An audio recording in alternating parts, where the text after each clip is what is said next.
that you have installed Python on your computer. For example, an Anaconda distribution, and using an IDE such as PyCharm, Spider, VS Code. String variables. Every variable holds a value, which is the information assigned and associated with that variable. You can change the value of a variable in your program at any time. So strings. A string is simply a series of characters. Anything inside quotes is considered a string in Python, and you can use single or double quotes around your strings like this. So this is a string inside double quotes, and this is also a string inside single quotes, but there are also double quotes inside the single quotes. So this is a string message, and we can print this string hello Python world, and this is also a string. We can also print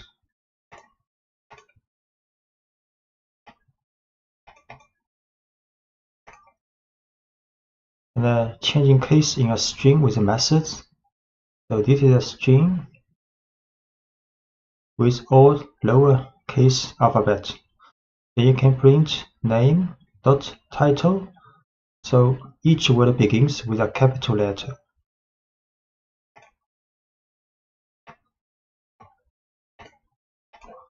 Name is a string. If we show all alphabets are lowercase, then we can print this string but with the title method after this string. So A, Ada, and Lovelace. So these two alphabets will be uppercase.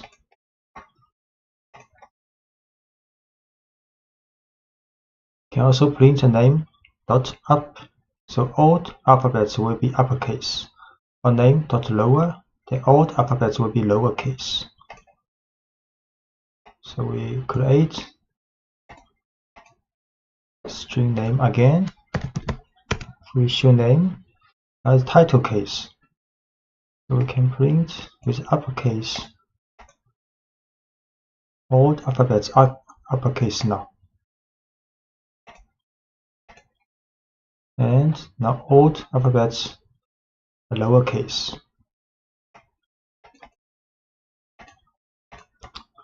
Combining or concatenating strings. So this is a string first name, and this is a string for last name. So you can create a string called full name using first name plus a space symbol and with last name. Then you can print out. So first name Ada, last name is Lovelace, then full name is addition. So is the string concatenation of first name and last name and with a space. Then can print out his full name Ada space Lovelace.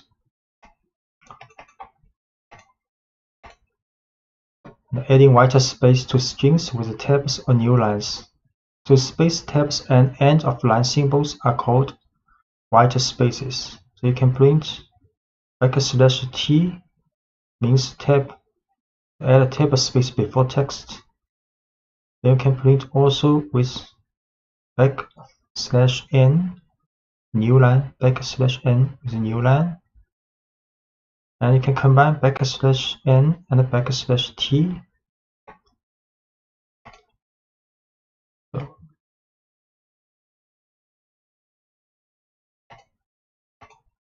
this is for the concatenation.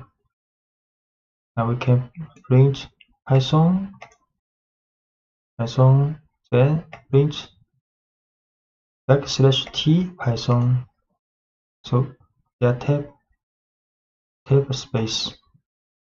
Also print with a new line The language Python, C, JavaScript can also print with null and tab space. Null and tab space.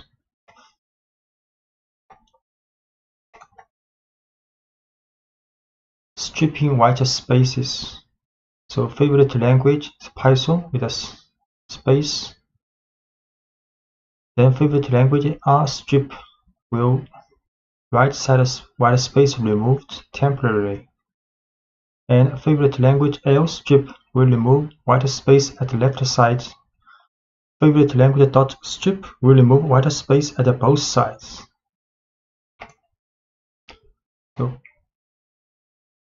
favorite language Python, the space, and can print out. You see a space here. And if we use R strip, then no space here now. But fifth language has not been changed, so R strip is temporarily remove this space.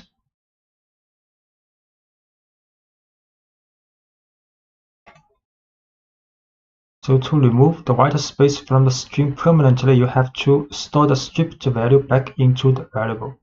So this is favorite language with a string after this, with a space after this string.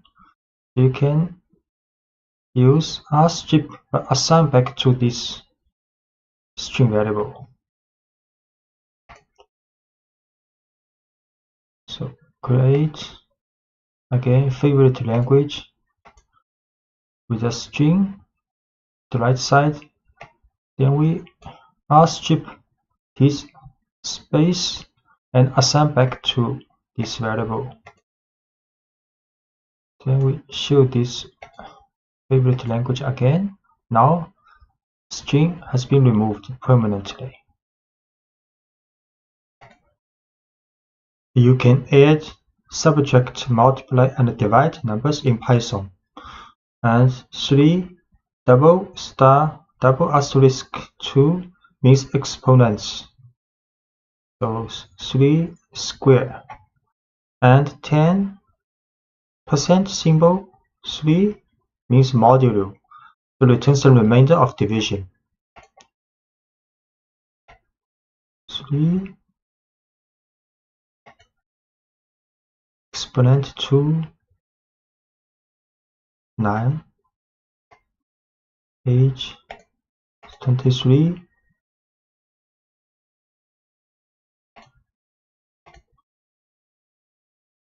And avoiding type errors with the str function. So age is 23.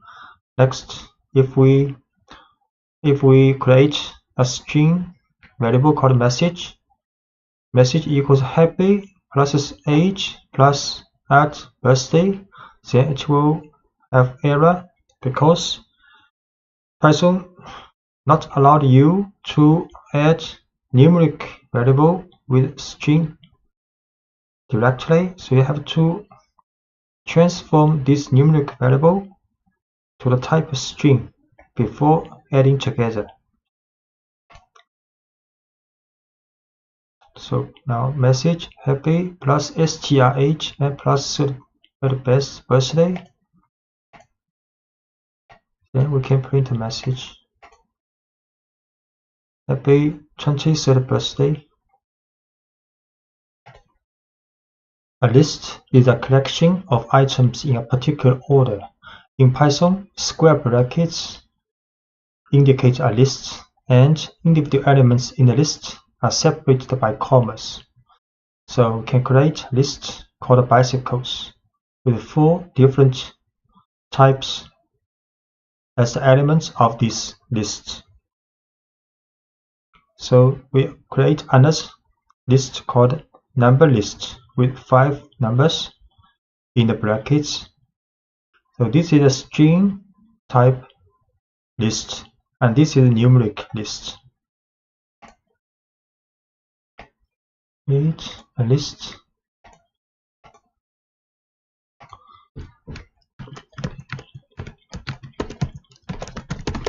issue this list and create a bicycle list. You can print out this bicycle list for bicycles.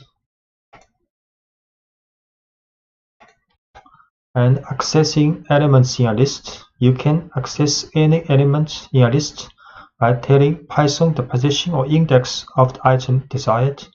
For example, we can print the first bicycle in this list. And you can also use the string method on any element in a list. So we can get the title form of the first bicycle.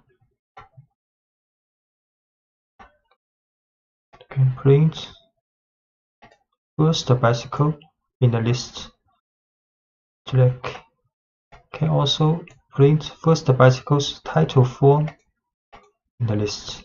The T is capitalized.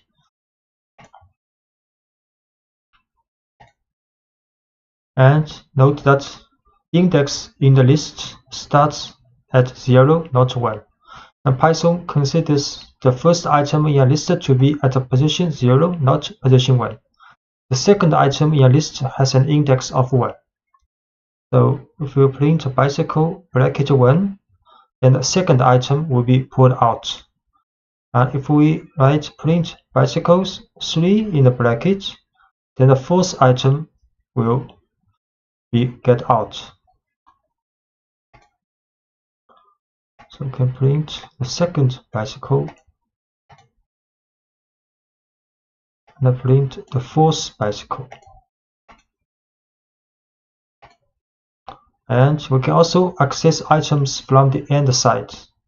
So -1 means the last item in a list. -2, the second item from the end of the list, and so on. So we can print the last bicycle. And also print the second item from the end of the list.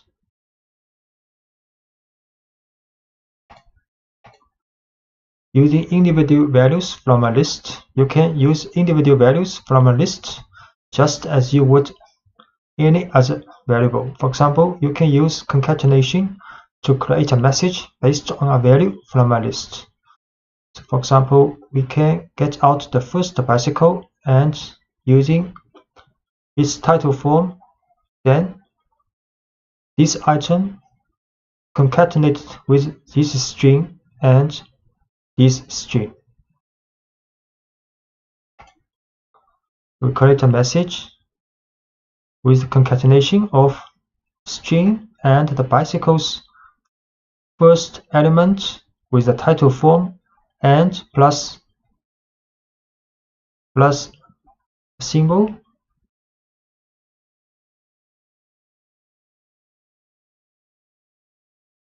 Then we print out this message. So this message is my first bicycle with a check.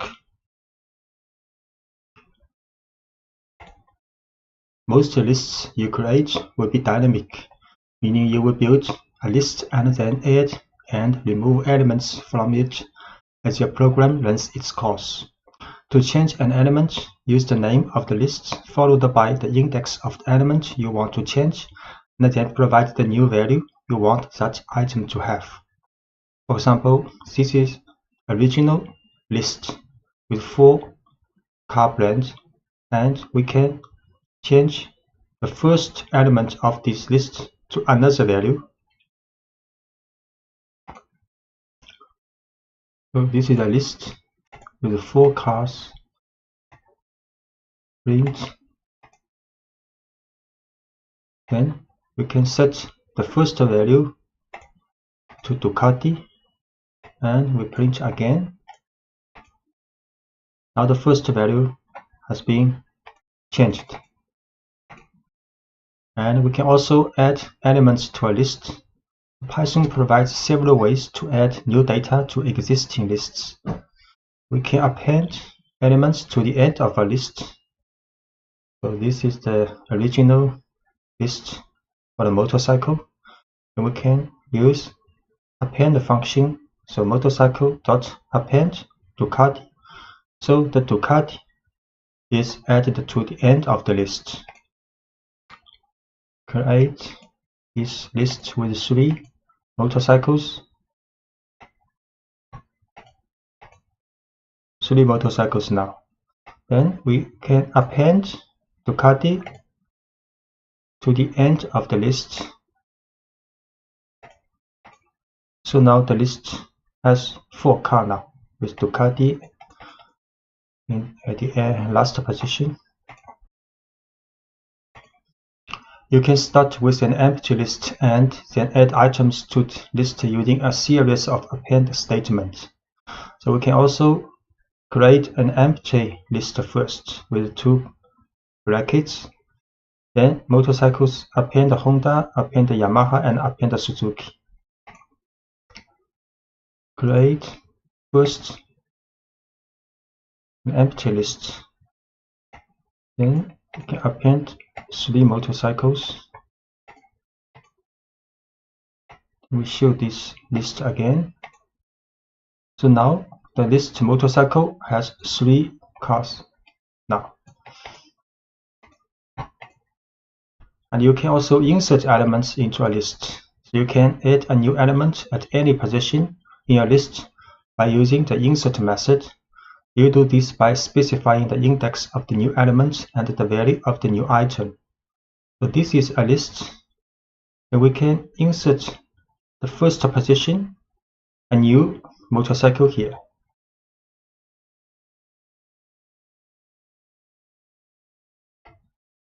So this is a list with 3 motorcycles.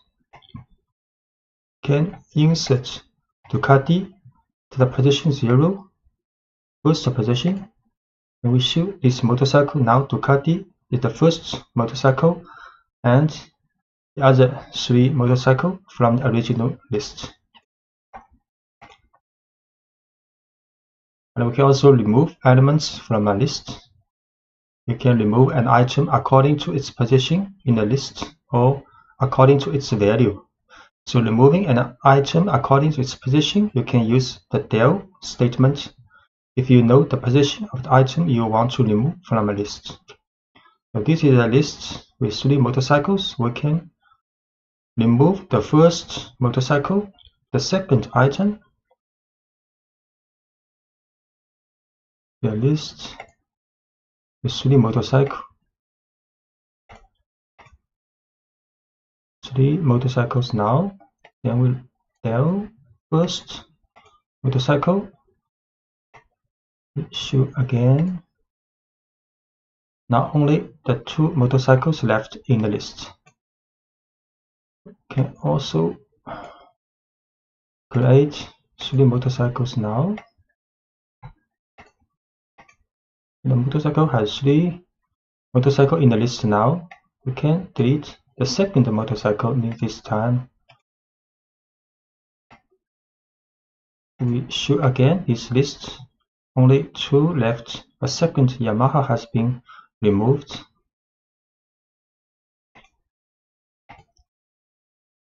You can use pop method to remove an item. Sometimes you will want to use the value of an item after you have removed it from a list.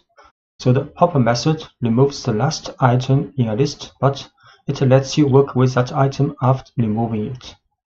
So this is a list with 3 motorcycles. So we can use pop method to remove the last one of this list. Then put this removed item in this object. So we can print this object later. So this is a list with 3 motorcycles. Then we can use the pop method. Remove the last one of this motorcycle list. Then print again this motorcycles list. Now 2 left. The last one, Suzuki, has been removed. And we can also print this popped motorcycle. Suzuki, that's correct. and popping items from any position in a list. You can actually use pop to remove an item in a list at any position by including the index of the item you want to remove in parentheses. So this is the list with 3 motorcycles. So we can pop 0, so the first item is removed from the original list and stored in variable called first owned.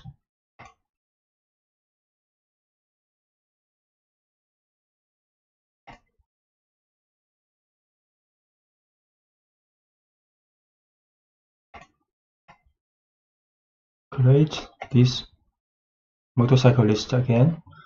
So we pop the first one.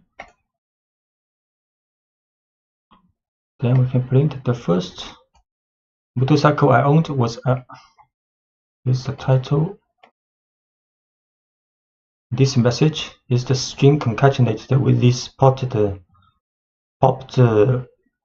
value with a title form.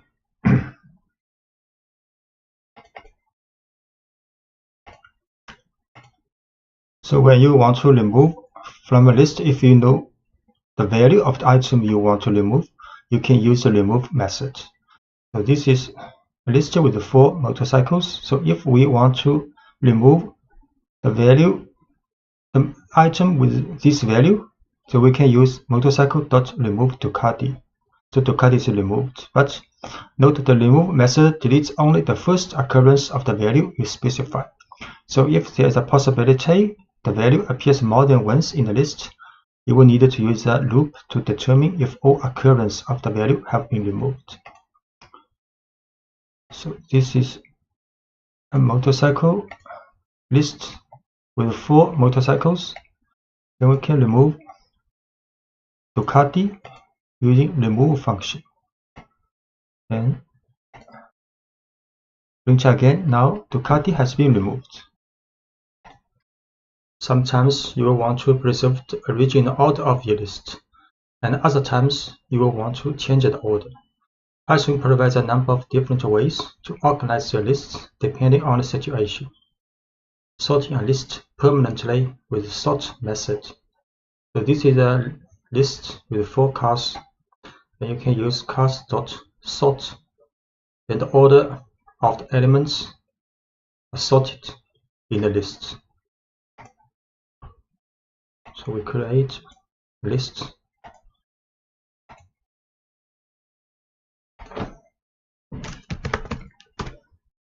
So the order of the elements in the cars, like now, you can use sort. We print again. So now the elements are sorted alphabetically in the list.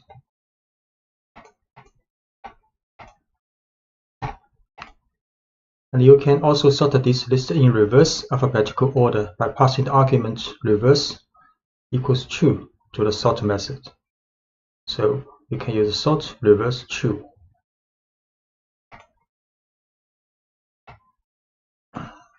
This is a car list with 4 motorcycles. You can sort reverse true. Then print again. So now the elements in the list has been sorted alphabetically with a reverse order. So sorting a list temporarily with the sorted function. The sorted function lets you display your list in a particular order but doesn't affect the actual order of the list. So this is a list of 4 motorcycles. You can use sorted cars. So it will show the list in a sorted order. But if you print this car again, the order has not been sorted. It has the original order. We'll create again this list for the motorcycle. So this is the original order. Play again. So here is the original list. Print with the sorted function. So this is the sorted list alphabetically. Okay, again, print. Here is the original list again. We'll choose. So the original order in the list has not been changed. We can also print the sorted cars in the reverse order. So this is the reverse alphabetical list if we use sorted.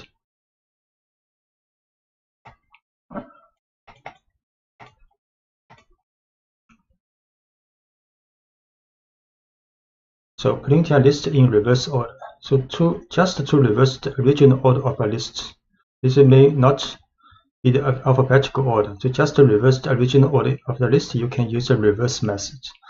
So this is the original list. If we use cast reverse and print a cast, then the order of the elements are reversed. So the last one will be printed first. So the reverse method changes the order of a list permanently, but you can revert to the original order anytime by applying reverse to the same list a second time.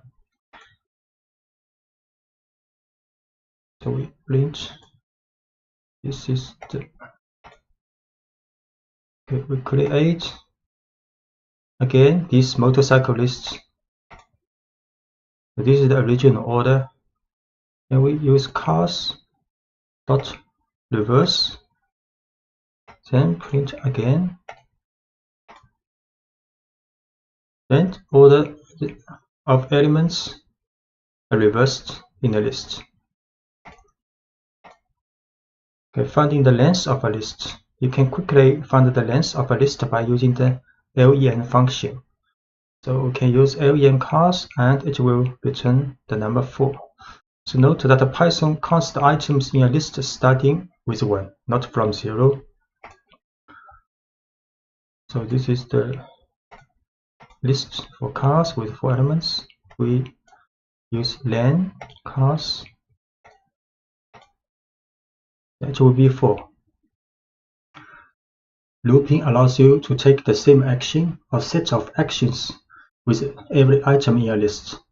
So when you want to do the same action with every item in a list, you can use Python's for loop. Let's say we have a list of magicians' names, and we want to print out each name in the list. A for loop will let Python to handle this task easily.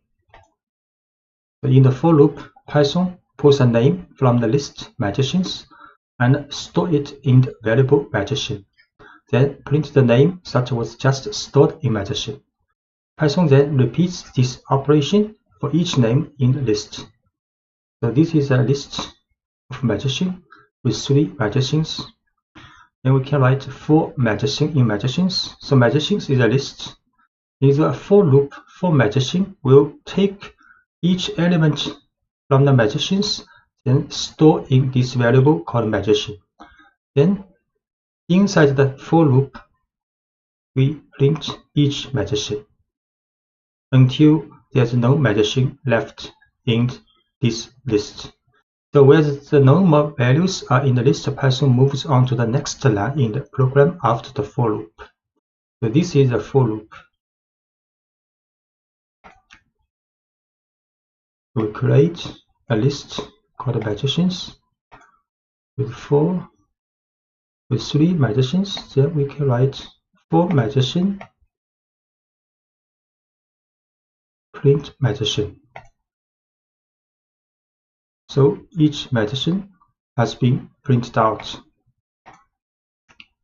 It is helpful to choose a meaningful name that represents a single item from the list. For example, here is a good way to start a for loop for a list of cats, a list of dogs, and a general list of items. You can write, for example, for cat in cats, for dog in dogs, or for item in list of items. And using singular and plural names can help you identify whether a section of code is working with a single element from the list or entire lists. Doing more work within a for loop. So every indented line following the line for magician in magicians is considered inside the loop, and each indented line is executed once for every value in the list. So for example, this is a magician list, we can write for loop from the for magician in magicians.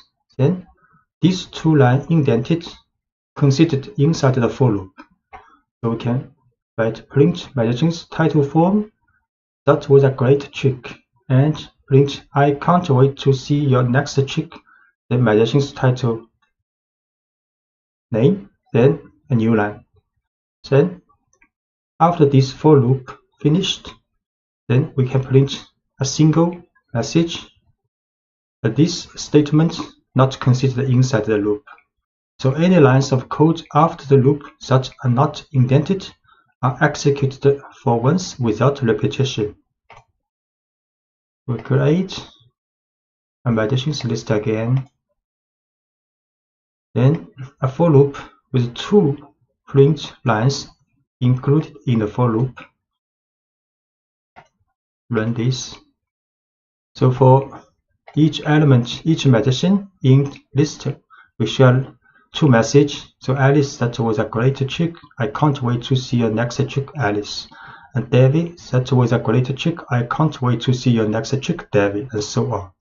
Then after the for loop has been finished to run, then we can print one message. So this message, this print statement is not considered in the for loop. So print only once. Lists are ideal for storing sets of numbers, and Python provides a number of tools to help you work efficiently with lists of numbers. So we can use the range function. Python's range function makes it easy to generate a series of numbers. For example, you can use the range function to print a series of numbers like this. You can write a for loop, the for value in range 1 to 5. Can print a value. The result will print 1, 2, 3, 4. The range 1 to 5 will print a number from 1 to 4. Then for each value of this 1 to 4 will print out. So although this code looks like it should print the numbers from 1 to 5, it doesn't print the number 5. So in this example, range prints only the numbers 1 through 4. This is the result of off by 1 behavior you will see often in Python and many other programming languages. So if you want to print the numbers from 1 to 5, you would use range 1, 6. So for value in range 1, 6, print value. Can print out for value in range 1 to 5, print value. So 1, 2, 3, 4 has been printed out. Use range to make a list of numbers. If you want to make a list of numbers, you can convert the results of range directly into a list using the list function. So for example, we can create a list called numbers, and the value is 1 to 5. Then next we can print numbers. We create a list called numbers. Then print these numbers. So it's a list 1 to 5.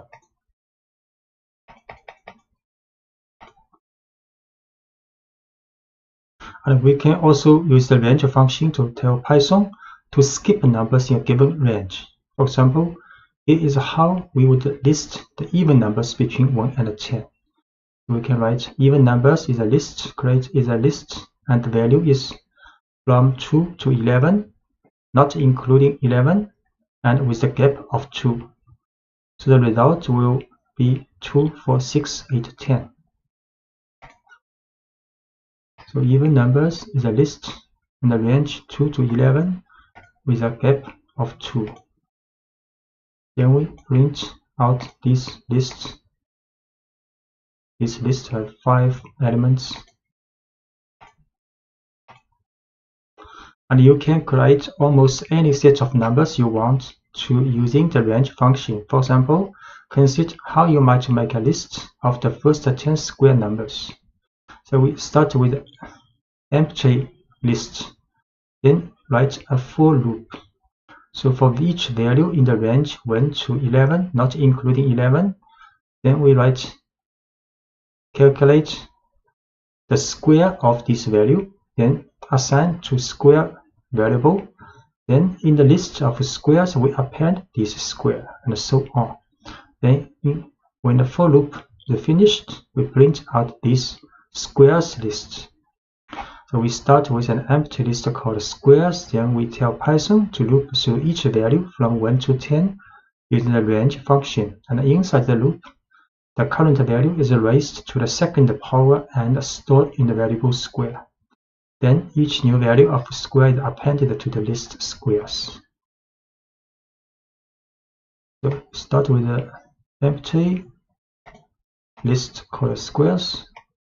The for loop for each value in the range 1 to 11, calculate the square of this value and append to the squares list. Then the loop finished, we can print out this list. So the value is 10 numbers, and each value is the square of the value in the range 1 to 11. And to write this code more concisely, you can omit the temporary variable square and append each new variable value directly to the list. So we can also start with a squares list, empty list, then write a for loop with only one statement. So for value in range 1 to 11, we can calculate this square of this value, then directly append to this squares list. Then the for loop finished, then print out this squares list. Start with empty list squares, then for loop for each value in the range 1 to 11, calculate the square of this value, then append to the squares list. Then print out this list. The result is the same with 10 numbers, and each of numbers is the square of each value in range 1 to 11. A list comprehension allows you to generate this same list in just one line of code. A list comprehension combines the for loop and the creation of new elements into one line, and automatically appends each new element. The following example builds the same list of square numbers you saw in previous lectures, but uses a list comprehension. So we can write squares is list, and inside the bracket we write value asterisk 2, then space, then it's like a for loop for value in range 1 to 11. Then we can print out this squares list. The list comprehension begins with a bracket and the descriptor name for the list, such as squares. Next, open a set of square brackets and define the expression for the values you want to store in the new list. In this example, the expression is value square of this value, which raises the value to the second power. Then write a for loop to generate the numbers you want to feed into the expression and close the square brackets. Notice that no colon is used at the end of the for statement in list comprehension. So we can create this list to use list comprehension. Then print out this list. Okay, so 10 numbers, and each number is squares of each number in the range of 1 to 11.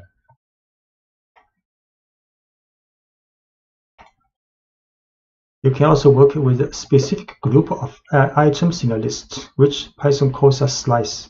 To make a slice, you specify the index of the first and the last elements you want to work with. As with the range function, Python stops one item before the second index you specify. So the following example involves a list of players on a team. So this is a list with 5 players, and we can print players bracket 0 to 3, then it will return the first 3 elements. So the code prints a slice of this list, which includes just the first 3 players. So players is a list with 5 players, then can print the first 3 players. And you can generate any subset of a list. For example, if you want the second, third, and fourth items in a list, you would start the slice at index 1 and end at index 4. So 4 not included. Then it will return the second, third, and fourth element. So from the index from 1 to 3. So the second, third, and fourth elements will be returned. So we print the second, third, and fourth elements. And if you omit the first index in a slice, Python automatically starts your slice at the beginning of this list. So if you just write column 4, then it will return the first 4 elements. So we return the first 4 elements with column 4.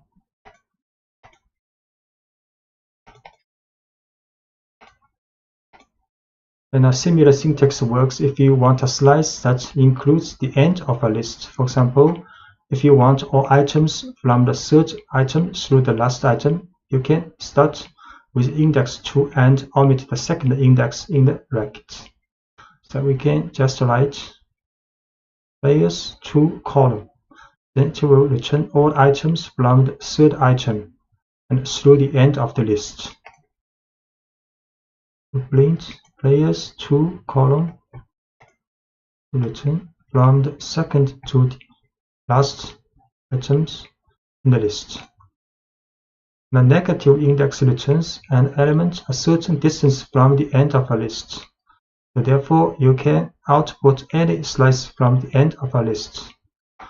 So, for example, we can write players bracket -3 then column. Then it will return the last 3 players. So it will return the last 3 players with negative index.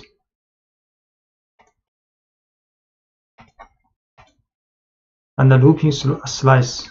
You can also use a slice in a for loop if you want a loop through a subset of the elements in a list. In the next example, we loop through the first 3 players and print their names. For example, can write for player in players. The slice with column to 3, then from the first to the third element of this list. Then for each element of these 3 elements, we can print each element's title for. So players 5 elements, print. So here are the first 3 players on my team. Then we can use a for loop for the slice of a list. So the first 3 elements played. And a copy a list. To copy a list, you can make a slice that includes the entire original list by omitting the first index and the second index. So we just use a bracket and a column inside the bracket to copy all the elements of the list. Now this tells Python to make a slice that starts at the first item and ends with the last item, and producing a copy of the entire list. For example, imagine we have a list of our favorite foods and want to make a separate list of foods that a friend likes. This friend likes everything in our list so far, so we can create the list by copying ours. So this is my foods list, and we can also create a friend's foods list with using the bracket or column. So the list of my friend's foods have the same items of my foods list. So my foods list pizza, Ferrero, carrot cake. Then we can create my friends foods list. Then we print out. So my favorite foods are this one, these three. Then my friends favorite food lists. Also these three items lists. To prove that we actually have two separate lists, we will add a new food to each list and show that each list keeps track of the appropriate person's favorite foods. So in the My Foods list, we append cannoli, and in the My Friends Foods list, we append ice cream. Then we print out to see. The My Foods append a new food, and My Friends Foods also append a different food. Then we print to see my favorite foods. So this one is appended to in the My Favorite Foods. And this one appended to the My Friend's Favorite Foods. So which means these two lists are independent, separate lists. If we had simply set My Friend's Foods equal to My Foods, we will not produce two separate lists. So for example, this is My Foods list, and we just use equal.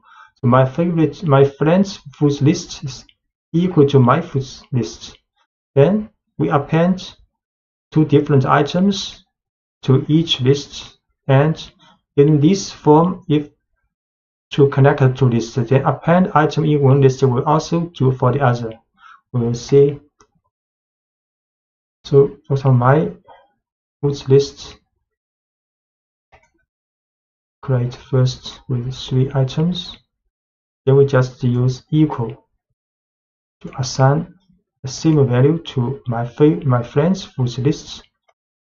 Then we append two items to these two lists. Then we print out My Foods list again. Now you can see these two items have been appended in the My Foods list. We also print My Friends Foods. Also, these two items have been added, which means if we use equal sign to assign My Foods to My Friends Foods, they are just reference to the same object. They are not copy, not independent objects. So if you append one item in one of the two objects, and this will also happen for the other one. Sometimes we want to create a list of items that cannot change.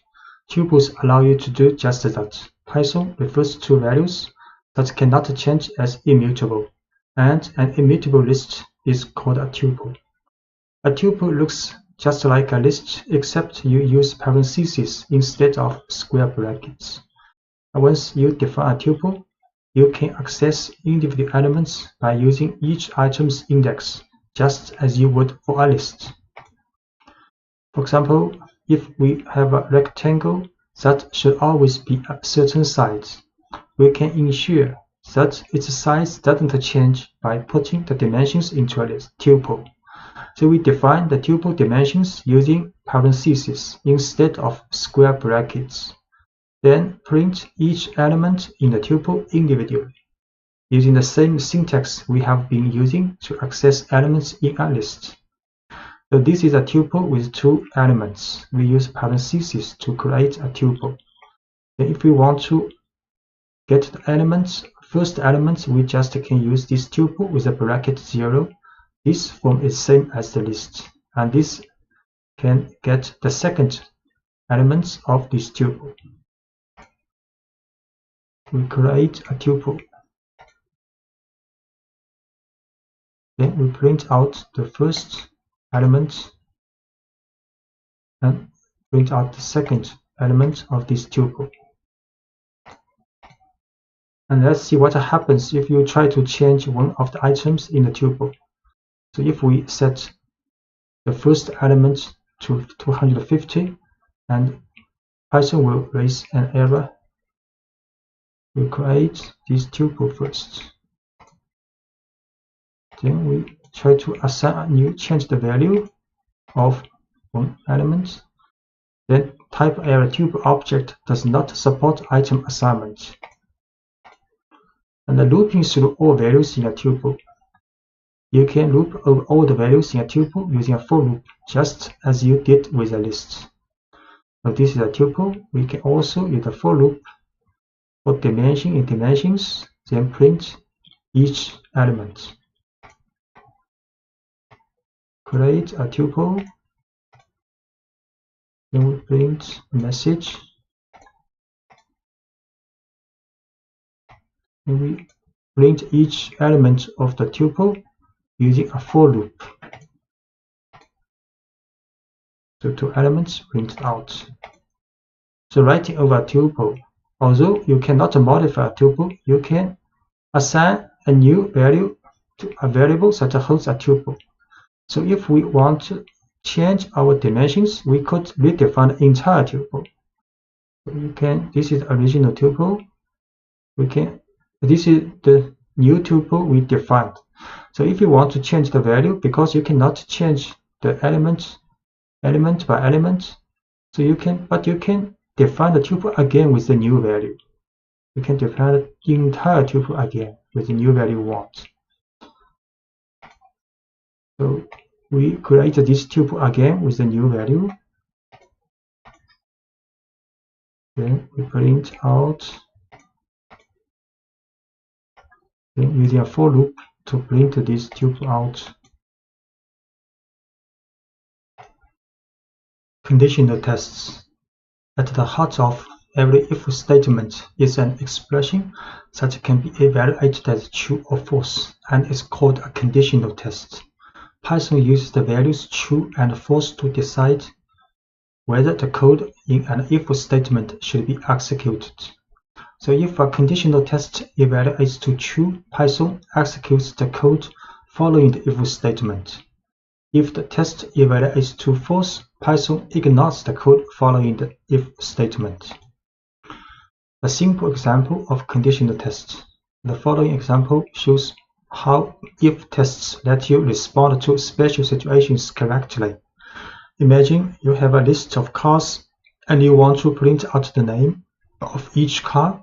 Car names are proper names, so the names of most cars should be printed in title case. However, the value BMW should be printed in all uppercase. Following code loops through a list of car names and looks for the value BMW. Whenever the value is BMW, it is printed in uppercase instead of title case. So this is a car list with 4 cars inside, and we write a for loop. So for car in cars, if this car equals BMW, then we print out this car's uppercase. Else, so if the car is not BMW, we run statement inside the else, then print this car with title for. So we create car list, then write a for loop to print each car's name either in title form or in uppercase. So if the car is BMW, then print out in uppercase. So you can see Audi, Subaru, Toyota all in title case, but BMW is in uppercase 4. So checking for equality. Most conditional tests compare the current value of a variable to a specific value of interest. The simplest conditional test checks whether the value of a variable is equal to the value of interest. So if the value is BMW, then we check car equals BMW, then get true. And if the value is Audi, if we check car if equals BMW, then we'll get false. So we assign the value BMW to car, then we use double equal to check if its value is BMW. we'll get the value result true. And if we assign the odd value to car, then we check again if the car's value is BMW, then you will get false. And ignoring case when checking for equality. The testing for equality is case sensitive in Python. For example, two values with different capitalization are not considered equal. If the car is Audi with title form, but we check car's value is Audi, we'll get a false. So if case matters, this behavior is advantageous. But if case doesn't matter and instead you just want to test the value of a variable, you can convert the variable's value to lowercase before doing the comparison. So we again assign the value Audi with a title form to car. Then we check the condition if the value is equal to Audi with lowercase, but before we run this equal sign, double equal, we add car.lower to transform the car's case to lower before we do the condition test. Notice that the lower function doesn't change the value that was originally stored in car. So the car's case is still Audi. And this lower is just a temporary transform this value to lowercase to do conditional tests. So we see car's value is Audi with title form. Then we check its value equals lowercase Audi to get false. And we set again, for example, car's value is Audi, but we use lower function before doing the conditional test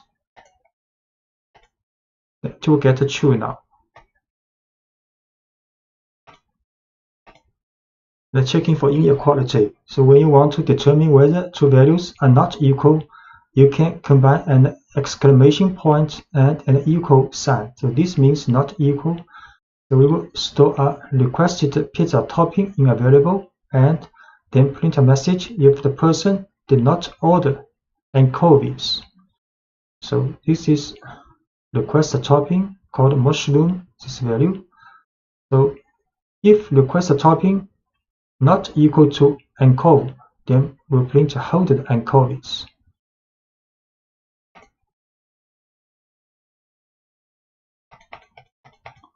So request a topping is mushroom. So we check if this topping not equal to anchovy, we'll print holded anchovies. So this message printed out because this value is mushroom, and we test if this value not equal to anchovy. This test will get true. Will get true, then this statement will be run in the for loop, in the if statement.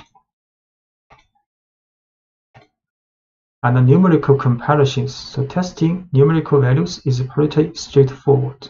For example, the following code checks whether a person is 18 years old. So if the person is 18 years old, then you test numerically if the age equals 18. You get a true result. You can also test to see if two numbers are not equal. So for example, the following code prints a message if the given answer is not correct. So answer is 17. So we test if answer not equal to 42. Then we print a message. This is not the correct answer. Please try again. So age is 18. Then we test age. If age is 18 equals 18, the result is true. The answer is 17. Then we test if answer not equal to 42, then we show the message. Because answer is not equal to 42, the message is printed out. And the numerical comparisons, you can include various mathematical comparisons in your conditional statement as well, such as less than or equal to, greater than, and greater than or equal to.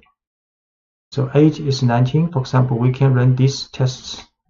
So each of the above mathematical comparisons can be used as part of an if statement, which can help you detect the exact conditions of interest.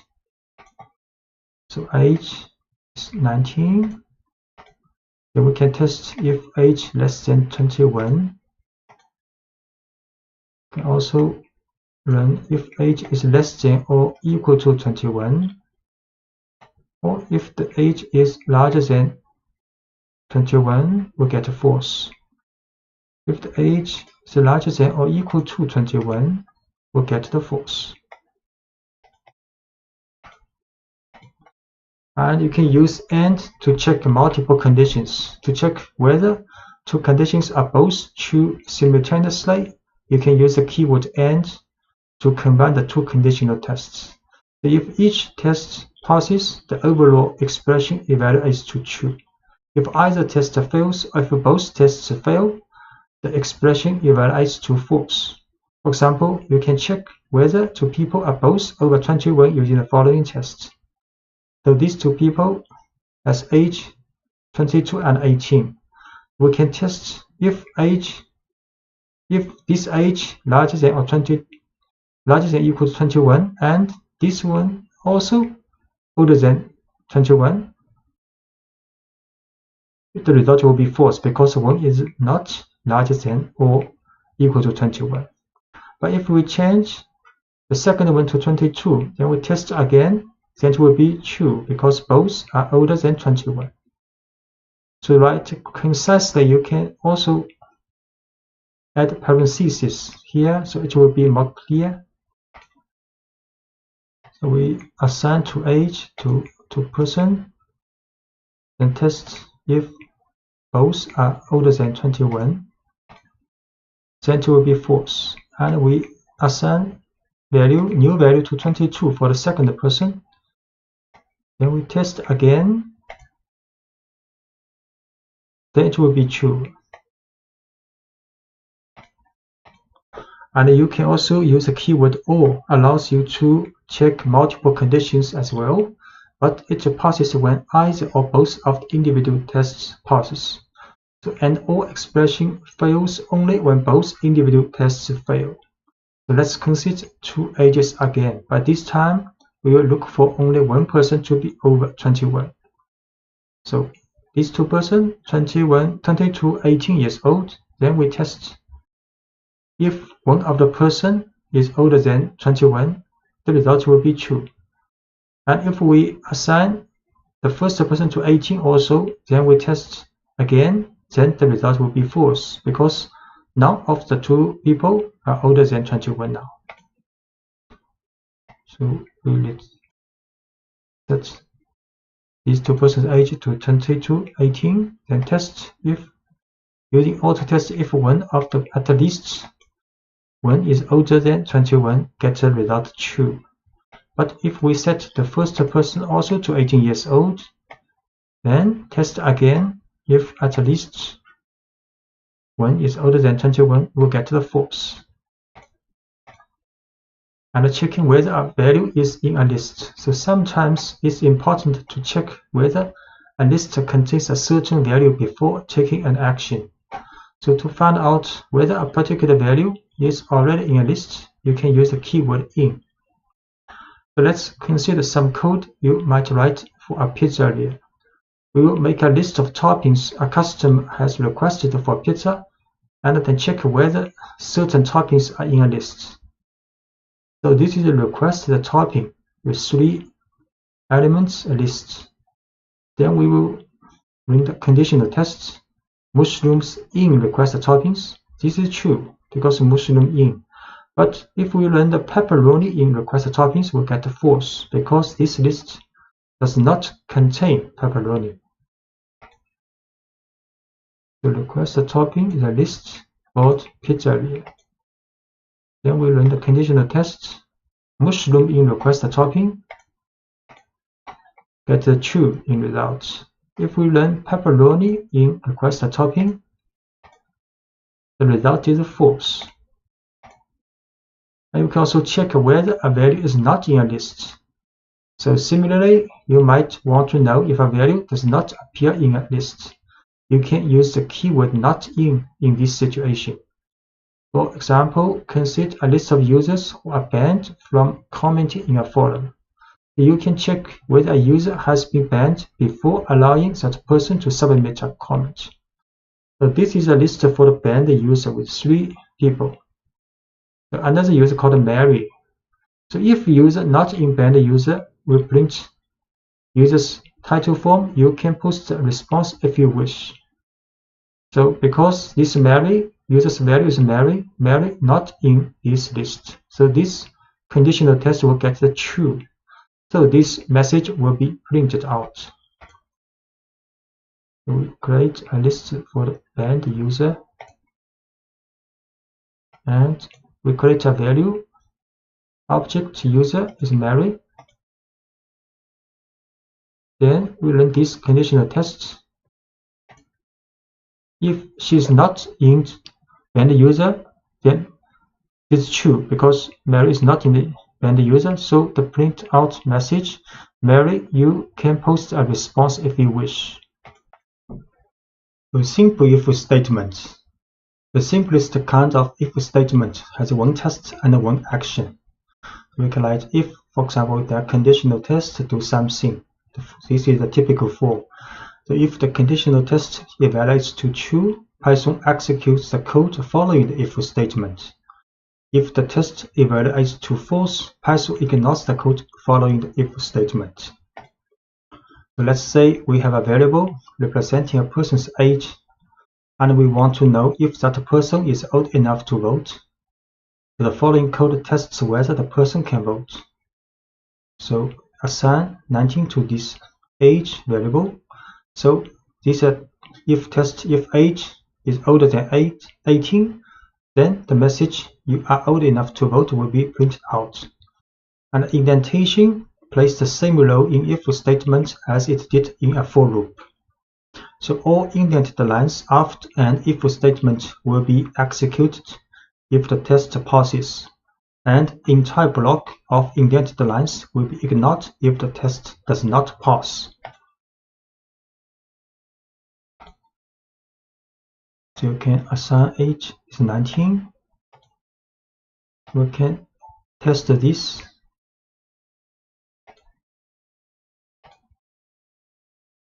Because it's older than 18, so these two statements are run. So you can have as many lines of code as you want in block following the if statement. So let's add another line of output if the person is old enough to vote, so asking if the individual has registered to vote yet. So these two messages will be printed out. And if else statement. And if else block is similar to a simple if statement, but the else statement allows you to define an action or set of actions that are executed when a conditional test fails. So we will display the same message we had previously if the person is old enough to vote, but this time we will add a message for anyone who is not old enough to vote. So if we assign 17 to the age, then test if age is 18, is larger older than 18, we will print these two messages. But if this test fails, so we will run the else statement.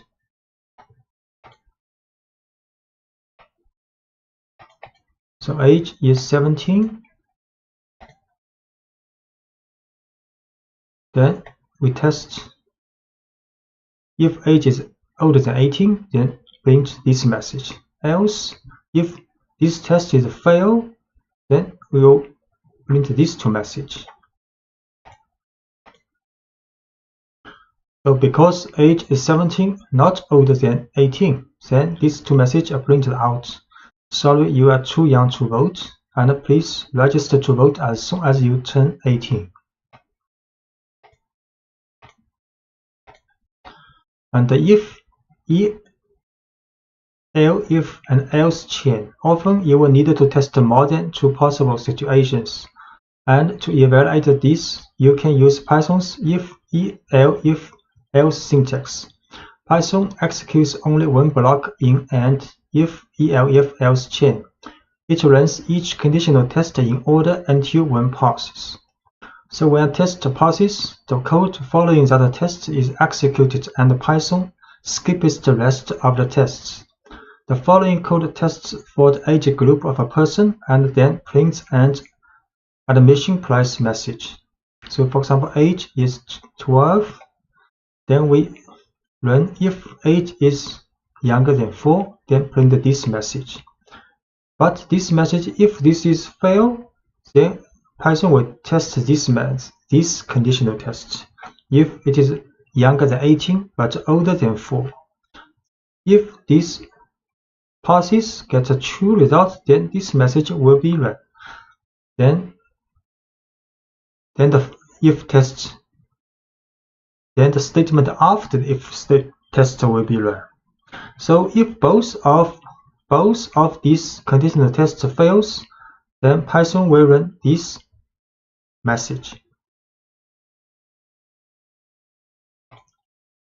We see age is 12. We'll test using if, elif, and else. The admission is 5 now because 12 is not younger than 4. Then this gets false. Then Python will test the next. Next will be true because younger than 18. So the statement inside the elif will be run. Then Python will finish this if statement, if, elif, else statement.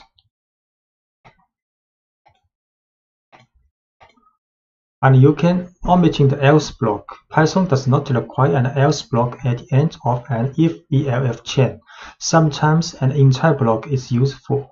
Sometimes it is clearer to use an additional if statement that catches the specific condition of interest. So for example, age is 12 again. Then we can run if conditional tests. Then elif another one. Then elif another one. Then elif another one. So we do not use else here. We just use very specific conditional test for each age group.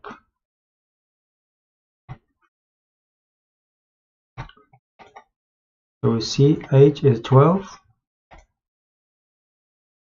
Then we use a multiple if, elif tests.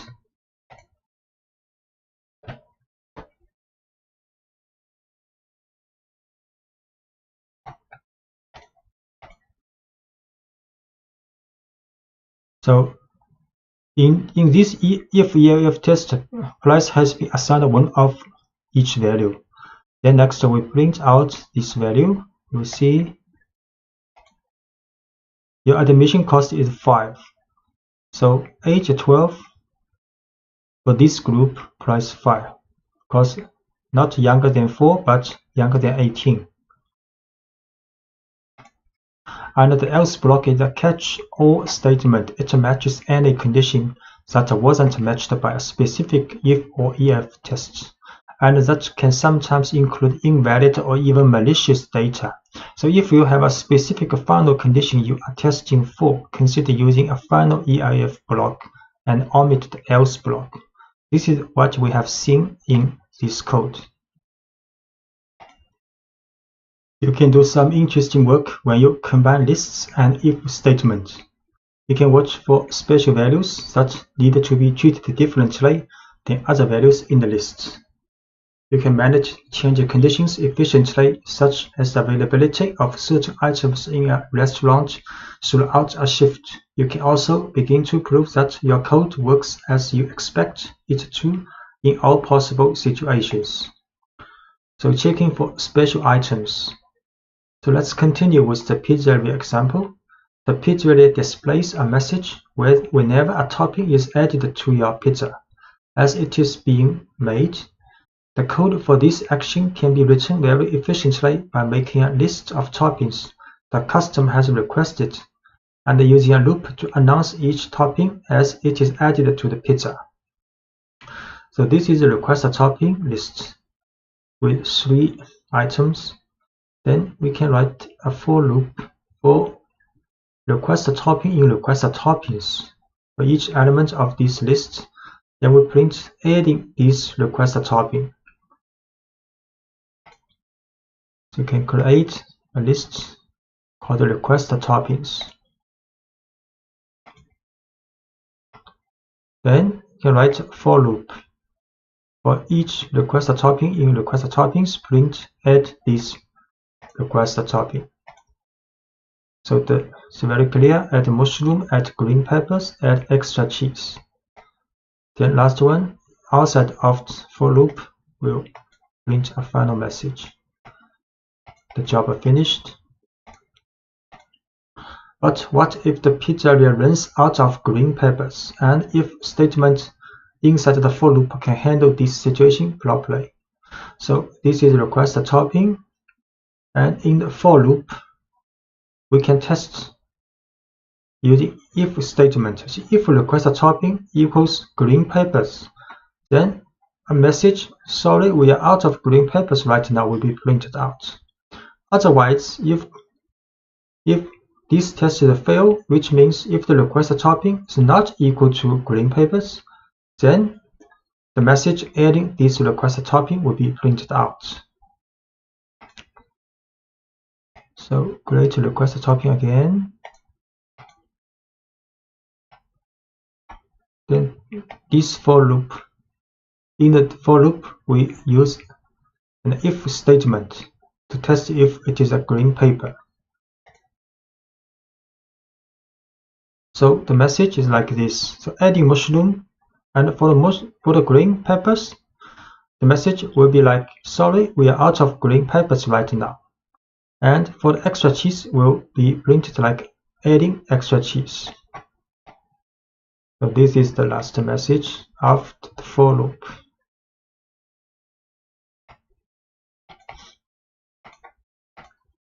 And checking that a list is not empty. Sometimes it's useful to check whether a list is empty before running a for loop. So as an example, let's check whether the list of request topping is empty before building the pizza. If the list is empty, we will prompt the user and make sure they want a plain pizza. If the list is not empty, we will build the pizza just as we did in the previous examples. So we first create an empty list to request toppings. So next we will run if request toppings, which means if request topping has at least one element and not empty, then it will run the for loop. Else, if request topping is empty, we will run another loop, another message. So when the name of a list is used in an if statement, Python returns true if the list contains at least one item. An empty list will evaluate to true to this conditional test. So here we create an empty list for request topping. Then we will run if-else statement. So if request topping is not empty, we will run this for loop. But if it is empty, then this test will fail. Then we run the else statement. So the else statement is run in this case now. Using multiple lists. What if a customer actually wants French fries on their pizza? You can use the lists and if statement to make sure your input makes sense before you act on it. So let's watch out for unusual topping requests before we build a pizza. And the following example defines two lists. The first is a list of available toppings at the pizzeria, and the second is the list of toppings that the user has requested. And this time, each item in request toppings is checked against the list of available toppings before it's added to the pizza. So the code will look like this. Available toppings is a list created, and request toppings is another list which created for the request toppings from the customer. Then we will write a for loop. Then For each request topic in the request toppings, we will check if this request topic in these available toppings list. So if these tests get true, then we print add this request topic. Otherwise, if this request topping item is not in available toppings list, then we will run another message. We ask customer, say, sorry, we don't have these toppings. So we run create two lists. One is available toppings and one is request toppings. Then we write a for loop for each request toppings. Then test if this one is in the available toppings. If it is true, then we print this message. If it is not true, then we run the else statement. So you can see the mushroom is in the available topping list. So we're adding mushrooms. The same for the extra cheese, but for the French fries in the request topping, the message, sorry, we don't have French fries, will be run out. A dictionary in Python is a collection of key-value pairs, so each key is connected to a value, and you can use a key to access the value associated with that key. A key's value can be a number, a string, a list, or even another dictionary. In fact, you can use any object that you can create in Python as a value in a dictionary.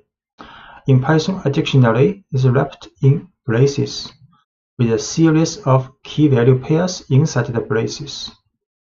So this is a dictionary with two key-value pairs, and the key is color and points, and the value is green and 5. Accessing values in a dictionary.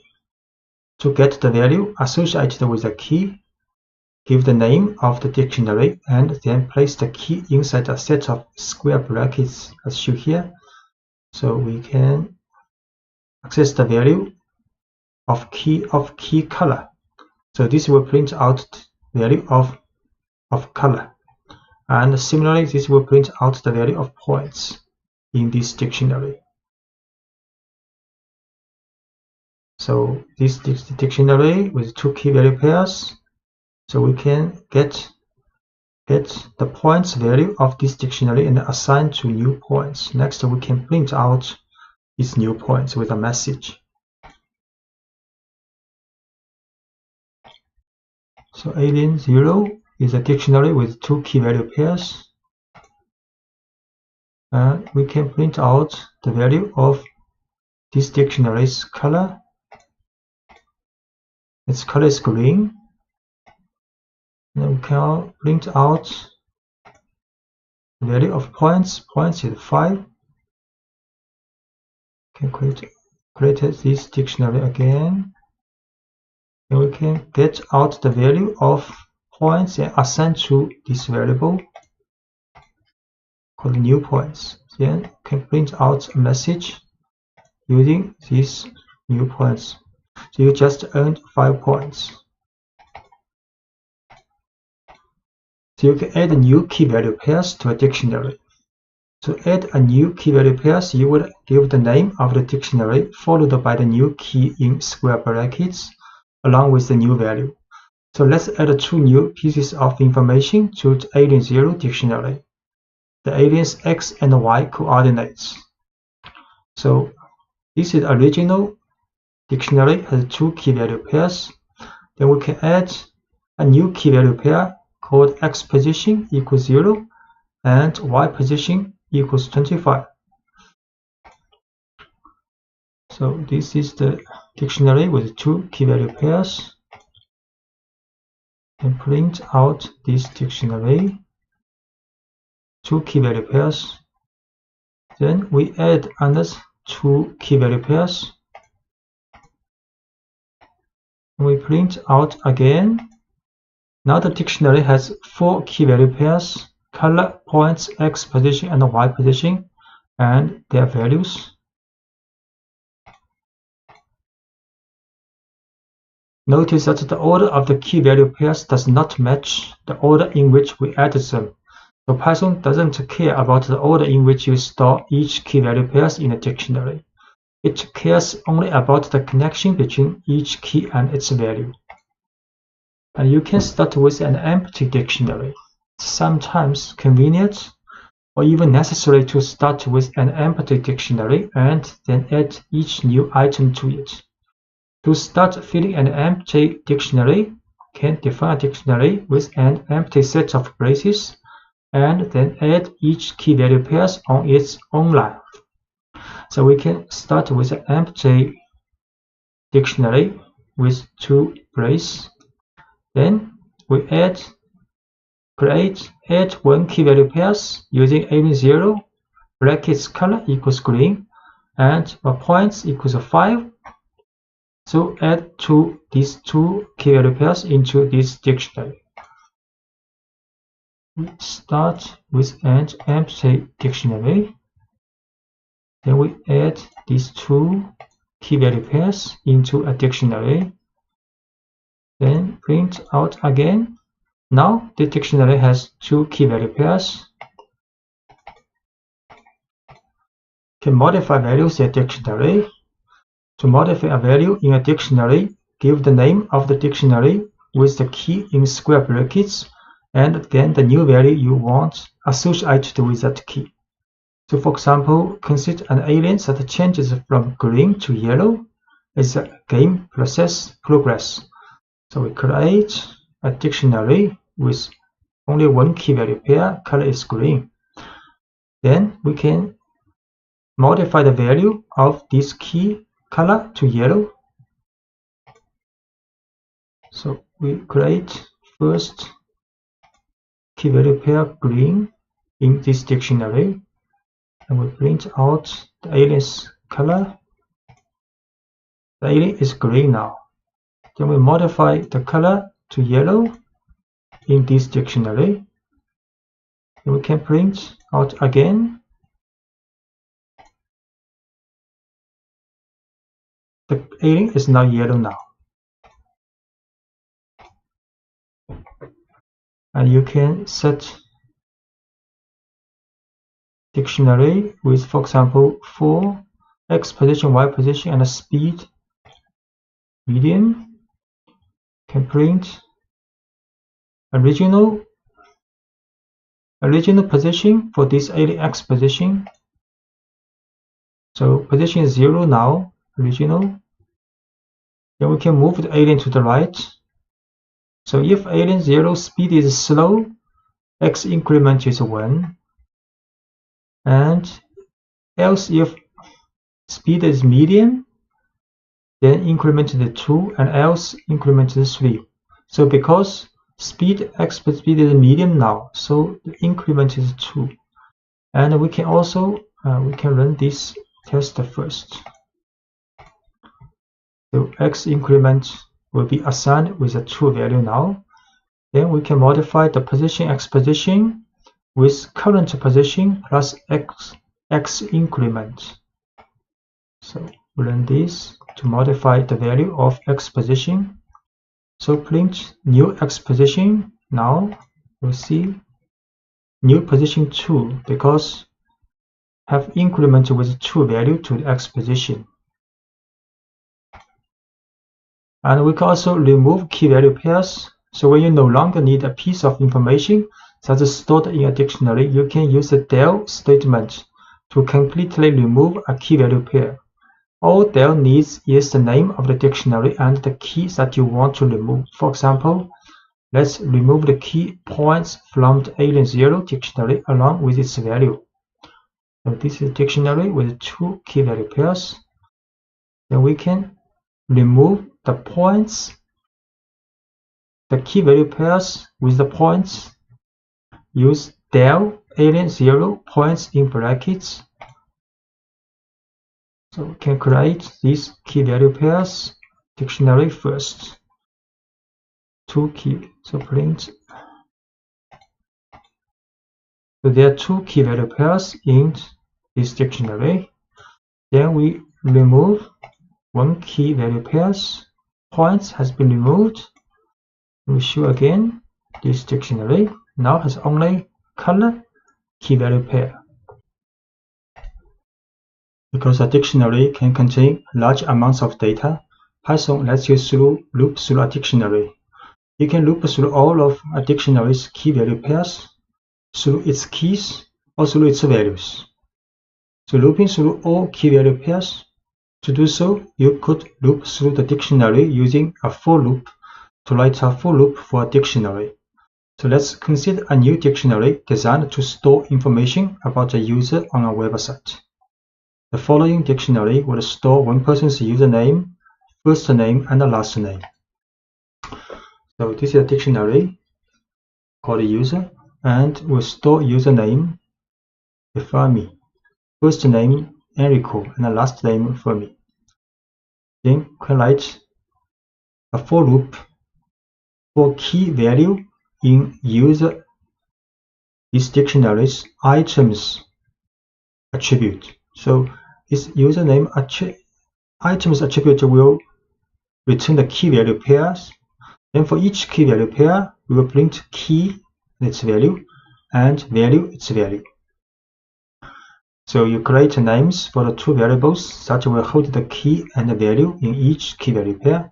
You can choose any names you want for these two variables. So you can choose any name for these two variables. The second half of the for statement includes the name of the dictionary followed by the method items, which returns a list of key value pairs. The for loop then stores each of these pairs in the two variables provided. So we can create dictionary for the user. Then we can write a for loop, and in the user zeros items, then we print out this information. So all the key value pairs in this dictionary are printed out. The username value, first name value, last name value.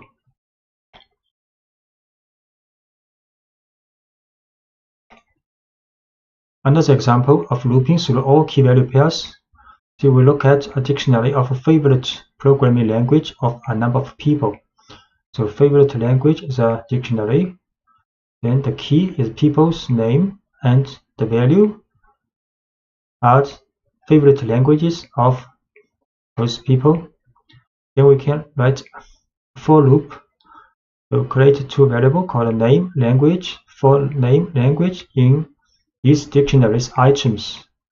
Then we can print names title form, concatenate with a message, and then concatenate with languages title form. So favorite language is a dictionary. Then a for loop will print out information for each person's favorite language.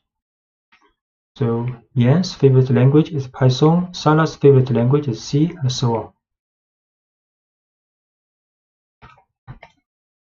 So looping through all the keys in a dictionary. So you can use the keys method. It's useful when you don't need to work with all of the values in a dictionary. So let's loop through the favorite language dictionary and print the names of everyone who took the poll. So this is the same dictionary as before. Then we can write also for name, create one variable called name in this dictionary's keys attribute. So then can print out each name's title form. So this is a dictionary. Then a for loop in dictionary's keys attribute. Then only the keys and the people's name are printed out.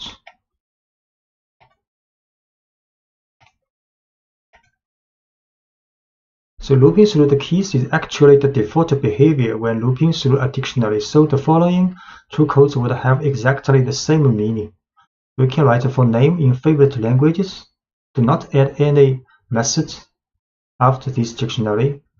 Or we can write for name in favorite languages dot keys. These two statements will get the same result. You can choose to use the keys method explicitly if it makes your code easier to read, or you can omit it if you wish. And you can access the value associated with each key you care about inside the loop by using the current keys. So let's print a message to a couple of friends about the languages they choose. So we will loop through the names in the dictionary as we did previously, but when the name matches one of our friends, we will display a message about their favorite language.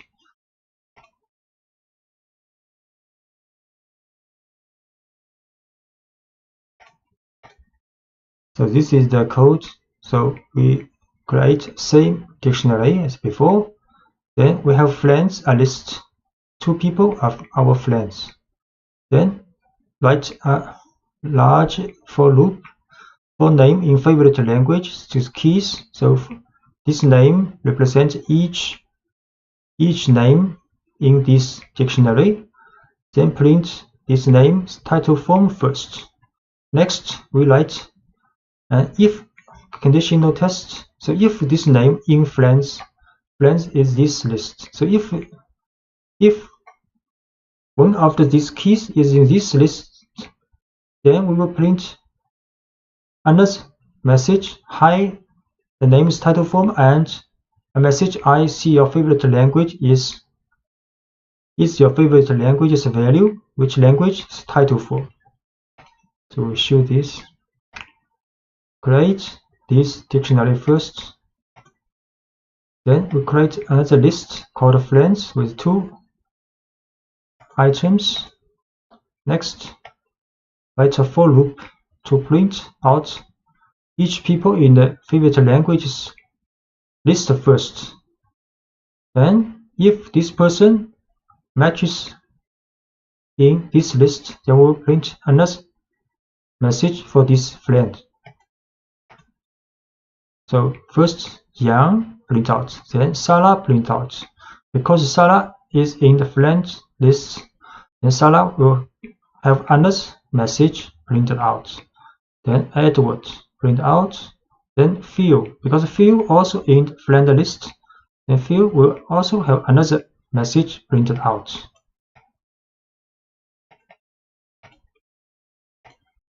And you can also use the keys method to find out if a particular person was pulled. So this time, let's find out if Erin took the pull. Same dictionary we produce. Then if Erin not in favorite language keys, we use not in. So favorite language.keys will return a list of these keys in the dictionary. And Erin if not in, so print Erin, please take your pull. And the keys method isn't just for looping, it actually returns a list of all keys, and the line simply checks if Erin is in this list. Because she is not, a message is printed inviting her to take the pull. We can create this dictionary first. Then check if Erin not in this dictionary's keys list, will print a message. Because Erin is not in, so the message is printed out.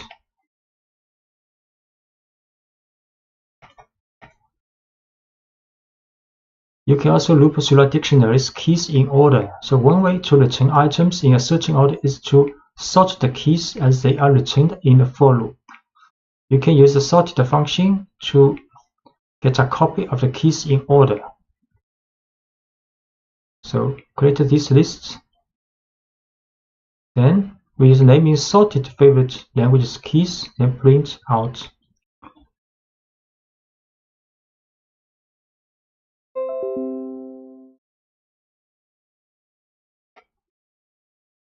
Then choose this one, then create this first dictionary, then we just sorted this list first before we choose each item in this list. Then print message for the name, title, thank you. You can see. So now the names are sorted in alphabetical order.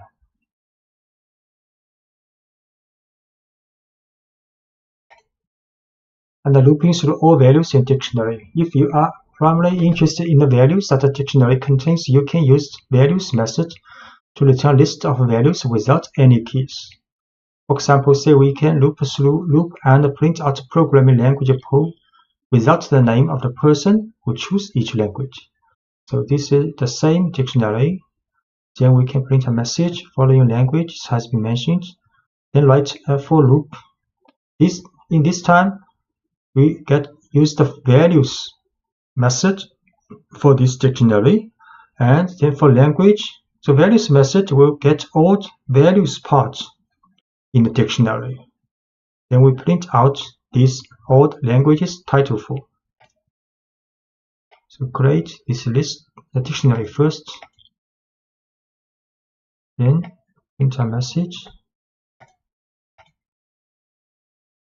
Then we use a for loop to print out all languages in this list. Sometimes you will want to store a set of dictionaries in a list, or a list of items as a value in a dictionary. This is called nesting. You can nest a set of dictionaries inside a list of items inside a dictionary, or even a dictionary inside another dictionary. So first look at a list of dictionaries. In the last lecture, the Alien Zero dictionary contains a variety of information about one alien, but it has no room to store information about a second alien, so much less a screen full of aliens. How can you manage a fleet of aliens? One way is to make a list of aliens in which each alien is a dictionary of information about that alien. For example, the following code builds a list of 3 aliens. So we create 3 aliens with different information, for example, different colors. Then we can store these 3 aliens in a list called aliens. Then next, we can write a for loop for alien in aliens, print out each alien. Actually, each alien is a dictionary's information with key value pairs.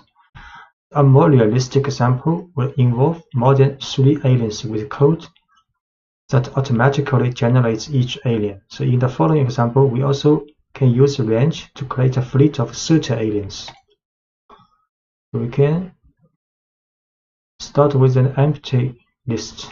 Then next, use a for loop. For loop in the range from 0 to 30. For each alien number, we create each alien, new alien. Then append this new alien in the aliens list. Actually, each alien's information is the same. So next, we can show the first 5 aliens in this alien list. Print out. We should create 3 aliens first. Each one a dictionary. Then we can put these 3 aliens in a list. Then next, using a for loop for alien in aliens, print out each alien. So each alien is a list printed out. The next, we make an empty list first. Then we create 30 aliens and put them in this list. Then we can print out the first 5 aliens in this aliens list. Actually have the same values, key value pairs for these 5. And we can also print the length of aliens, how many aliens in this list. So the total number of aliens is 30. So these aliens all have the same characteristics, but Python considers each one a separate object, which allows us to modify each alien individually. So imagine that one aspect of a game has some aliens changing color and moving faster as the game progresses. For example, to change the first 3 aliens to yellow, median speed aliens was 10 points each. We can do this. We write a for loop for the first 3 alien in this list. Then the if test, if alien's color is green, then we change it to yellow, and change the speed to medium, and change the alien's point to 10. So we can set alien's color speed points to this value if alien's color is green in the first 3 aliens.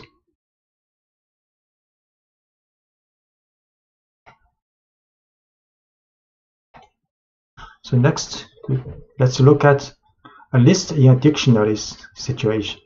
So it is sometimes useful to put a list inside a dictionary. For example, consider how you might describe a pizza that someone is ordering.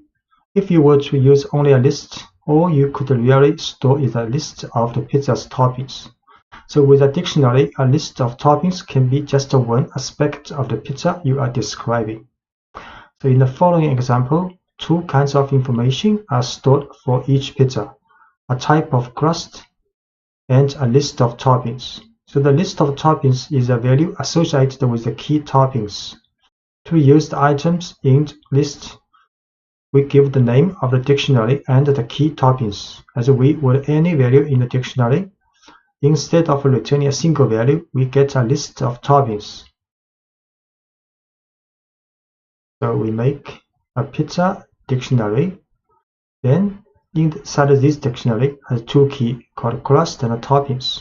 So for the crust, there only one value is 6, but for the toppings is a list of values. Next, we can print out information. You order the pizza's crust.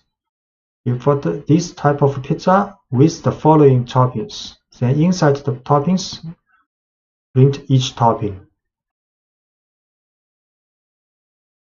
So we create a dictionary, pizza, and with 2 keys, especially for the toppings, the keys is a list. Then we can print out information. You order the pizza. Which kind of pizza? The crust, thick pizza. You order the thick crust pizza with the following toppings. Then a loop for topping in pizza toppings. So pizza toppings will get this list because this list is the value of the key toppings. Then this is a list of with 2 elements. Then a for loop for topping in this list can print out each topping. So each topping are print out.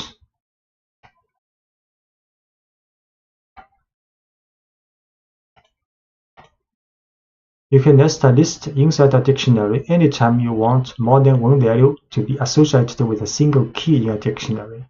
So in the earlier example of favorite programming languages, if we were to store each person's response in a list, people could choose more than one favorite language.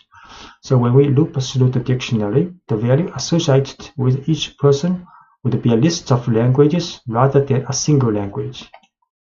So for the programming languages dictionary, in this time we use list to store the value for the languages each person like. For example, Phil, there are 2 programming languages, and Jan also 2 programming languages, but for Sarah only 1 programming language. Next, we can write a for loop for name language in favorite languages item. The item method will get a key value pairs. So key is the name, language is the value of this person. Then we can print name, the titles forms, favorite languages are. Next, inside the for loop we write another for loop because this is a list, so we can write a for loop for language in languages. So languages is a list here. key value pairs. The value for this key, for example, is a list. Next, we can write a for loop for the value for each item in this list, then print out each language. We create favorite languages dictionary with value as list. Then for each people, we will print out his favorite languages. So this is the result. Dan's favorite languages are Python, Ruby. Sarah's favorite languages are C, so on. And the last case is dictionary in a dictionary.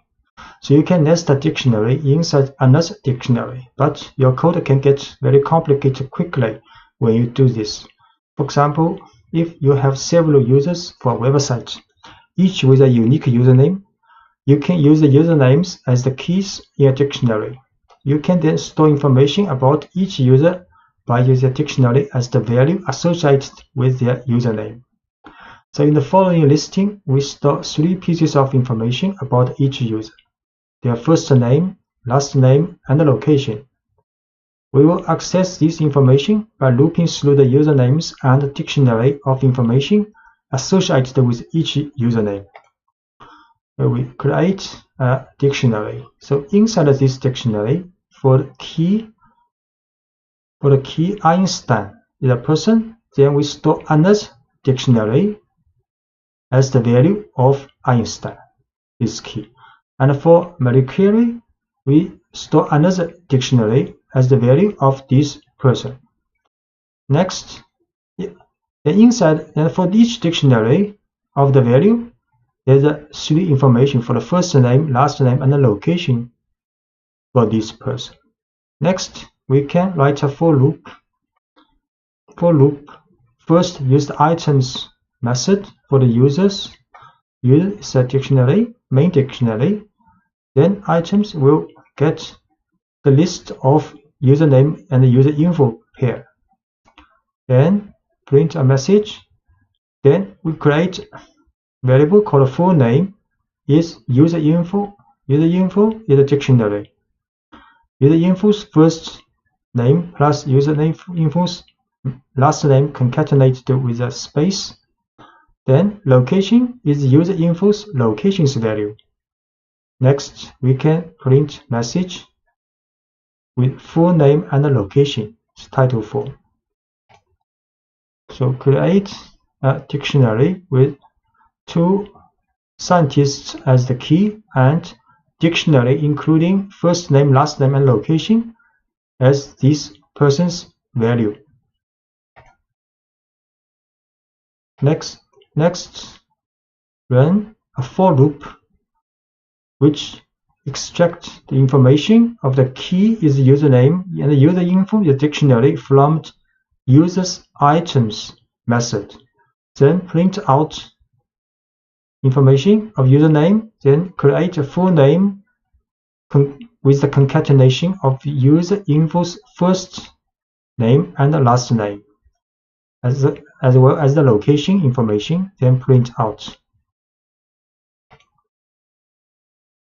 So the result is username Einstein, then full name Albert Einstein, location Princeton, and similarly for username Marie Curie. In this lecture, you will learn how to accept the user input in Python, so your program can then work with it. When your program needs a name, you will be able to prompt the user for a name. When your program needs a list of names, you will be able to prompt the user for a series of names. To do this, you will use the input function. How the input function works? The input function pauses your program and waits for the user to enter some text. Once Python receives the user's input, it will store it in a variable to make it convenient for you to work with. For example, we can use input function, and this is a prompt to the user. User will see this prompt to tell me something, and I will repeat it back to you. Then, after user has input the text of something, then this will stored in the message variable. Next, we can print out this message. For example, we can try this. The user will see this, tell me something, and I will repeat it back to you. I try, for example, hello everyone. Then this information has been stored in the message. Next, we can print out this message. Hello everyone. So the input function takes one argument, the prompt or instructions that we want to display to the user so they know what to do. In this example, when Python runs the first line, the user sees the prompt, tell me something, and I will repeat it back to you.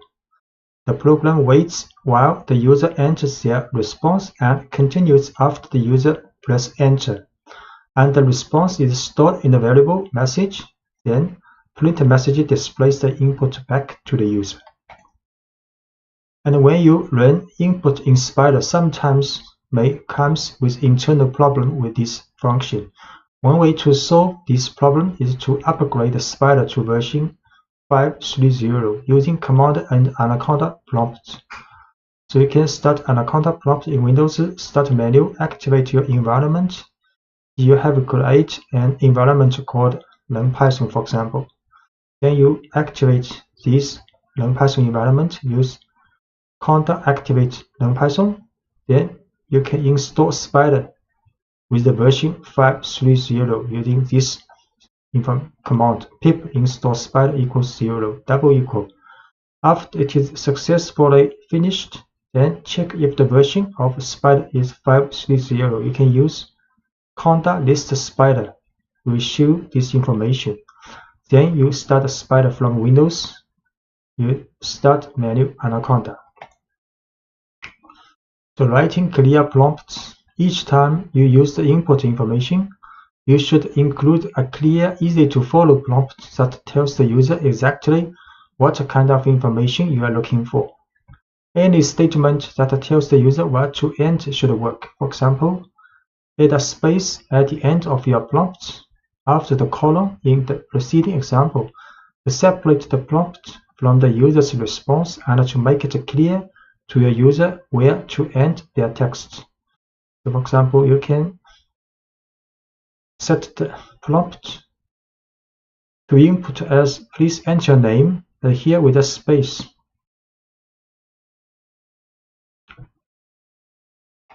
Try.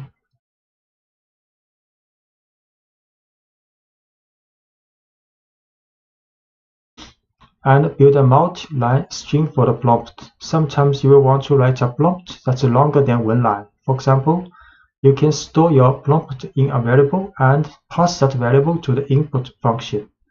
This allows you to build your prompt over several lines. Then write a clean input statement. For example, we can store prompt first with this message. If you tell us who you are, we can personalize the messages you see.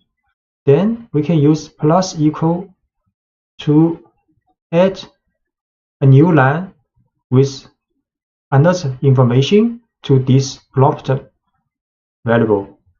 So next we can use input function and passing this prompt. So user will see if you tell us what you are, what's your first name, 2 lines information prompt. So we create prompt this line first. Then we add another line to this prompt.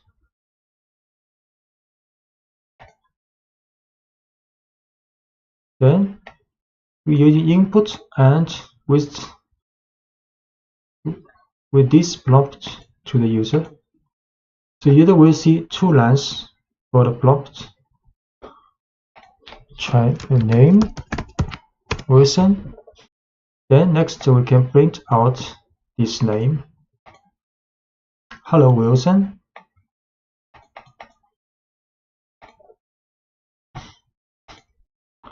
Using int to accept a numerical input. So when you use the input function and the user inputs a number, Python interprets it as a string. If all you want to do is print the input, this works well, but if you try to use input as a number, you have to use the int function, which tells Python to treat the input as a numerical value.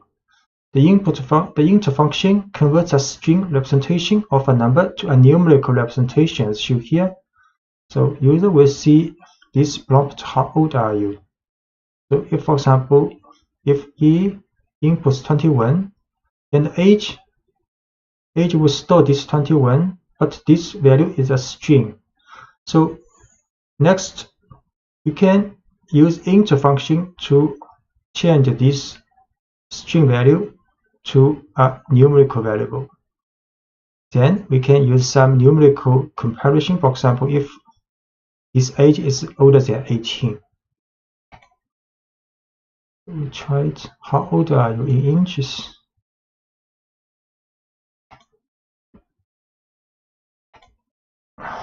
(25), for example. Then we store this height variable and change to int form. Use int function. So now height can be used to do some numerical comparison. For example, if height is larger than 36, print this message. If not, then print else message. So you will be able to write when you are a little older.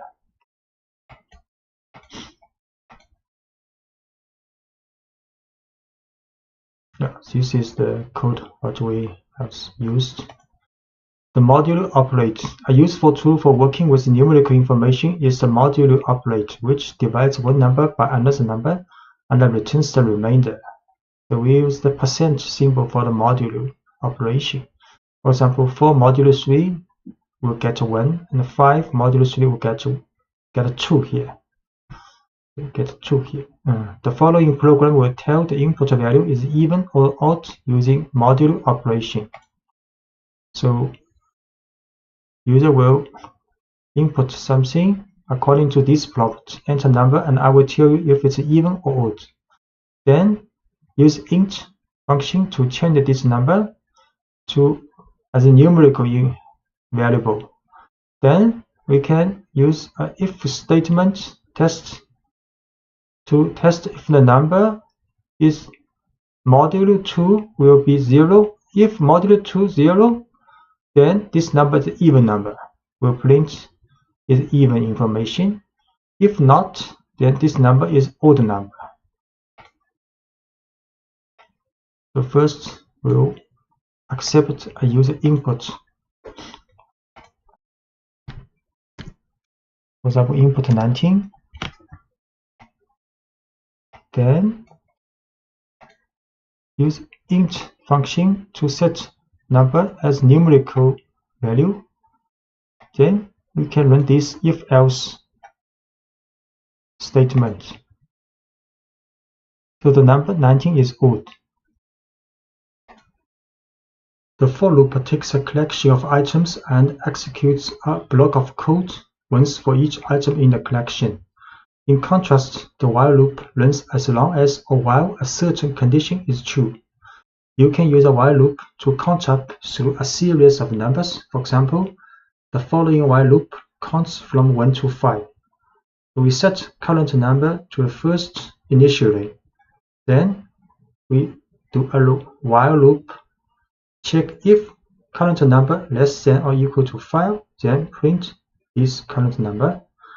Then inside this while loop, we also increase this current number with 1. Then it will go back, check again if this condition still true. So and so on until run the current number if not less than or equal to 5, then the while loop stops. So in the first line, we start counting from 1 by setting the value of current number to 1, and the while loop is then set to keep running as long as the value of current number is less than or equal to 5. The code inside the loop brings the value of current number and then adds 1 to that value with current number equals 1. And this operator is shorthand for current number equals current number plus 1. So Python repeats the loop as long as the condition current number less than equal to 5 is true. We show current number equals 1, assigned with 1 first. So while loop, while this condition is true, will print out this number and then increase this number with 1. So this 5 number is being printed out. So letting the user choose when to quit. So in the following program, we define a while loop. We then define a quit value and then keep the program running as long as the user has not entered the quit value. So prompt, we create prompt value message, the 2-line, tell me something and I will repeat it back to you. And enter quit to end the program. So we start with an empty string called message. Then our message is not quit, is not equal to quit. If this is true, then we will let user to input some message with this prompt. Next, then print message. So this while loop will run until user input quit. So if user do not input quit, this while loop will always run forever to print the message you have input. But if you input quit, then while loop will stop immediately.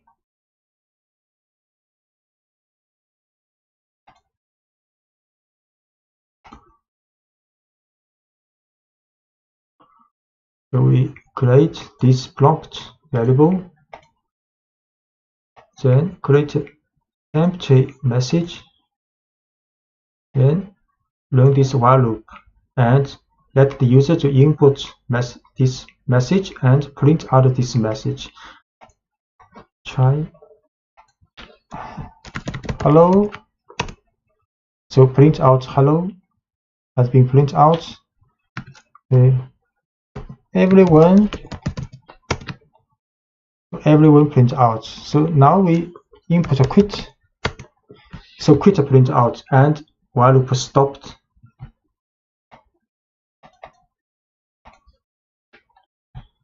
This program works well, except that it prints the word quit as if it were an actual message. So actually quit is not the message you wanted to be printed out. The simple if test fixes this. This is same 2-line prompt and same for start with an empty message.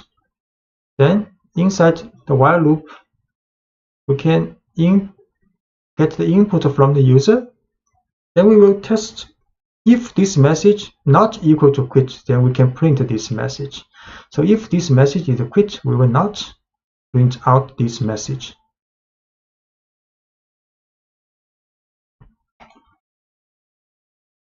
So we can try this. This is the same as before. Then the while loop has been changed with adding an if statement. If the message is not quit, then we print out this message. Then hello. Then hello is printed out. Everyone printed out, but we input a quit. The message is not printed out, and while loop also stopped. Using a flag. So in the previous example, we had the program perform certain tasks while a given condition was true. But what about more complicated programs in which many different events could cause the program to stop running? So if many possible events might occur to stop the program, trying to test all these conditions in one while statement becomes complicated and difficult. So for a program that should run only as long as many conditions are true, you can define one variable that determines whether or not the entire program is active. This variable, called a flag, acts as a signal to the program. So we can write our program so they run while the flag is set to true, and stop running while any of several events sets the value of the flag to false. So let's add a flag to the previous program. This flag, which we will call active, so you can call it anything, will monitor whether or not the program should continue running. So we set create to line message, prompt message, then we create a variable called active is true. Next, we will run a while loop, start with while active. So while active means if the active's value is true, then while active will be true. If the active's value is not true, so while active will not be true. So the while loop starts with while active. So the message, user will input a message. So if the message equals quit, then we'll set active to false. If the message is not quit, then we will print this message, then run while loop again. Until user input quit, we will set active to false, then while loop will stop. We create this prompt message, then set a flag variable active to true first.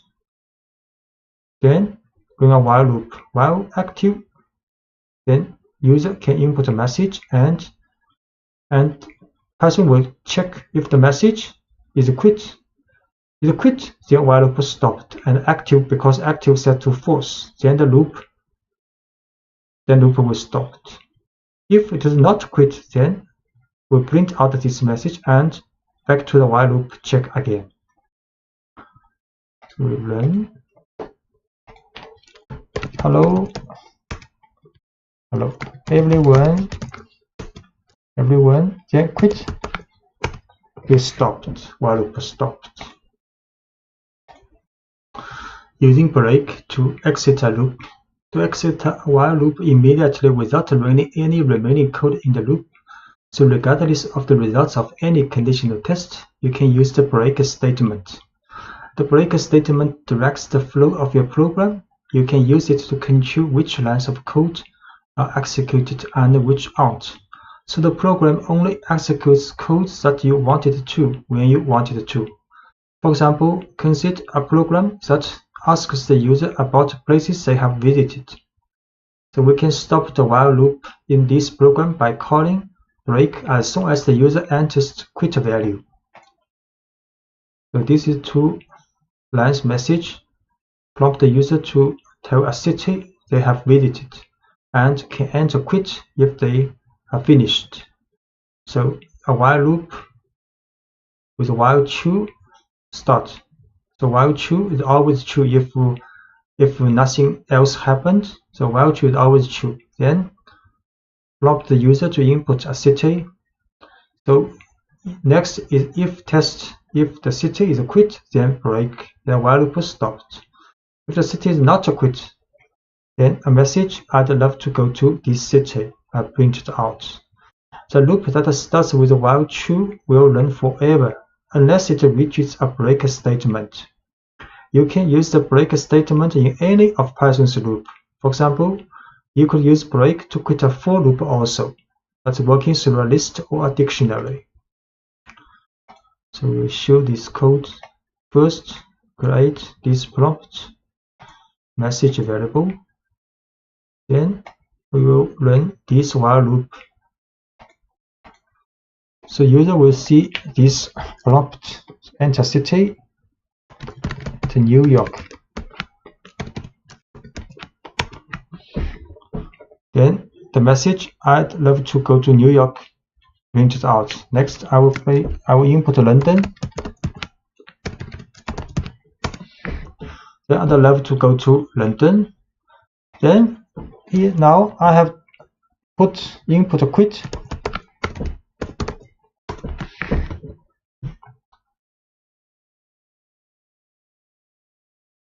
So the while loop stopped. And you can also use continue in a loop. So rather than breaking out of a loop entirely without executing the rest of its code, you can use a continue statement to return to the beginning of the loop based on the result of our conditional tests. So for example, consider a loop that counts from 1 to 10 but brings only the odd numbers in that range. So we create the first value of current number is 0. Then we run a while loop for the test if current number is less than 10. So at the beginning it is true because 0 less than 10. So run the while loop. Inside the loop, first we add 1 to this number. Then we if test if this number modulo 2 equals 0, which means it is an even number, then it will continue. So continue will go back to the while loop, and without running the rest of code in the while loop, but not stop this while loop. Just skip the rest of the code and back to the while loop. So if it is an even number, we do nothing, just back to the while loop. But if it is not even number, it's an odd number, then we print this number and back to the while loop also. So first we set the current number to 0 because it's less than 10. Python enters the while loop. So once inside the loop, we increment the count by 1. So current number is 1. And the if statement then checks the modulo of current number and 2. If the modulo is 0, which means current number is divided by 2, the continue statement tells Python to ignore the rest of the loop and return to the beginning.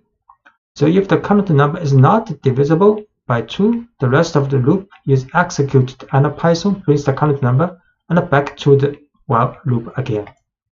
So we will show current number is 0. Then a while loop will print out only odd number. So only odd number 1, 3, 5, 7, 9 are printed out, and the even number not printed out, and the code using continue. So you will not stop the while loop, just skip the rest of the code in this run. To keep track of many users and pieces of information, we will need to use lists and dictionaries with our while loops. A for loop is effective for looping through a list, but you shouldn't modify a list inside a for loop because Python will have trouble keeping track of the items in the list. To modify a list as you work through it, use a while loop. Using while loops with lists and dictionaries allows you to collect, store, and organize lots of inputs to examine and report on later.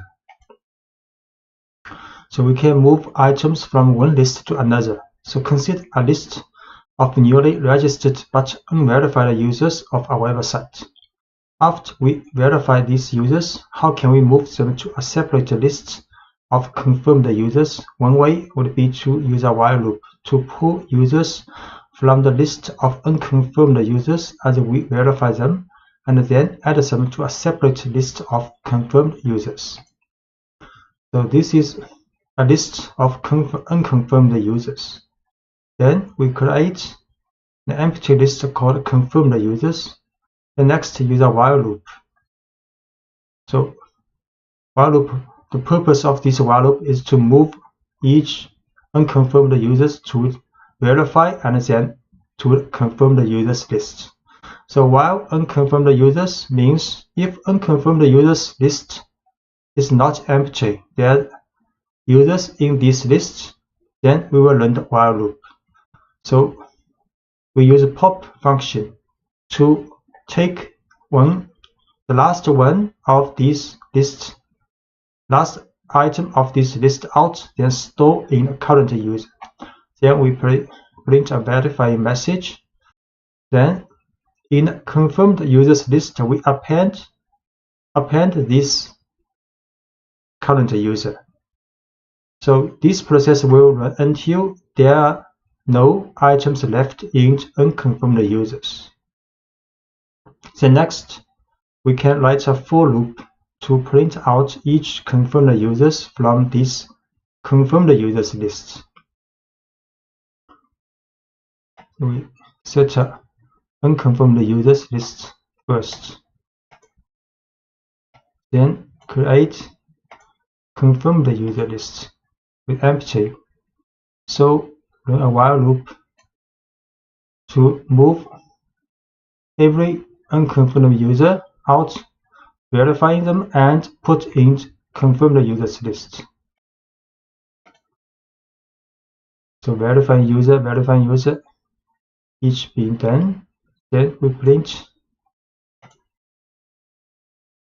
following users have been confirmed. Then for loop for the confirmed users list, each item will be printed out.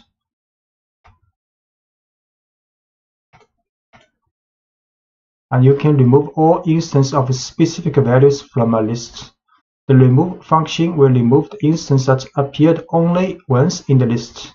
But what if you want to remove all instances of a value from a list? Say you have a list of pets with the value cat repeated several times. To remove all instances of that value, you can run a while loop until cat is no longer in the list. So there's a list with pets. The cat occurs 3 times here. Then we can write a while loop. So while cat in pets, then we will remove cat. So while cat in cat means while cat exists in this list, it still have cats list exists in this list, then we'll remove this cat. So until there are no cat in these pets, then the while loop will be finished. So we create these pet lists and print cat. Then a while loop will remove each one cat in the list, and we print pets again. There are no cats now in the list. So filling a dictionary with user input. So you can prompt for as much input as you need in each pass through a while loop. So let's make a pooling program in which each pass through the loop prompts for the participant's name and the response. We can store the data we gather in a dictionary. So first we create an empty dictionary, then set a pooling active flag to true. So while pooling active, then user will see prompt what is your name.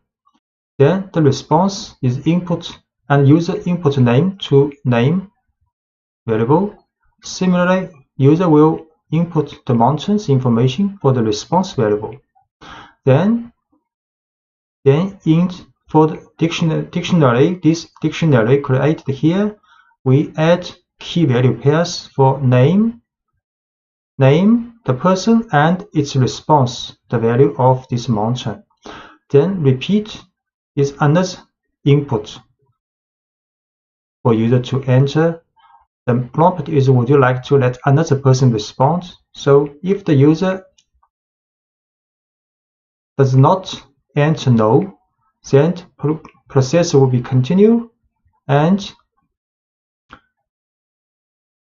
the user can go back to the while loop, and the user can input again the name and the information for the response with mountains, then add another key value pairs in dictionary. So this process will until user enter no in the repeat input. If the user enter repeat input with no, then pooling active flag will be false. So back to the while loop, pooling active will not be successful, then the while loop is stopped. So next, then we can print out information from this dictionary with the function items and get name response pairs, each name response pairs, and print it out in this message. So we set this empty dictionary first, then while loop.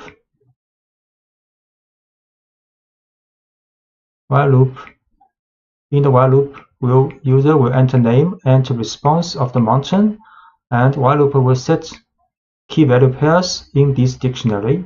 Then user will see Anna's prompt. Would you like to let another person respond? If the user does not enter no or enter yes or other input, then the while loop will continue on, and user then enter another name and mountain, and so on until user has entered no here. Then the key pooling active flag will be false. Then the while loop will be stopped. So we run this process. Okay, we have to define pooling active first. Then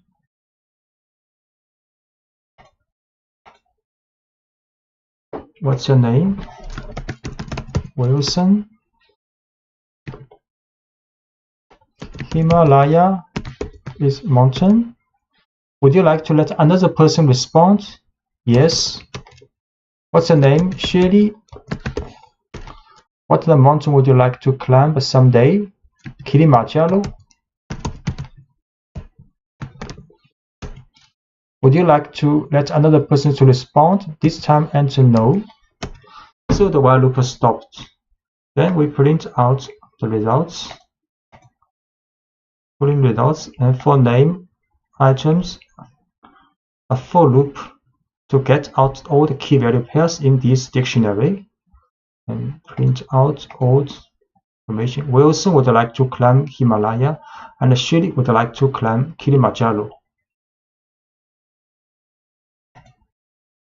In this lecture, you will learn to write functions, which are named blocks of code that are designed to do one specific job. So when you want to perform a particular task that you have defined in a function, you call the name of the function responsible for it. If you need to perform that task multiple times throughout your program, you don't need to type all the code for the same task again and again.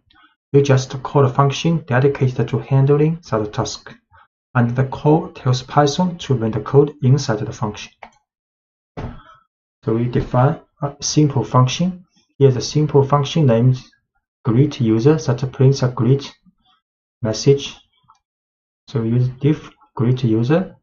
Then this is the description of this function. Use triple quotes.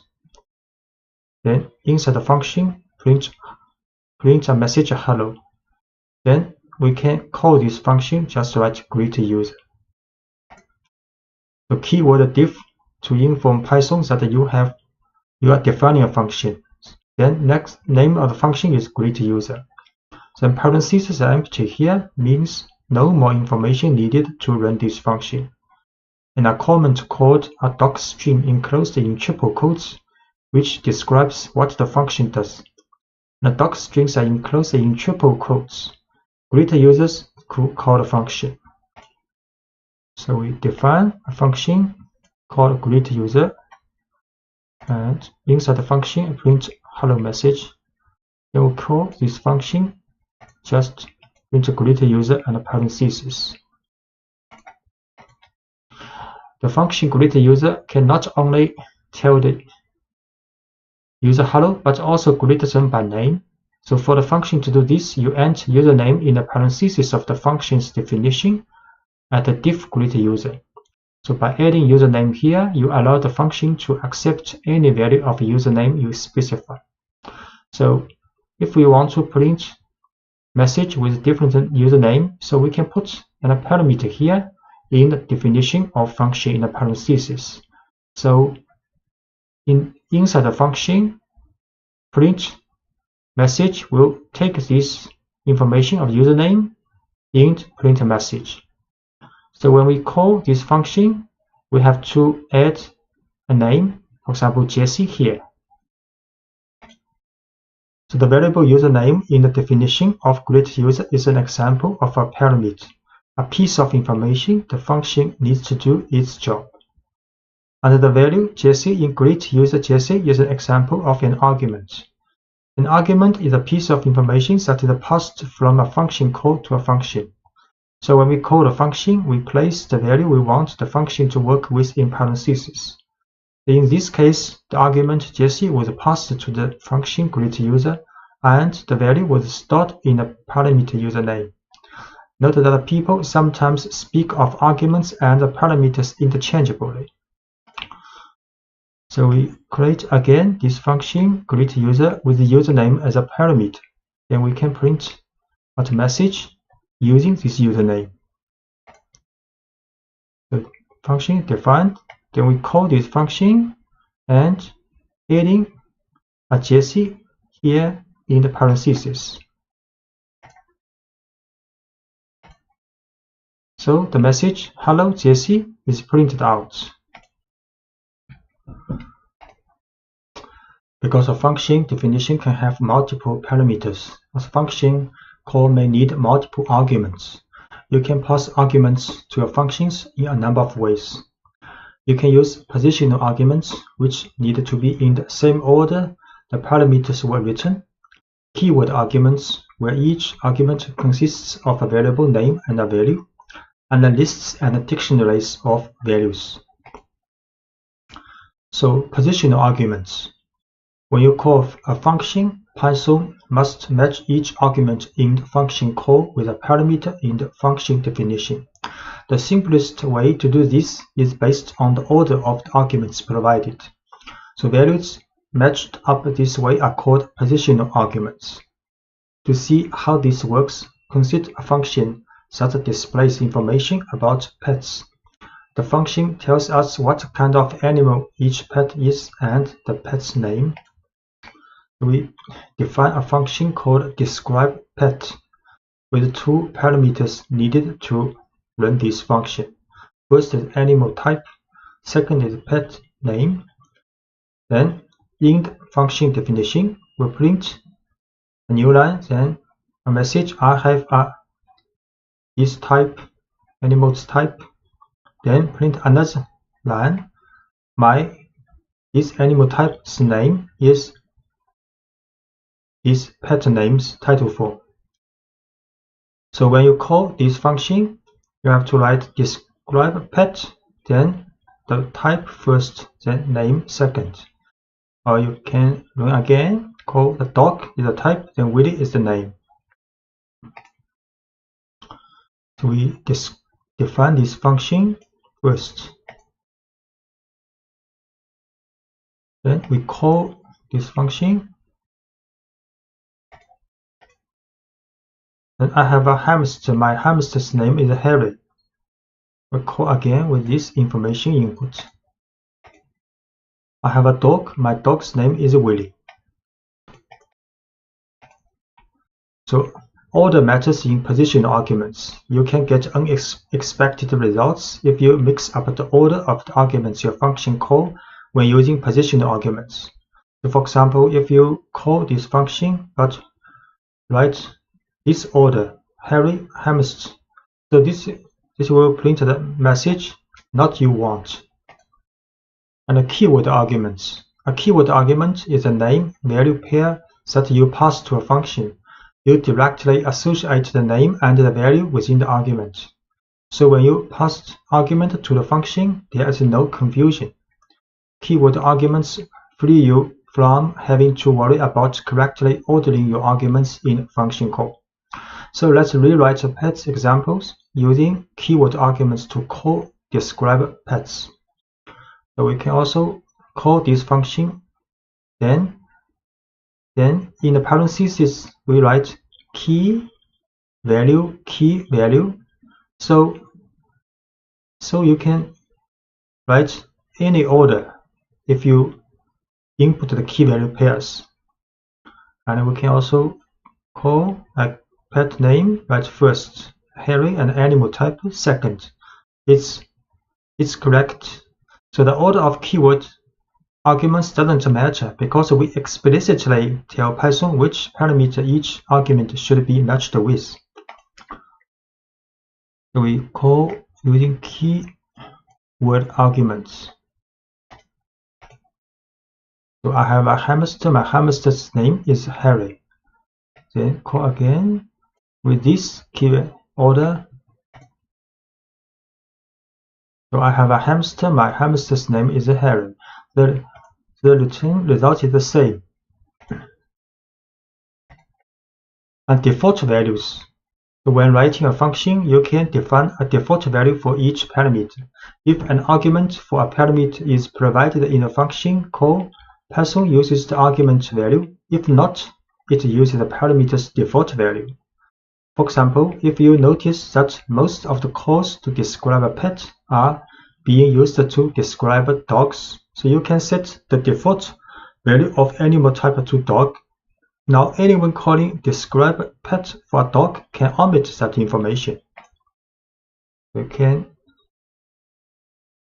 define this function with pet name, but animal type we set a default value as dog. So when you print, when you call this function, if it is a dog, you can just input the name of this pet. You need not input a dog, but the function definition with the default value have to be put after the argument parameter without default name, without default value. So dog, because the default value for animal type is dog, so we have to put this parameter in the end in the function definition. So when we call this function, we can also write pet name Willy. So in both calling without animal type in the input, so the function will assume that animal type is dog. So we create this function with the default value with dog for the animal type. Then call this. So I have a dog. My dog's name is Willy. So this information is for name. And I call again. I have a dog. My dog's name is Willy. To get the same result. Notice that the order of the parameters in the function definition had to be changed because the default value makes it unnecessary to specify a type of animal as an argument. So the only argument left in the function call is the pet's name. So Python still interprets this as a positional argument. So if the function is called with just a pet's name, that argument will match up with the first parameter listed in the function's definition. So this is the reason the first parameter needs to be pet name. And the simplest way to use this function now is to provide just a dog's name in the function call. And to describe an animal other than dog, you could use a function call like this. So if we describe a pet, but the pet is not a dog, so we have to input pet name is Harry and animal type is hamster. Because the position arguments, keyword arguments, and default values call can be used together, often you will have several equivalent ways to call a function.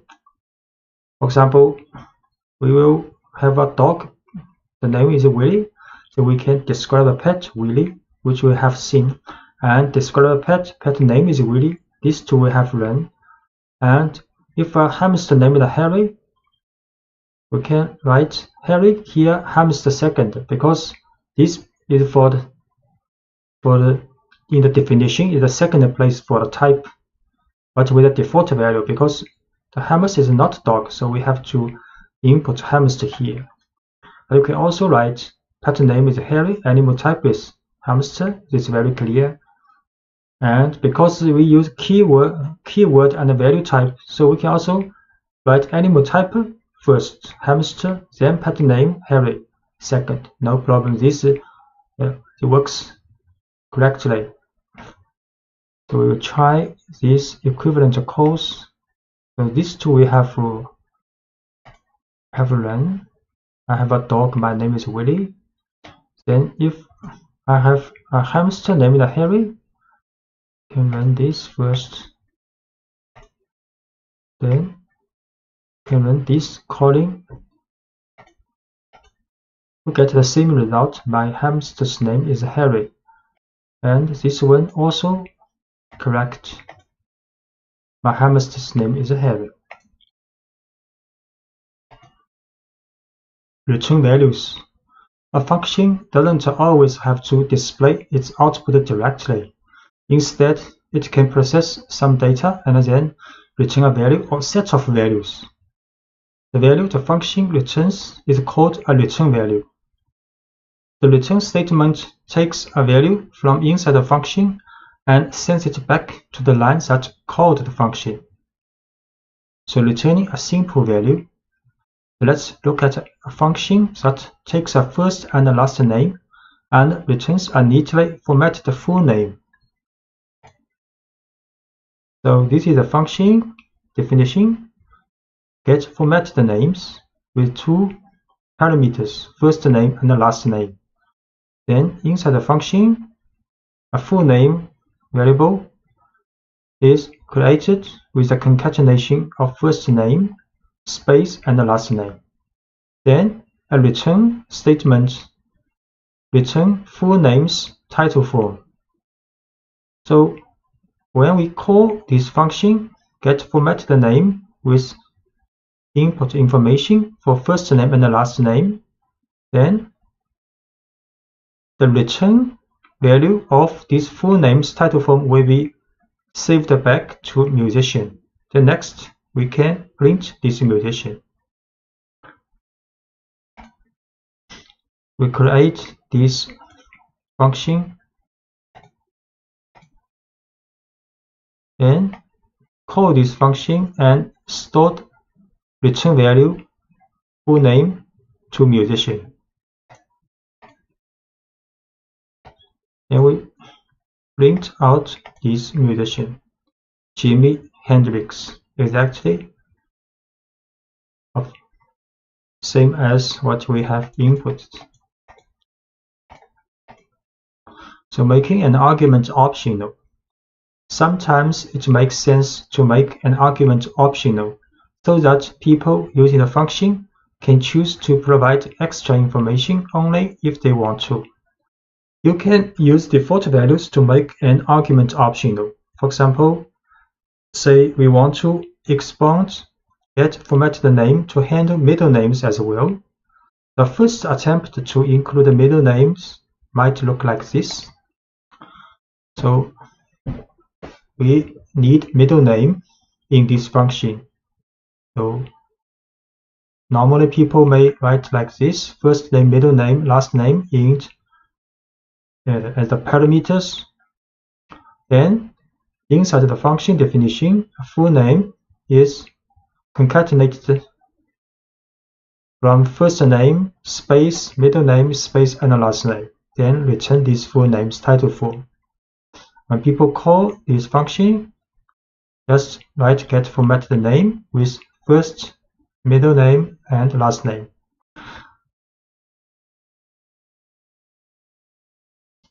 So we try this function definition and call this function with first name, middle name, and last name.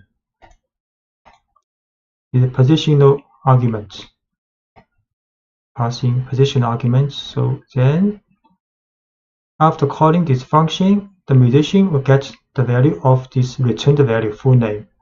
Then we print this musician. So first name John Hooker Lee printed out. This function works when given a first, middle, and a last name. The function takes in all three parts of a name and then builds a string out of them. But middle names aren't always needed, and this function as written would not work if you try to call it with only a first name and a last name. So this function does not work when people have not middle name to input. The better solution would be to make middle name optional. So we can give the middle name argument an empty default value and ignore the argument unless the user provides a value. So this is a better solution for definition of this function.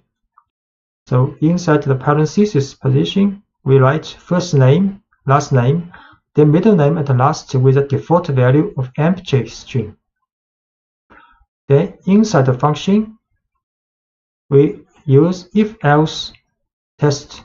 So if middle name means if the middle name is not empty, which means if user inputs some middle name, then the full name is the concatenation of these three names together. Else means if user did not input the middle name, so full name is only first name concatenated with the last name. Then in the end, function will return full name, the title form. So when we call this function, no matter whether the people has middle name or not middle name, this function works. So in this case, we call this function with only first name and last name. Then in this case, we can call function with first name, last name, and middle name. Just note middle name have to be put in the last place, because in the definition, first name, last name, and middle name. We create this function first with middle name as default, has a default empty string. Then we call this function with only first name and the last name. Then we print, so only first name, last name. And we call this function with first, last, and middle name input. Then print this musician. Now three name, first name, middle name, and last name. A function can return any kind of value you need it to, including more complicated data structures like lists and dictionaries. For example, the following function takes in parts of a name and returns a dictionary representing a person. We define a function called buildPerson. Information in parameters are first name, last name. So the person is a dictionary created in the function. And for this dictionary, there are two key value pairs. First is the first value is the first name from the parsing of this first name, and key last, the value is last name passed from these positions parameter. So then function return person, this dictionary, when you call this function. So next we call this function buildPerson, then with information for first name, last name passing. We create this function with a return a dictionary of a person. Then we call this function and with passing first name and the last name, and stored back to the musician. So the musician is a dictionary because this function returns a dictionary. So we print out this musician is a dictionary with first two key value pairs. Key first value is Jimmy, last is key, the value is Hendrix. And you can easily extend this function to accept optional values like a middle name, an age, an occupation, or any other information you want to store about a person. For example, the following change allows you to store a person's age as well. So we define a function called buildPerson, but this time we add another parameter called age with default value is empty string in addition to first name and the last name. So inside the function, we create a dictionary called person with two key value pairs, first and the last first. Then we run a if test if age. So if age means if user input age when calling this function, then we create another key value pair for this person's dictionary. Then key is age and the value is the age user input. Then in the end we return this person dictionary.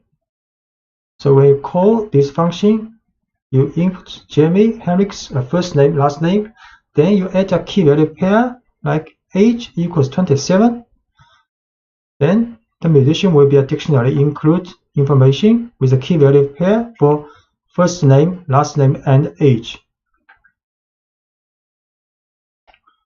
We define this function with age as a default empty string value in addition to first name and the last name, and return this person if age is input with a value, then the person has key value pair for age also.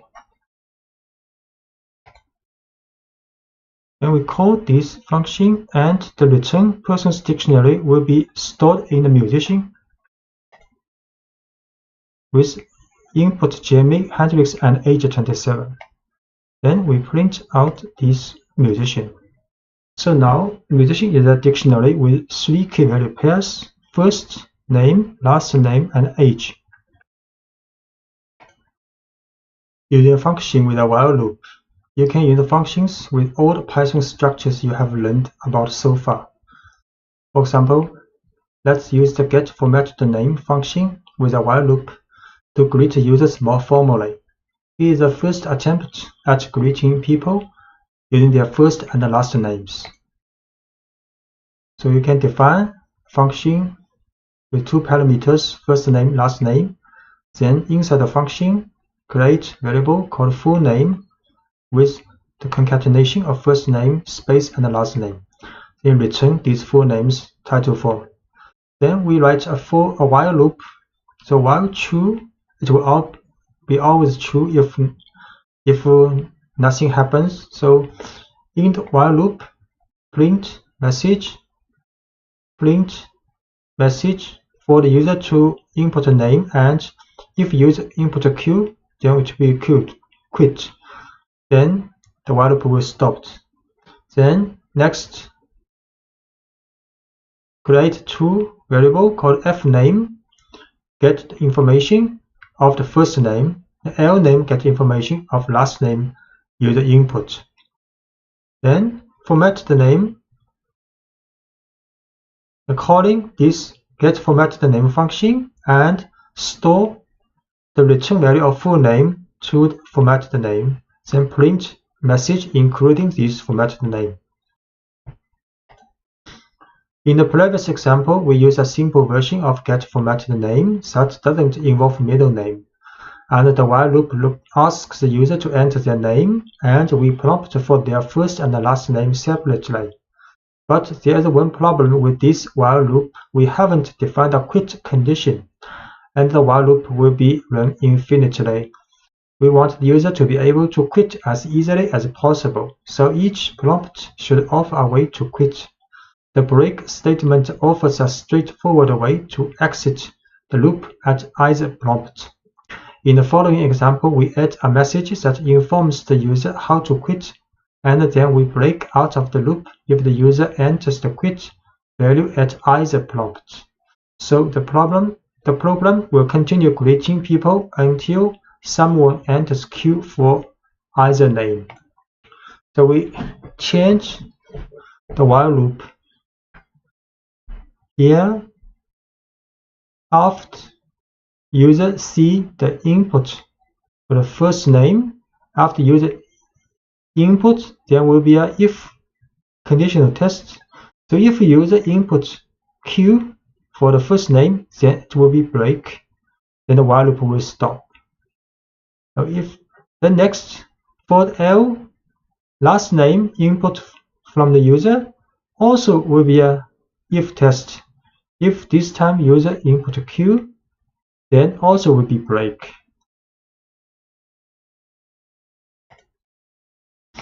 We try to use this.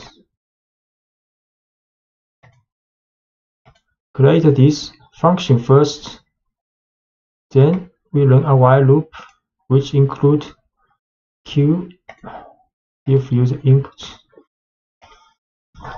So first name Wilson, last name Shirley, Then hello Wilson Shelley. Then first name James, last name Wilson. Then print it out. Then we input Q, and the while loop stopped.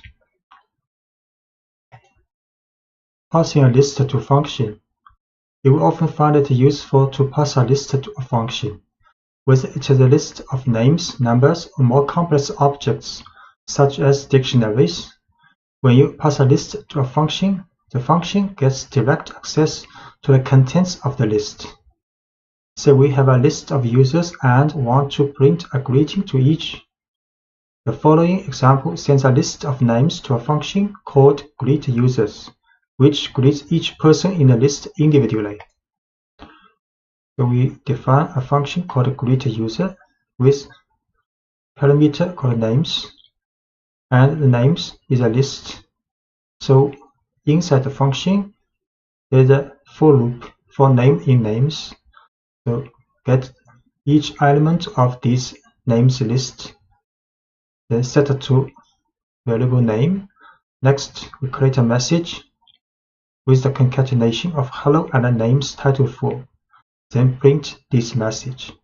So when we call this function, we create a user names with 3 names in this list, then call this function greetUsers with passing this user names list. We define this function first, then create a list called usernames, and call this function with passing this list.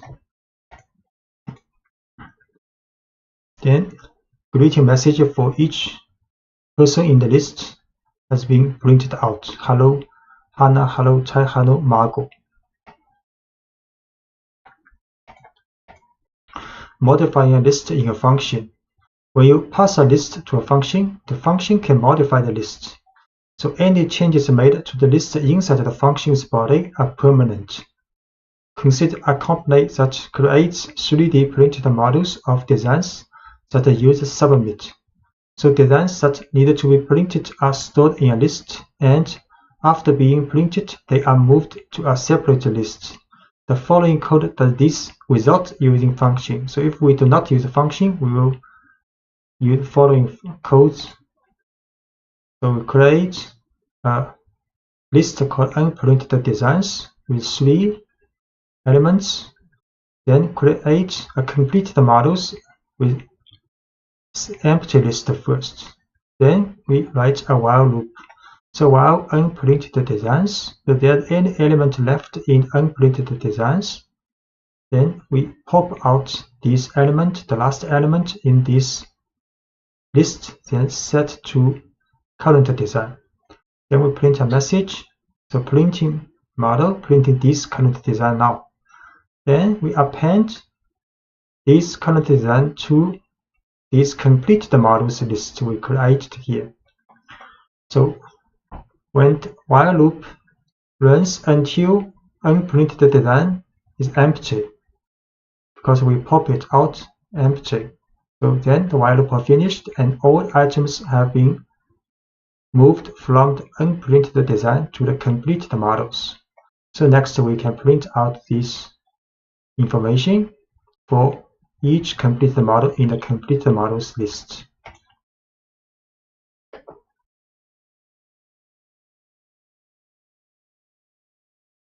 So we create these 2 lists, then use a while loop to move all items from unprinted design to completed models. So printing model, so each element has been printed. Then we print a message. Following have been completed. Then a for loop in this completed models list. Print each model. Each model has been completed. So we can recognize this code by writing 2 functions, each of which does one specific job. The first function will handle printing the designs, and the second will summarize the prints that have been made.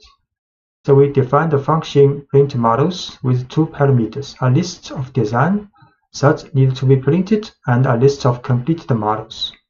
So given these two lists, the function simulates printing each design by printing the list of unprinted designs and filling up the list of completed models.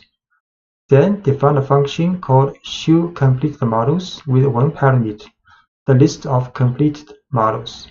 So given this list, showCompleted function will display the name of each model that was printed. So this is the code. So we first define a function called printModels. So there are two parameters, unprinted designs and completed models. Both are lists. So then inside the function is a while loop, very similar to the while loop we see in the previous pages. Then the current design is the pop value from the unprinted designs if unprinted design is not empty. Then we print a message, we print this current design now. Then we append this current design to the completed models list. The next, another function called showCompleted with one list as parameter, completed models. So we print a message, then for completed models, each completed model in completed models list will print this model. So when we call this function, we first define two lists. One is unprinted designs with 3 elements. One is completed models with empty value, initial empty value. Then we call printModels function with unprinted design and completed models as input to the parameter. Then we call showCompleted with completed models as input. So we run first define these two functions called printModels and showCompleted.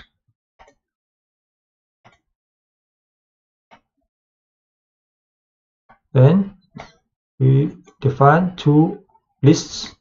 One is unprinted design and one is complete design with empty lists. Then we first call printModels with input as unprinted design and completed models as parameter input.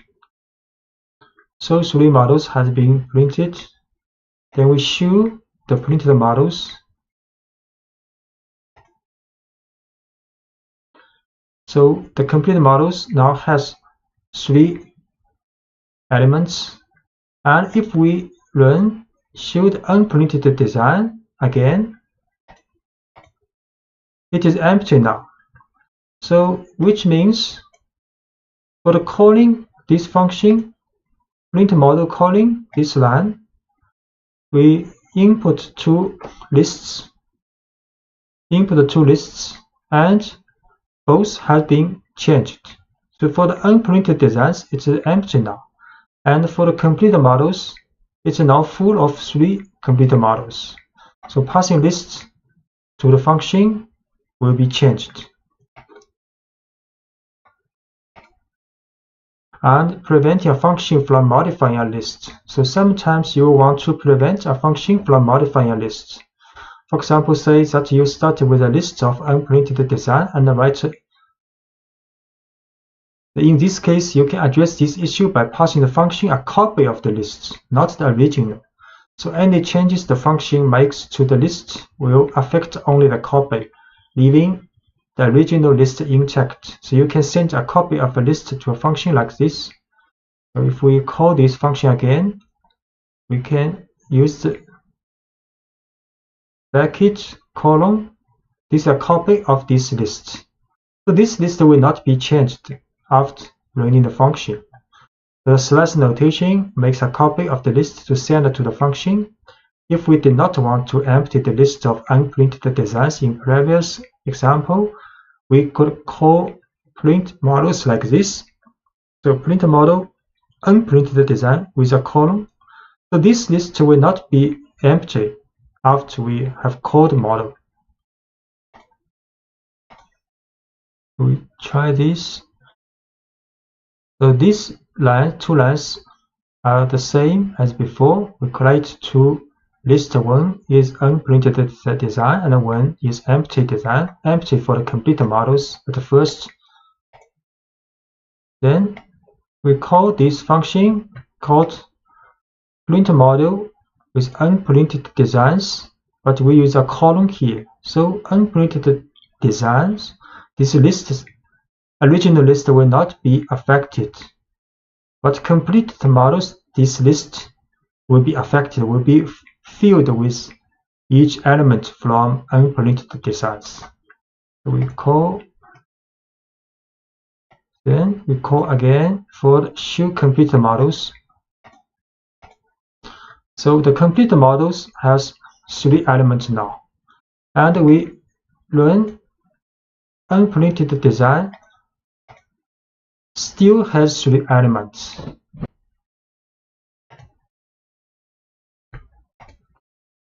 Passing an arbitrary number of arguments to function. Sometimes you want to know ahead of time how many arguments a function needs to accept. Fortunately, Python allows a function to collect an arbitrary number of arguments from the calling statement. For example, consider a function that builds a pizza. It needs to accept a number of toppings, but you can't know ahead of time how many toppings a person will want. The function in the following example has one parameter, asterisk toppings, but this parameter collects as many arguments as the calling line provides. So we define a function called makePizza with the parameter asterisk toppings. Then we print these toppings. And when we call this function makePizza, we can input one argument pepperoni, or we can input with 3 or many more arguments when we calling this function. So the asterisk in the parameter name toppings tells Python to make an empty tuple called toppings and pack whatever values it receives into this tuple. So in these 2 cases, pepperoni or mushrooms, green peppers, extra cheese will be stored in these star toppings, and this asterisk toppings will be a tuple, will be used in the function.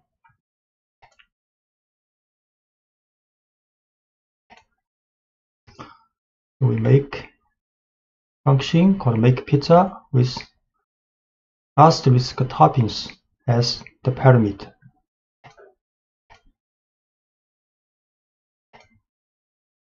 Then we call this function, this time with only one item, pepperoni, as the argument for this parameter. Then it will in output print this one with tuple with only one element. Then this time call this function but with 3 toppings as arguments input. Then Python will print out a tuple with 3 elements.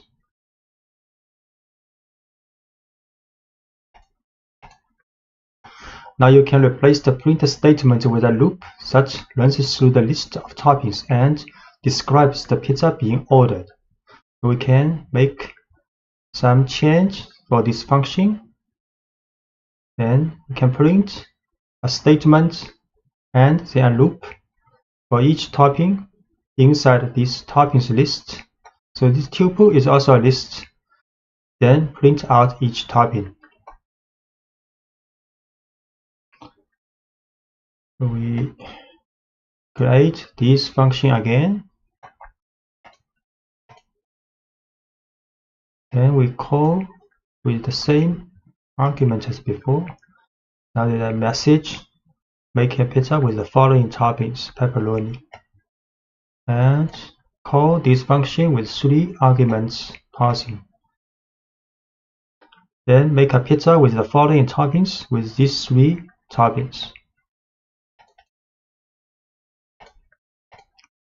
And mixing positional and arbitrary arguments. If you want a function to accept several different kinds of arguments, the parameter that accepts an arbitrary number of arguments must be placed last in the function definition. Python matches positional and keyword arguments first and then collects any remaining arguments in the final parameter. So for example, if the function needs to take in a size for the pizza, such parameter must come before the parameter asterisk toppings. So in the function definition, Python stores the first value it receives in the parameter size. All other values that come after are stored in the tuple toppings. So the function calls include an argument for the size first, and followed by as many toppings as needed. So we make modification for this function definition. Then this time there are 2 parameters. The first is the size for the pizza. The next is an arbitrary number of arguments will be stored in this toppings tuple because there are asterisk here. Then inside the function we print a message using the string value of this size. Then in the for loop, same as before, we print out this topping. So when we call this function, the same form for the calling as before, but this time we add size first. Have to add size first because size is stay the first position in the parameter in the function's definition. So size first, then next either is 1 items or 3 items will be stored as this toppings tuple. So we make a new function with size and this toppings tuple as parameter. Then we call this function again with the size first, then pepperoni second. Then a message, we make a 16-inch pizza with the following toppings, pepperoni. We call again this function with size 12 first, then 3 items second. Then we make a 12-inch pizza with the following toppings, mushroom, green peppers, extra cheese. And using arbitrary keyword arguments. Sometimes you will want to accept an arbitrary number of arguments, but you want to know ahead of time what kind of information will be passed to the function.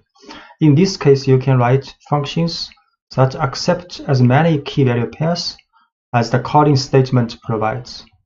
One example involves building user profiles. You know you will get information about a user, but you're not sure what kind of information you will receive. The function build profile in the following example always takes in a first and a last name, but it accepts an arbitrary number of keyword arguments as well. So in this function's definition, this function called build profile, we have two parameter called first last. This is like a normal parameter. Then is a double asterisk user info. So this will be stored as a dictionary in the function's definition.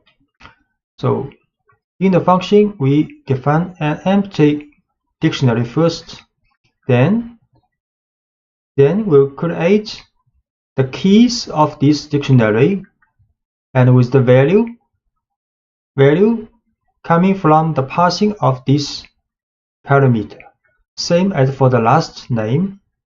Then next we write a for loop for this dictionary's items. Methods will get a key value pair. For each key value pair in this dictionary's items, then we will create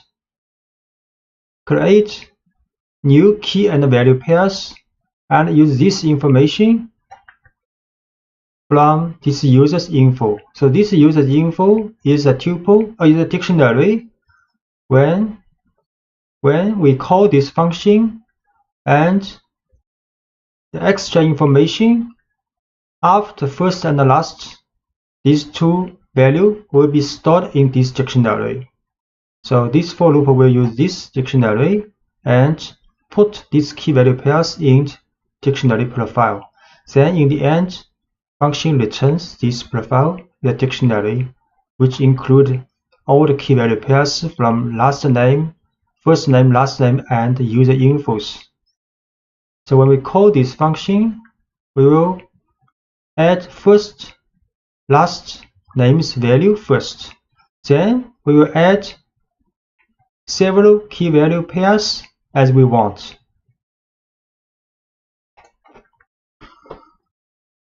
So we create this function with first, last, then a dictionary as parameter.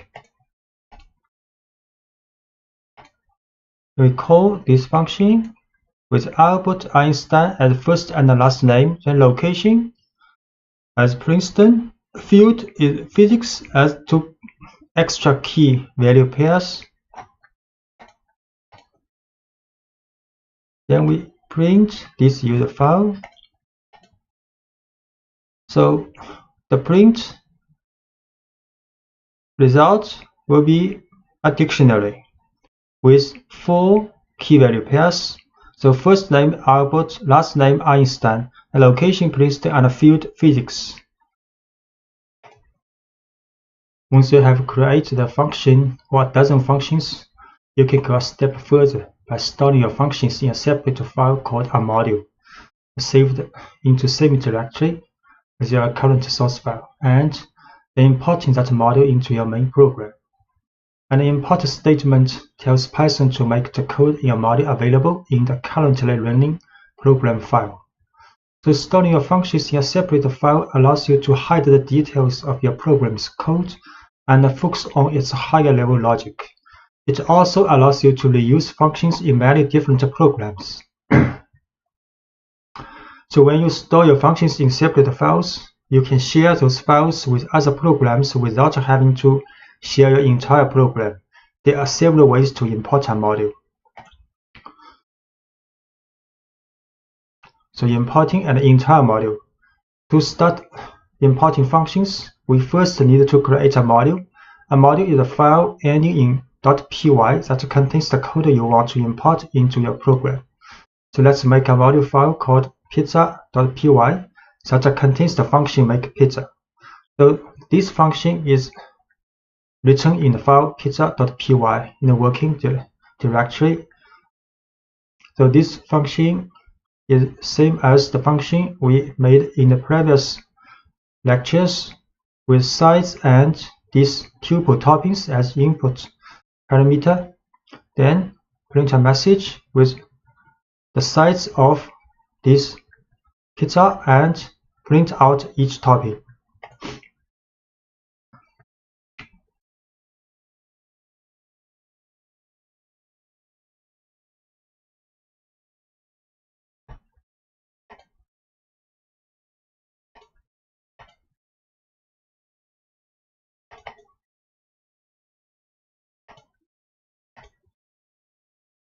So this file called pizza.py is a module file stored in the working directory, and their own function in this file called make pizza. Then first we set the working directory.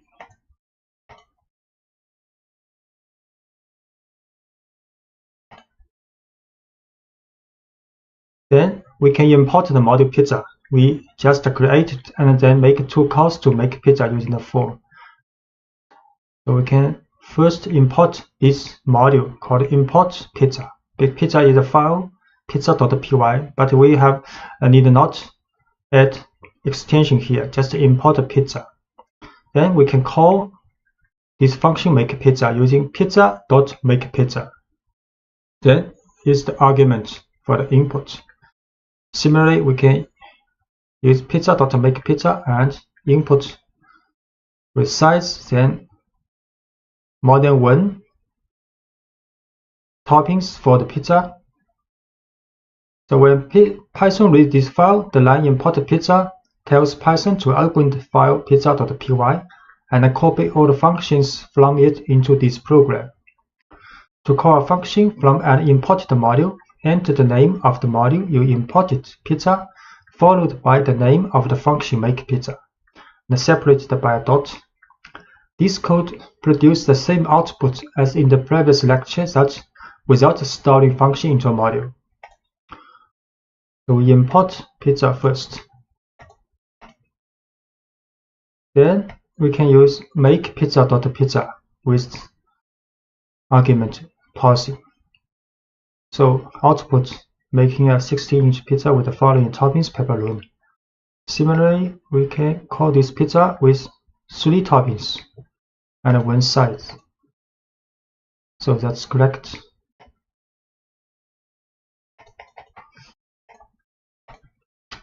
And you can also import specific functions from this import module file. You can also import a specific function from a module. Here is the general syntax for this approach. You can also write like from module name, import this function name. So you can import as many functions as you want from a module by separating each function's name with a comma. So if the module file contains more than 1 function and you want to import these functions, you can write from module name, this file, import the function, first function, second function, third function, and so on.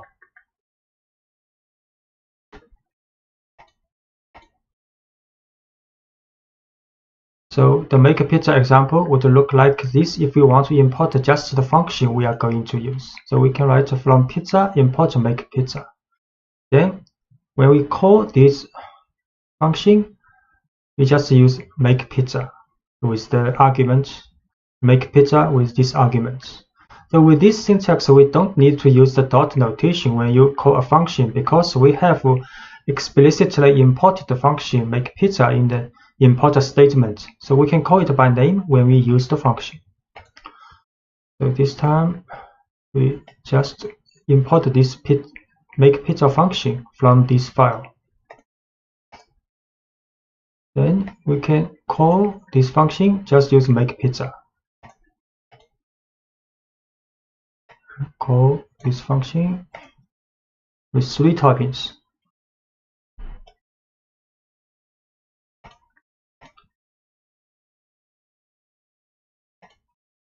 And using s to give a function an alias. So if the name of a function you are importing might conflict with an existing name in your program, or if the function name is long, you can use a short unique alias, an alternate name similar to a nickname for the function. You will give the function this special nickname when you import the function.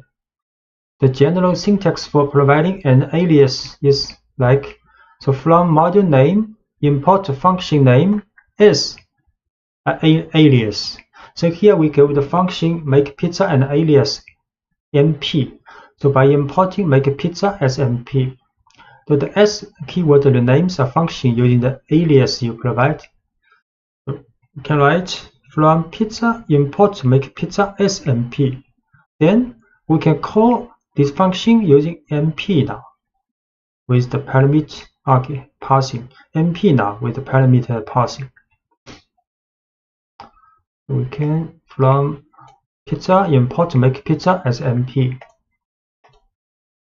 Then we can use mp16 pepperoni to call this function. You can make a call with mp12 mushroom, green peppers, extra cheese. So the output of this calling is the same. We use s to give a module an alias. You can also provide an alias for a module name.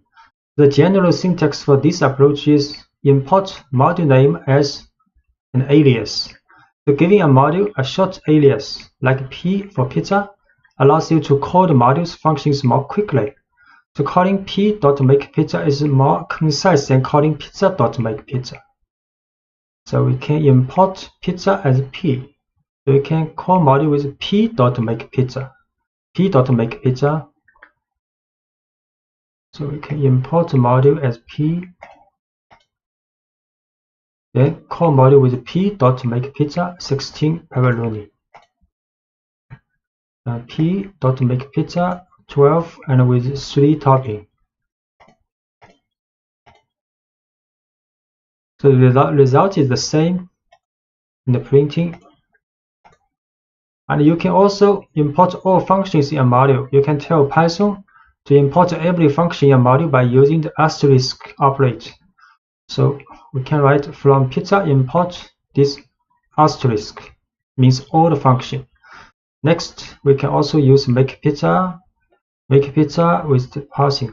The asterisk in the import statement tells Python to copy every function from the module pizza into this program file. Because every function is imported, you can call each function by name without using a dot notation. However, it's best not to use this approach when you are working with large modules that you didn't write. If the module has a function name that matches an existing name in your project, you can get some unexpected results. Python may see several functions or variables with the same name, and instead of importing all the functions separately, it will overwrite the functions. So this is not a good approach.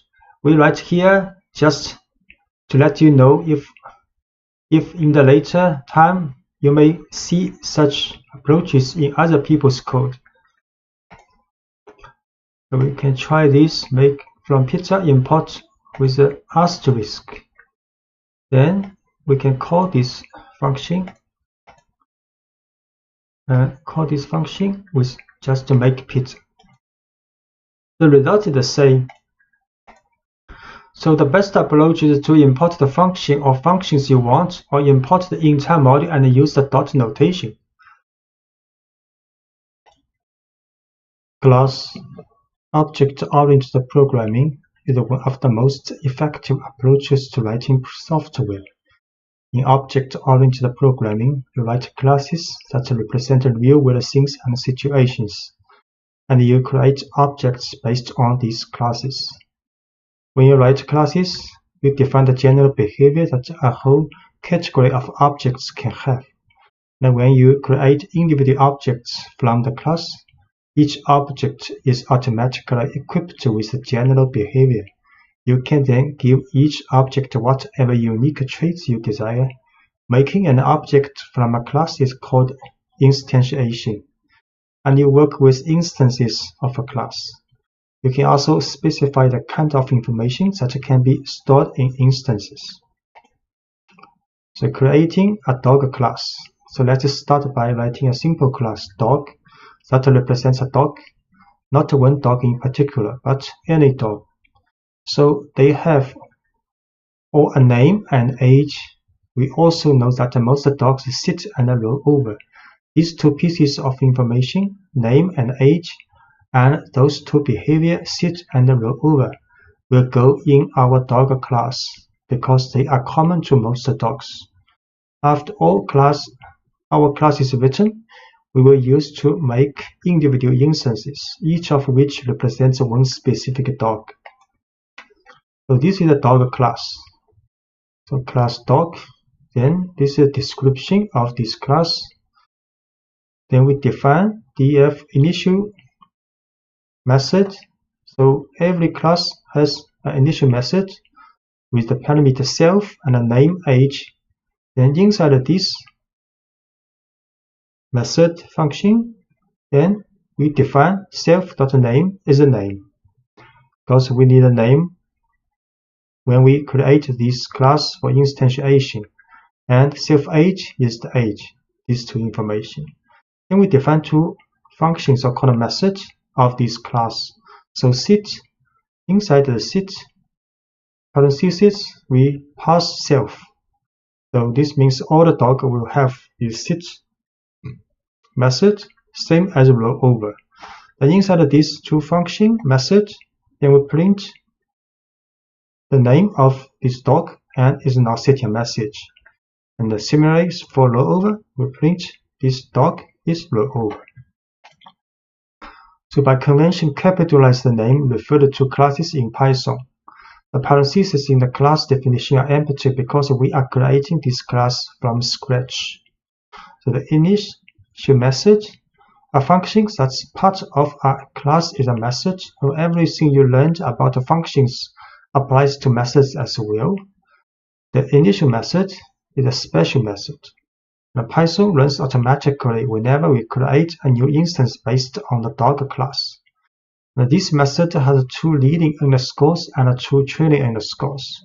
There are 2 underscores here and 2 underscores. We define the initial method to have 3 parameters: self, name, and age. The self parameter is required in the method definition, and it must come first before the other parameters. And it must be included in the definition because when Python calls the initial method later to create an instance of dog, the method call will automatically pass the self argument.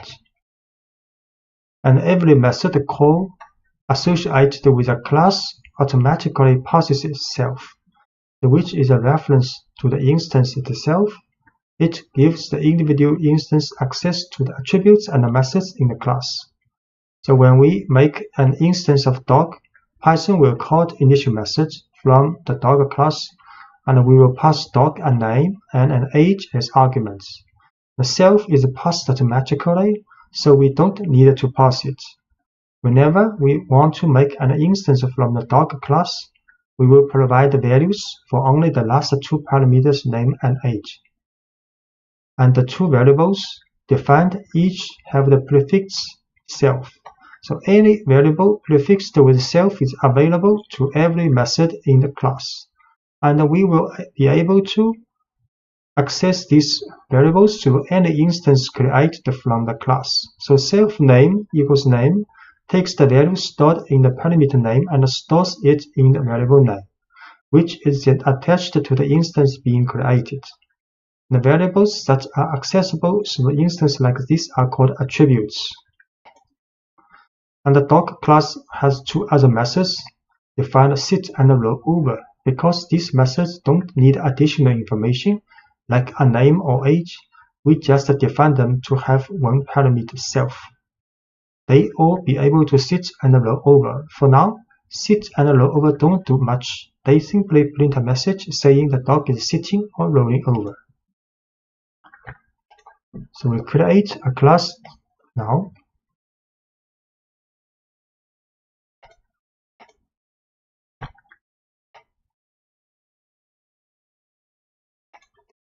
Then making an instance from class. The class dog is a set of instructions that tells Python how to make individual instances representing specific dogs. So let's make an instance representing a specific dog.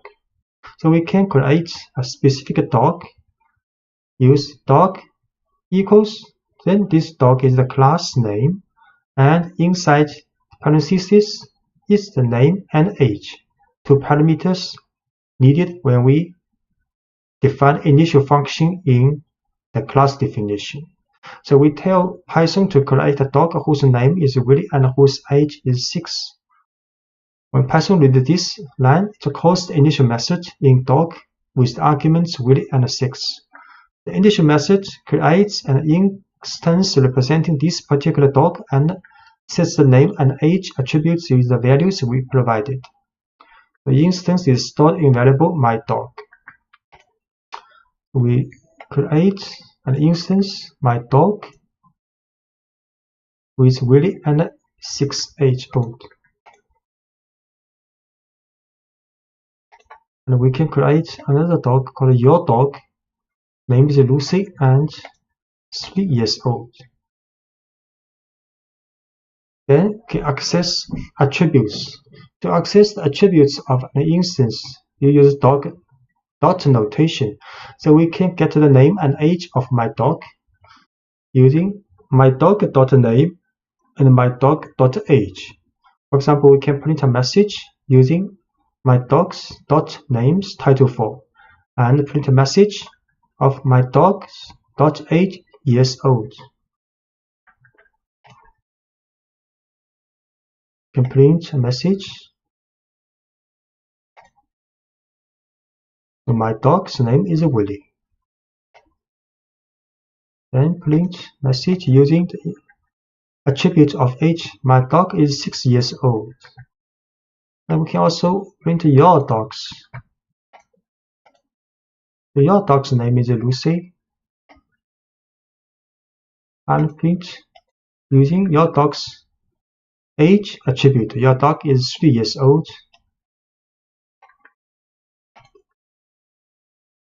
And we can also call methods. Methods actually is the function. So we can also use dot notation to call my methods defined in dog. So let's make our dog sit and roll over. So my dog dot sit.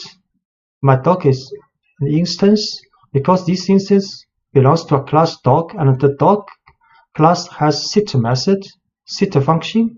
So we can use dot notation. So my dog dot sit. So we call this function. Similarly, we can use my dog dot roll over. So roll over this function will be called. My dog sit. So Willie is now sitting. My dog dot roll over. So Willie is now rolling over. And your dog can also sit. Lucy is now sitting. Of course, your dog can also roll over.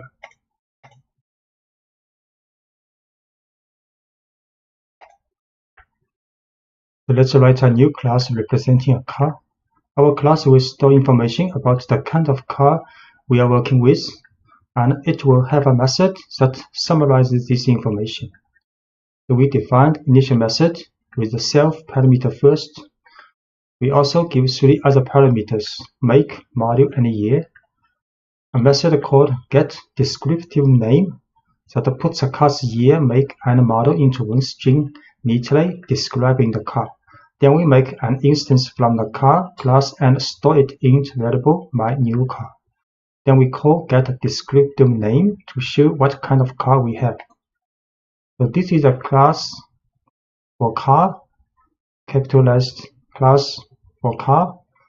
And inside the class definition is an initial method with self first, then 3 parameters: make, model, year. With the information, when we calling this, when we make an instance of this car, we will put and input this information. Then for this initial method, we'll pass this 3 information to the attribute of this car called make, model, and year. Then a method called getDescriptiveName with the parameter self will create a variable called longName, which concatenates the information of year, make, and model together. Then we'll return these names title form. So next we can make an instance of this car class called myNewCar with 3 information for make, model, and year. And we can also call this method getDescriptiveName for myNewCar. So we see create this class.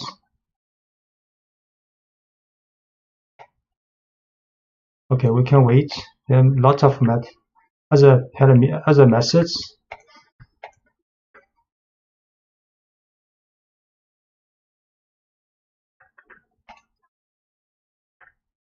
We can also set a default value for an attribute.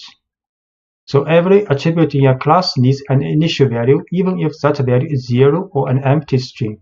So in some cases, such as when setting a default value, if you do this for an attribute, you don't have to include a parameter for that attribute. So let's add an attribute called odometer reading that always starts with a value of 0. So inside the initial method, we can create another attribute called odometer reading. Odometer reading, but with the initial value 0. So in this function, initial function, we do not need other information for this attribute, which means when we call this class to make an instance, we do not need to add automated reading when we make an instance of this class. So you can see class definition, initial method with make module year coming from the instance information, but automated reading was an initial value 0. Then this is the function for get descriptive name.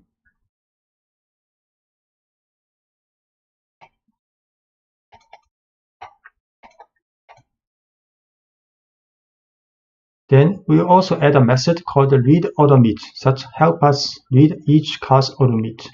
So read automate function with self as parameter will print this class automate reading attribute in the message. So when we have this instance called myNewCar, we can use this method with dot notation myNewCar.read automate. So calling method read automate will read a class current village. So we can this function define read automate self, then we print out this class automate reading attribute in the message. And we can also modify attribute values. You can change an attribute's values in 3 ways. You can change the value directly through an instance, set the value through a method, or increment the value, add a certain amount to it through a method. So modifying an attribute's value directly, the simplest way to modify the value of an attribute is to access the attribute directly through the dot notation of an instance. So here we set an automated reading to 23. But because the automated reading's initial value for each car is 0, so now we can modify this reading use this way. We can use myNewCar.automated reading is 23. So next we use myNewCar.read automator will get this new value. We will try this. We create this car class.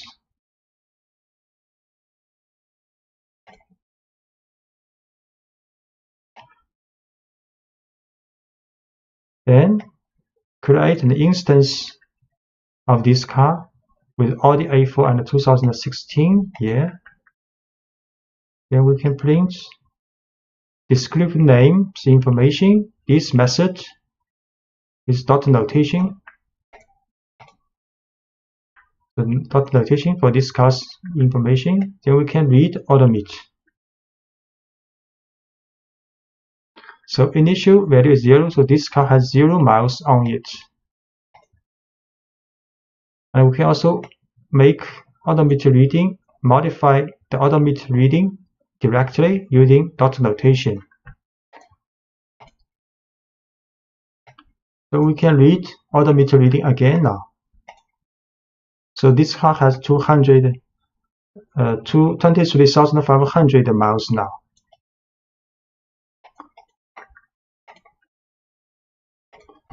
So you can also modify an attribute value through a method. So instead of accessing the attribute directly, you can pass the new value to a method that handles the updating internally. Here is an example showing a method called update automate. So we can also write a method called update automate with 2 parameters. First is self for this car, then the miles. So next, int function definition of update automate. Can write self.automated reading. Self is this car, dot automated reading is this attribute, then equals the miles we passing for this function with the new value. So next, when we make an instance called myUsedCar, post car, put in 3 information, make module year, then we can update this automated reading to a new value. Use the dot notation of myUsedCar.update automate with new value. Then we can read odometer again. So we create an instance of this car, Subaru Outback 2013. So then print the get information name of this car dot notation. So the information is printed out 2013 Subaru Outback. Next, we can update the odometer reading of this car to 23,500. Use this method. Then we can read odometer reading. So this car has 23,500 miles on it.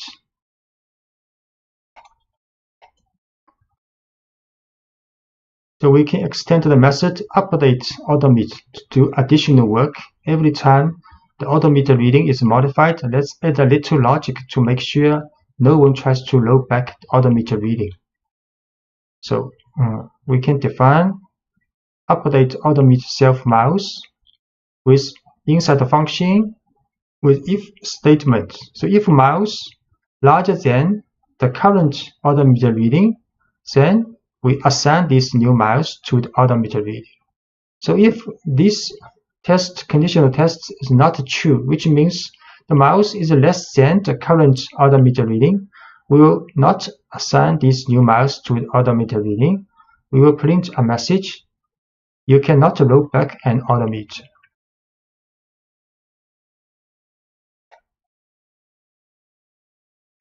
So this is the function for update odometer reading in the class definition. So only the miles larger than the current odometer reading we can update with this value. So for example, when we try my used car dot update odometer with 20,000,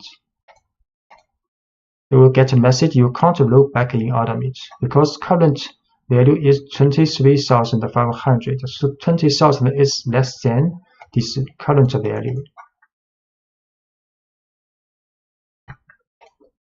So incrementing an attribute value through a method. So sometimes you will want to increment an attribute value by a certain amount rather than set an entirely new value. Say we buy a used car and put 100 miles on it between the time we buy it and the time we re-register it. Here is a method that allows us to pass this incremental amount and add that value to the odometer reading.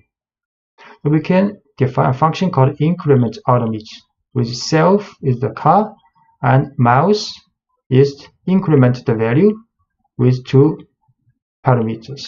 So inside the function, we can write self means that this car dot odometer reading plus equal means odometer readings attribute of this car will be incremented with this value miles, which have been passed for the function. So when we create this instance called my used car of car class with the information Subaru Outback 2013, we can use a function, use dot notation with my used car dot increment odometer this function, and with input value was 100. So then the car's odometer reading will be incremented with 100 miles upon the current value. Then we can also read odometer reading. So we'll try create an instance first called my used car. Then we print out the information of this car. Then we read odometer of this car is 0 miles now. Then we can update this car's odometer reading. Then we read odometer reading again, 23,500 now. Then we increment odometer with 100. Then we read again this car. Now has 23,600 miles on it. Inheritance of classes. The inheritance You don't always have to start from scratch when writing a class. If the class you're writing is a specialized version of another class you wrote, you can use inheritance. So when one class inherits from another, it automatically takes on all the attributes and methods of the first class. The original class is called the parent class, and the new class is the child class. The child class inherits every attribute and method from its parent class, but is also free to define new attributes and methods of its own. So, the initial method for a child class. The first task Python has when creating an instance from a child class is to assign values to all attributes in the parent class. To do this, the initial method for a child class needs help from its parent class. So as an example, let's model an electric car. An electric car is just a special kind of car, so we can base our new electric car class on the car class we wrote earlier. Then we will only have to write code for attributes and behavior specific to electric cars. So let's start by making a simple version of the electric car class which does everything the car class does. So this is the car class. Part of the car class called is a parent class in this case. We have seen car class with 3 input information for make, model, year when you create an instance of this class, and inside the initial method we also define automated reading with beginning value 0, and there are several methods. We only show 2 methods here. For example, get descriptive name of this class information, and can read automate for this class automate information. So making a simple version of the electric car class which inherits from parent class car, then we can define an electric car class like this. So inside the electric car class, the parameter we have to write car class, which means electric car class inherits from car class. And in definition of initial function, we also write self, make, model, year, the same as the parent class. But the definition of this function, we have to write sup.initial. Sup means the parent class, so which means the definition of these variables, attributes for the electric car class is based on the definition of these attributes in car class. So when we call or make instance of electric class, we can just write electric car, then with the information Tesla Model S 2016, and we can also use the method, for example, get descriptive name, same as we using this function method for a normal car. So when you create a child class, the parent class must be part of the current class and must appear before the child class in the file. So we define the child class electric car, and the name of the parent class car must be included in parentheses in the definition of the child class. And the initial method for child class. The initial method takes in the information required to make a car instance, and the super function is a special function that helps Python make connections between the parent and the child class. This line tells Python to call the initial method from electric car class's parent class, which gives an electric car instance all the attributes of its parent class. And we make an instance of the electric car class with the same kind of information we had provided when making a regular car, and store it in my Tesla. The initial method defines an electric car, which in turn tells Python to call the initial method defined in the parent car class. So let's see. Because we have to create the car class before this line, so we can create an electric car class now. So electrical car, and in the parentheses is a car class. So this means electrical car class is inherited from car class. Okay, so initial method self module make year, and super have to write a super dot initial make module year.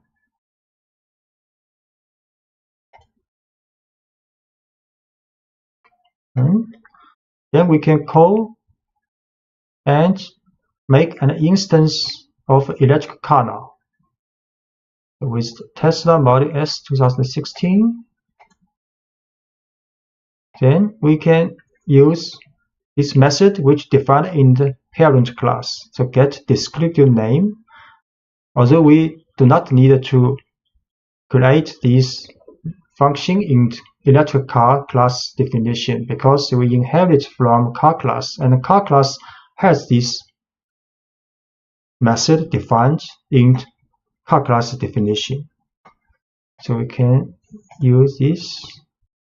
The information is 2016 Tesla Model S. Working with attributes and methods for the child class.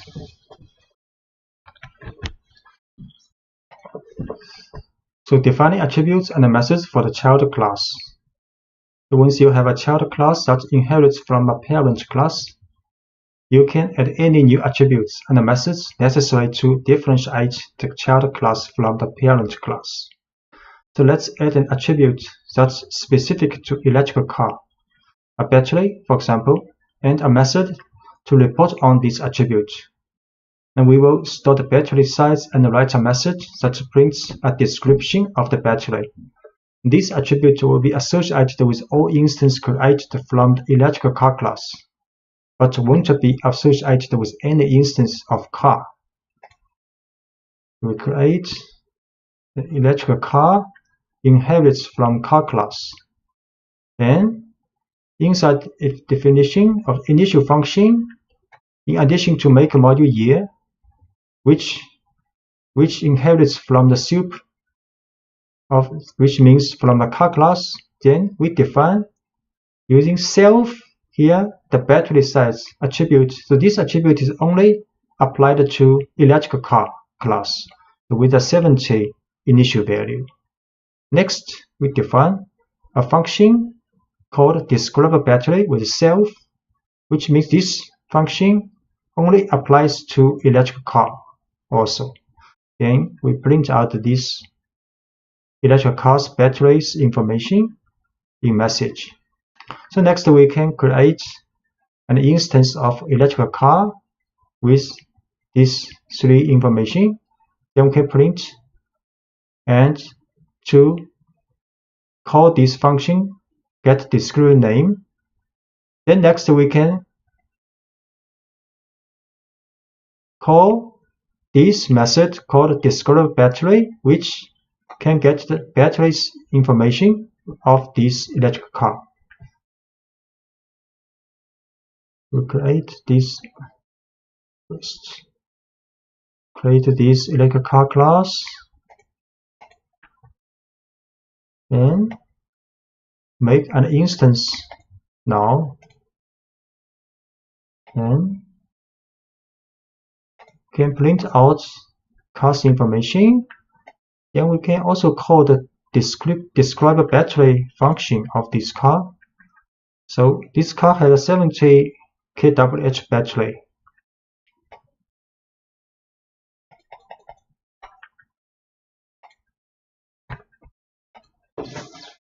So overriding methods from the parent class. So you can override any method from the parent class that doesn't fit what you are trying to model with the child class. To do this, you can define a method in the child class with the same name as the method you want to override in the parent class. So Python will disregard the parent class method and only pay attention to the method you define in the child class. Say the class car, the parent class, the method called fuel gas tank. And this method is meaningless for an all-electric vehicle, so you might want to override this method. So here is one way to do that. You can define a function with the same name in class electric car here and print a message for this function's definition. Then, if for the electrical car instance, when you call this function, then the information will be printed out like this, and instance as attributes. So when modeling something from the real world in code, you may find that you are adding more and more detail to a car. You will find that you have a growing list of attributes and methods, and that your files are becoming lengthy. In this situation, you might recognize that parts of one class can be written as a separate class. So you can break your large class into smaller classes that work together. For example, if we continue adding details to the electrical car class, we might notice that we are adding many attributes and methods specific to the car's battery. So when we see this happening, we can stop and move those attributes and methods to a separate class called battery. Then we can use a battery instance as an attribute in the electrical car class. So what this means, you can see you can create a battery class. There are lots of information associated with this battery class. So first, define initial method function for this battery class. So there's attribute called battery size created, and battery size initial value is 60. Then we can describe this battery function created, then show the battery size. You can also define a function called getRange. So if battery size is 60, the range is 140. So if the size is 55, the range is 155. Then we can print out the message of the range of this battery. So this is a battery class with battery size as attribute and two functions. Then next we can create an electrical car class inside the initial function definition. In addition to this make module year information, we can add an attribute battery, but this time the attribute's value is the instance of battery class now. So this electrical car class has attribute make module year and battery. And make module year are the information we input when we make an instance of electrical car. But the battery is an instance of the battery class. So next, when we make instance of electrical car, we can print information of this car. Then we can use this car's attribute battery to describe a battery function. We can also call this car's battery's attributes getRange function. These two functions defined in class battery in the previous page. So in the electrical car class, we now add an attribute called battery.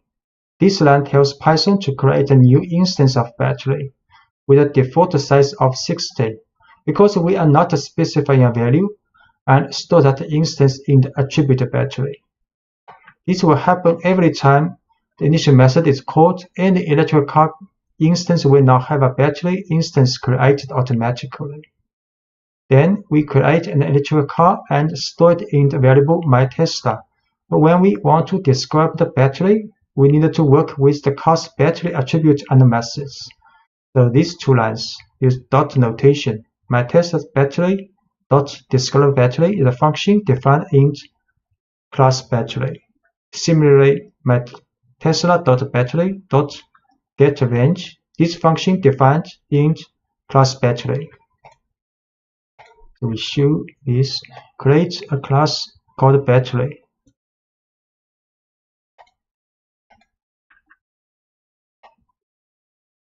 Then create a class, and attribute battery will be the instance of battery class.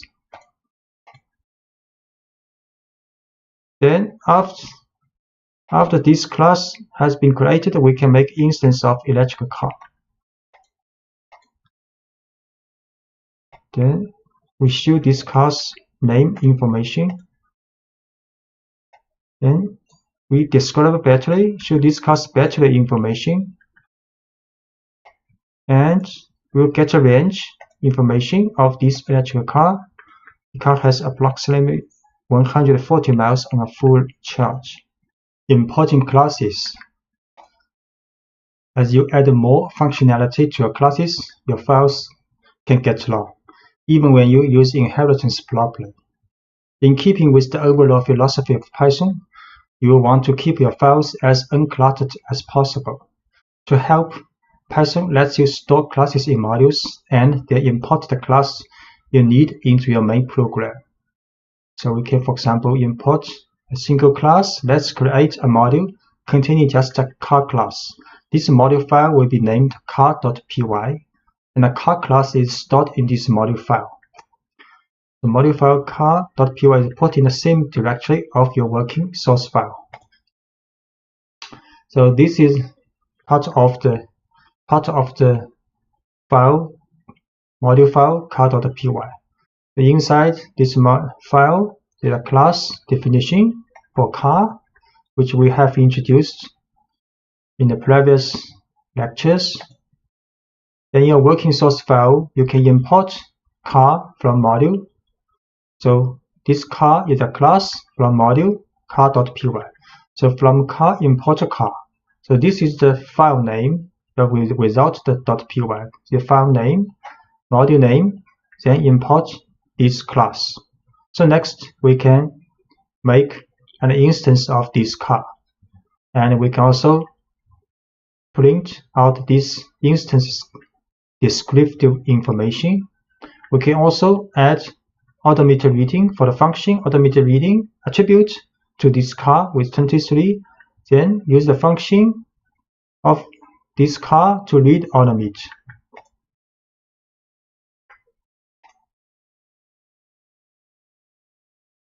So we first set a working directory because this file called car.py stored in this working directory. Next we import from this car module, import this car class. Then can create an instance of the car class. We can print out descriptive information of this car. Then we can set automated reading attribute of this car to 23. Then we can call this function read automate of this car. So this car has 23 miles on it. We can also store multiple classes in a module, so you can store as many classes as you need in a single module file, although each class in a module should be related somehow. The class battery and electric car both help represent cars, so let's add them to the module car.py.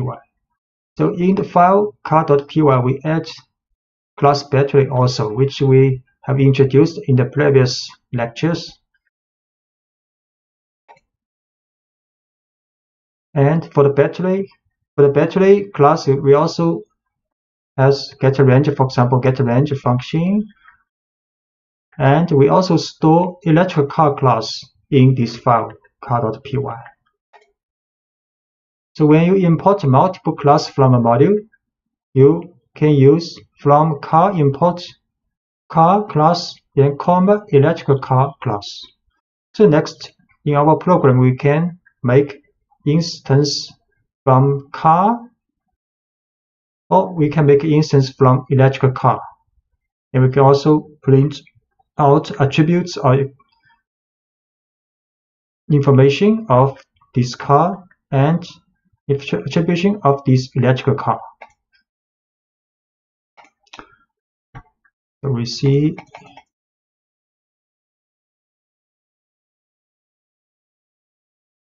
can import electric car from this car module.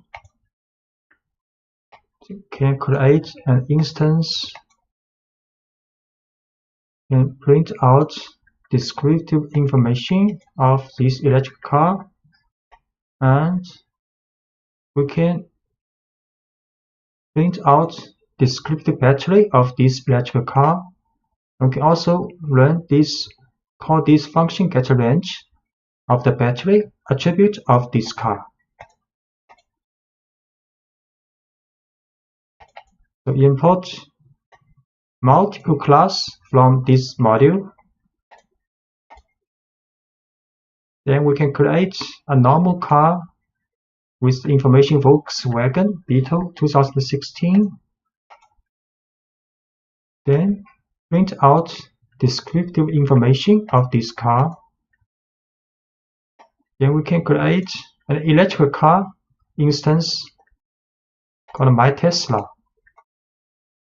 We can print out name information, model information of this car. So we can also import the entire module. So you can import a car. This is a car's file name, module name. So import a car. Next, when we create instance of car class, we have to write car dot this car class. So this is a module name. This dot notation dot class name with information. Similarly, we can create an electric car. Use car dot car is the module name dot electric car is the class name, and we can also show the information. So we import, this time we import the whole entire module, import car. Then we can create a normal car instance, use the car dot car class, and we can print out the descriptive name information of this car.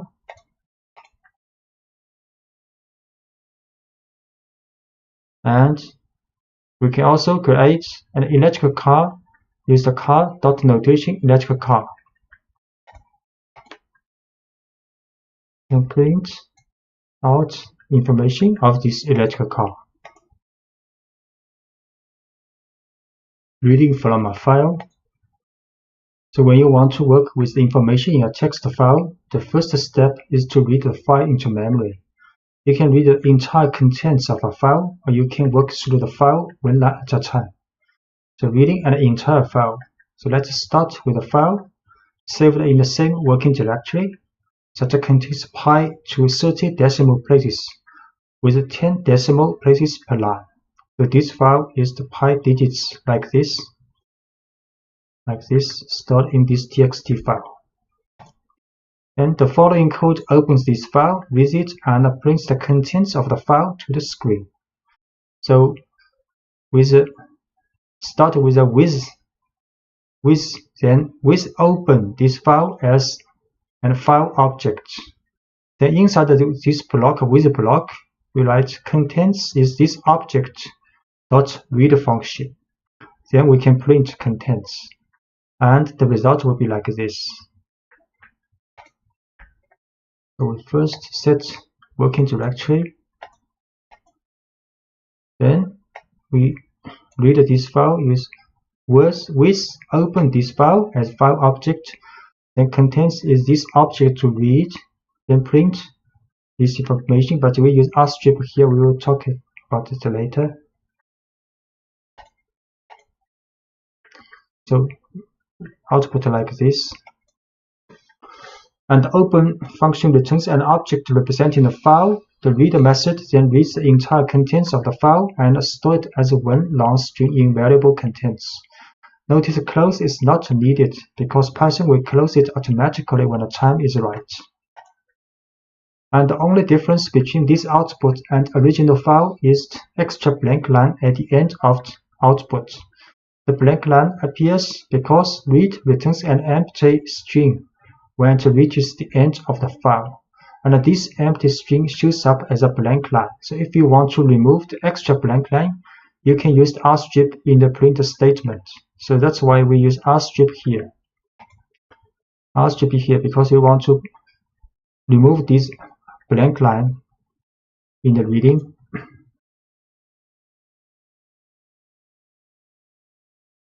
And file paths. Sometimes, depending on how you organize your work, the file you want to work won't be in the same directory as your program file. To get Python to open files from a directory other than the one where your program file is stored, you need to provide a file path which tells Python to look in a specific location on your system. So we use a relative file path can tell Python to look for a given location relative to the directory where the currently running program file is stored. So on Linux and OS X system, you have to write, for example, with open test. Test is a directory relative to your current working file. Then the file stored in this directory as open as file object. On Windows system, you use a double backslash instead of a forward slash in the file path. You can use with open test to double backslash, then this file name as file object. So now the file is stored in the test location relative to this working file. So we can run this because we use a Windows system. So we open this file as file object and can then read this file and print out. It also works. And you can also use an absolute file path to tell Python exactly where the file is on your computer regardless of where the program that's being executed is stored. So on Linux and OS system, you can use like this for the absolute path. And on Windows, you can use, for example, the Python beginning course and a test with this file. So I try to use absolute path. The file path create first as absolute path a string, and we can open this file as file object, then read file and print. Also works. And read line by line. You can use a for loop on the file object to examine each line from a file one at a time. For example, this is file name. You can open this file, then inside the with block, write a for loop. For line in file object, then print this line. Read line by line. File path first. Then with open this file, then read line by line. For line in object, print this line. So every line is printed out. And these blank lines appear because an invisible new line character is at the end of each line in the text file. The print statement adds its own new line each time we call it, so we end up with two new line characters at the end of each line, one from the file and one from the print statement. So we can use rstrip on each line in the print statement to eliminate these extra blank lines. So we can use rstrip here also to remove the extra blank line. Rstrip here this time. So now it's much better.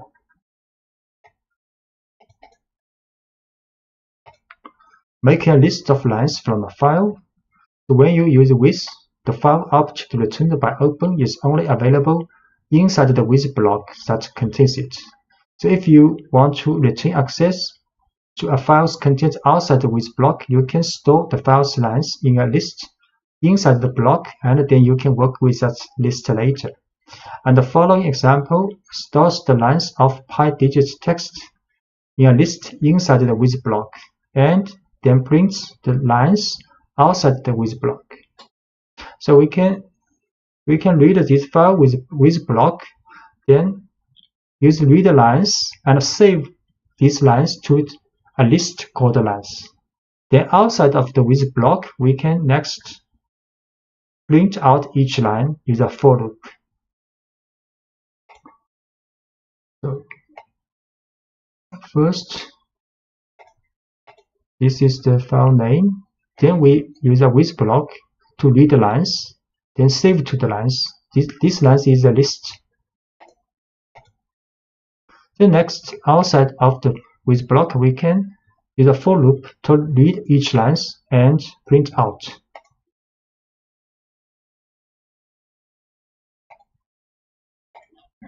Working with the file's contents, after you have read the file into memory, you can do whatever you want with that data. So let's briefly explore the digits of pi. First, we will attempt to build a single string containing all the digits in the file with no white space in it. So file name, then we open this file, then read the lines and store back to the lines list.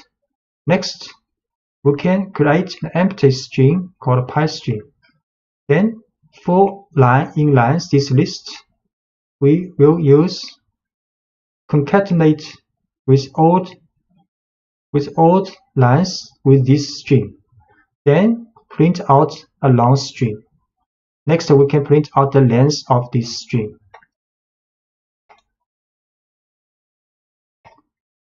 So, file name.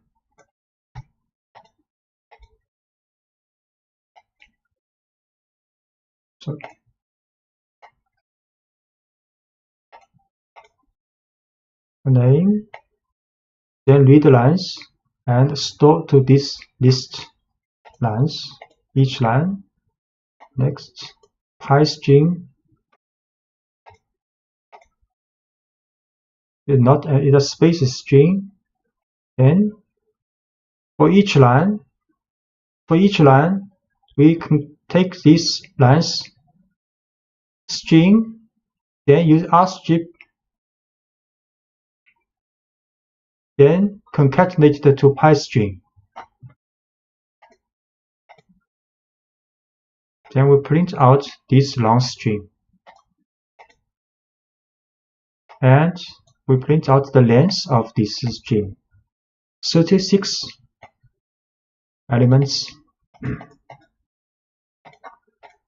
And the variable pi string contains the white space that was on the left side of the digits in each line, but we can get off that by using the strip instead of rstrip. So here we use strip. Strip can get the white space on the left side also. File name, read the lines, but use strip this time. Then print pi string. So it is a long string without white space. Then length of this string 32 now. And the larger files, 1 million digits, the code in previous example would work just as well on much larger files.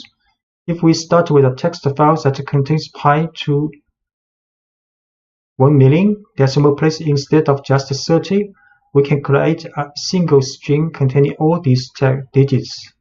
We'll print just the first 50 decimal place. The file this time the file name is pi million digits. We open this file and read the lines. Then we create a pi string, empty string. Then for each line, we will concatenate all the strings for each line. Then we will print out the first 52 decimal place of this string. And we will print the length of all the string.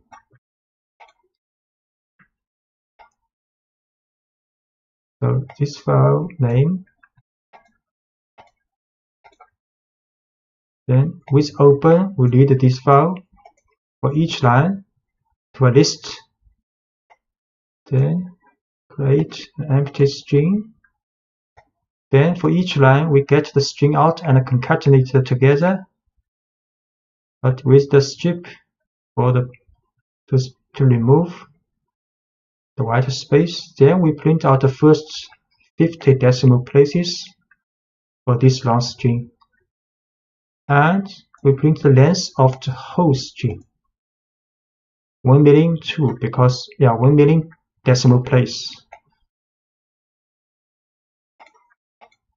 So next we can test, is your birthday contained in pi this string? So let's use the program we just wrote to find out if someone's birthday appears anywhere in the first million digits of pi. We can do this by expressing each birthday as a string of digits and seeing if that string appears anywhere in pi string. So we can use the input for user to input your birthday.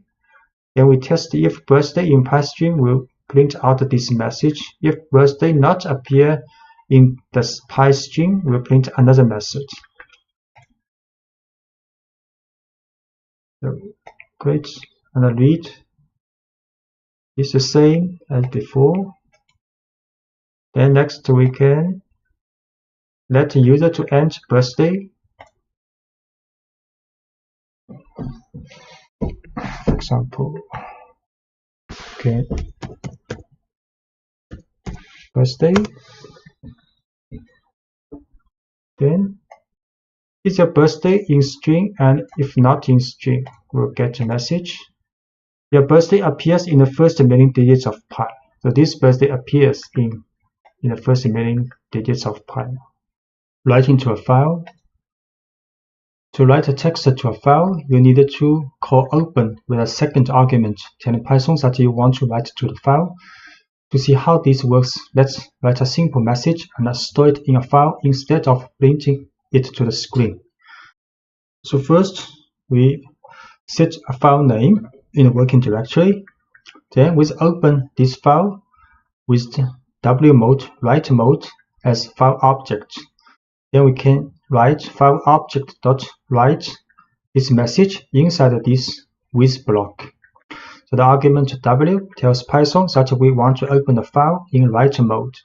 You can open a file in read mode with R, write mode with W, and append mode with A. One mode that allows you to read and write to the file with R+. If you omit the mode argument, Python opens the file in read-only mode by default. So we set the file name. Then we open this file with the write mode, then write a message.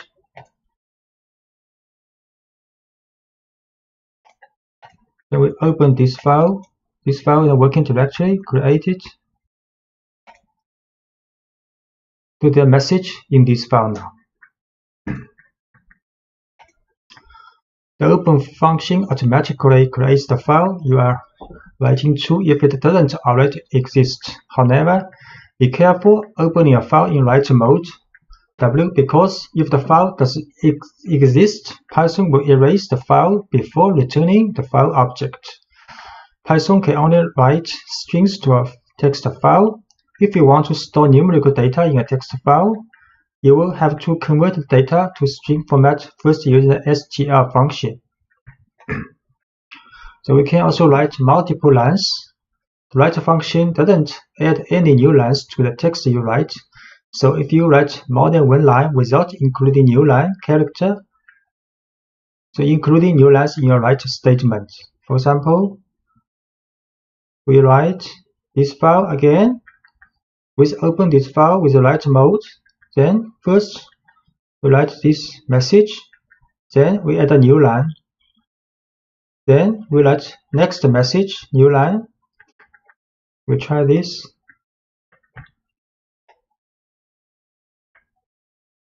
In this file, then write two lines message. Then we open this file. Now there are two lines message in this file now. And we can also append to a file. If you want to add content to a file instead of writing over existing content, you can open the file in append mode. Let's modify this file by adding some new reasons why we love programming to the existing file programming txt. So file name, then open this file with append mode. So we write two more lines in this file. try this. We open this file to the same file with append mode, then write to message. Then we see this file again. So now there are 4 lines in this file, so 2 lines appended to the first 2 lines. Introducing try except blocks exception. Try except blocks. Python uses special objects called exceptions to manage errors that arise during a program's execution. Whenever an error occurs that makes Python unsure what to do next, it creates an exception object. If you write code that handles the exception, the program will continue running. If you do not handle the exception, the program will halt and show a traceback, which includes a report of the exception that was raised. Exceptions are handled with try except blocks. A try except block tells Python what to do if an exception is raised. So when you use try except blocks, your programs will continue running even if things start to go wrong. Instead of traceback, which can be confusing for users to read, users will see friendly error messages that you write. So, for example, we're handling the 0 division error exception. So let's look at a simple error that caused Python to raise an exception. You probably know that it is impossible to divide a number by 0, but let's ask Python to try it first. So if we print file divided by 0, there will show an error. Print file divided by 0. So there will be an error called 0 division error.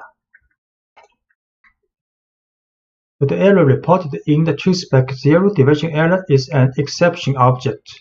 Python creates this kind of object in response to a situation where it cannot do what we ask it to. So when this happens, Python stops the program and tells us the kind of exception that was raised. So we can use this information to modify our program. We will tell Python what to do when this kind of exception occurs. Here is what a try except block for handling the 0 division error exception looks like. So we can use a try except block for handle this error. First, we will try this statement. Then we'll see except if 0 division error occurs, then we check except if the error happens, then except block will check if it is 0 division error. If this matches, then the statement inside except block will run. So we put print file 0, the line that causes the error, inside the try block. If the code in a try block works, Python skips over the except block. And if the code in the try block causes an error, Python will look for an except block whose error matches the one that was raised and runs the code in that block. So in this example, the code in the try block produces a 0 division error. So Python looks for an except block and telling it how to respond. So Python then runs the code in that block and the user sees a friendly error message instead of a traceback. So we try print this one, then check except 0 division error. We run. So the message has been printed out, except the block is run.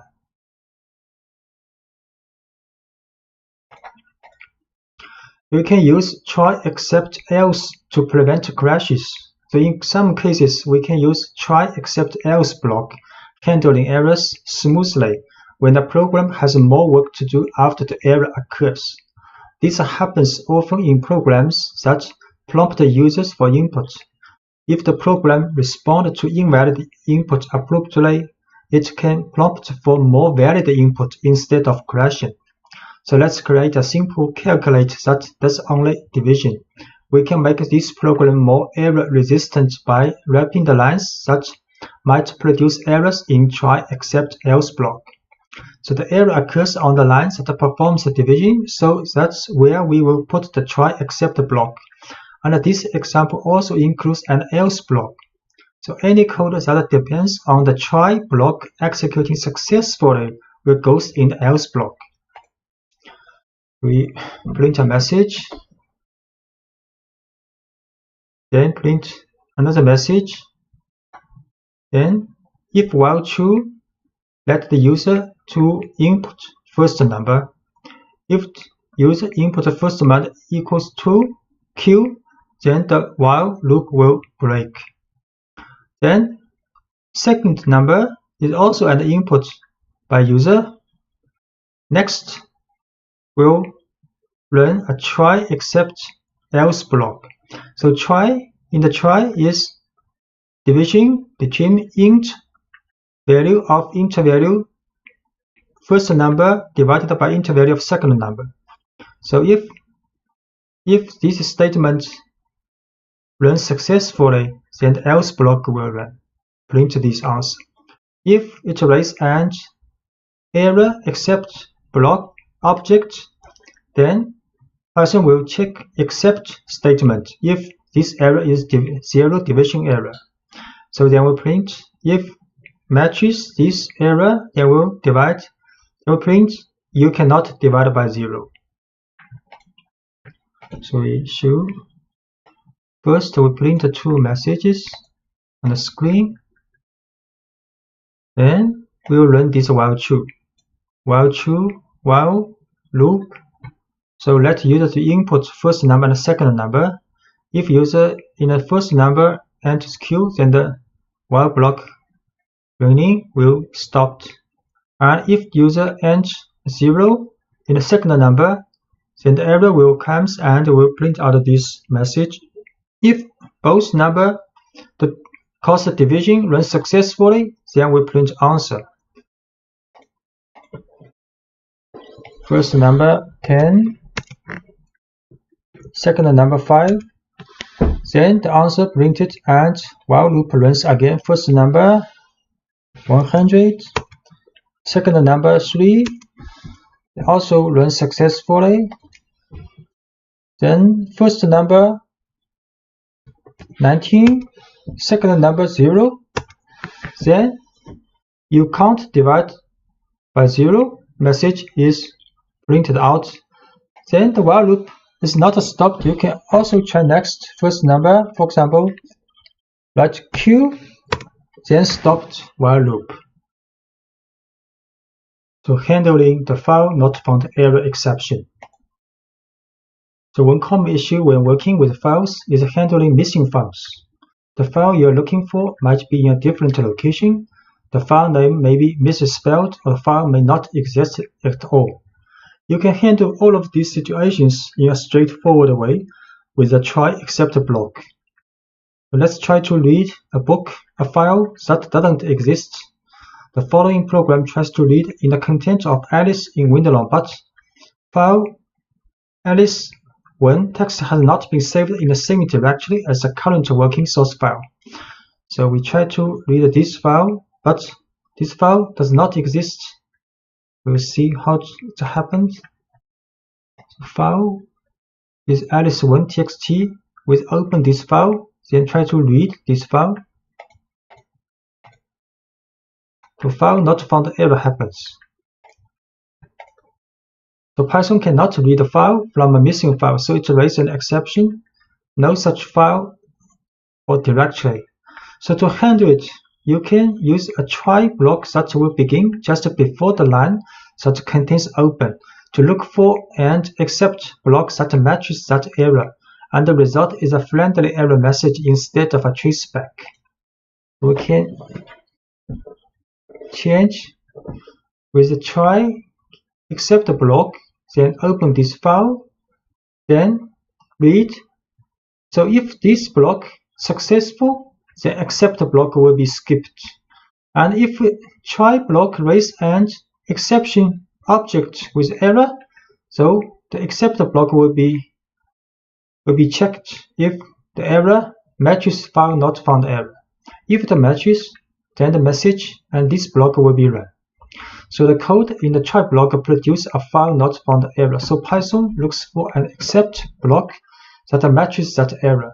Python then runs the code in that block, and the result is a friendly error message instead of a traceback. So we try this file name. Then use try except block. So now the message is run. The file, this text does not exist. So we can also analyze text using try except else block. So for example, you can analyze text files containing entire books. The texts used in the following example come from Project Gutenberg, which maintains a collection of literary works that are available in the public domain. Now let's pull in the text of Alice in Wonderland and try to count the number of words in the text. We will use the string method split, which can build a list of words from a string, then count the items in the list to get a rough idea of the number of words in the text. So this is the file we want to work with, and we write try to read this file. If it's not successful, then except block will be implemented to check if the error is file not found error. And we'll run this message if it matches. If try block successful, then the else block will be run. We'll split the text first, then count the words, then print out the message how many words this book has. We try this. Alice, this book, then try except else block to read and count the words. So to run successfully, this text has about 29,000 words. And we can also create a function holding the whole try except else block. You can move the try except else block to a function called count words. So it will be easier to run the analysis for multiple books. And missing this file has no effect on the rest of the program execution.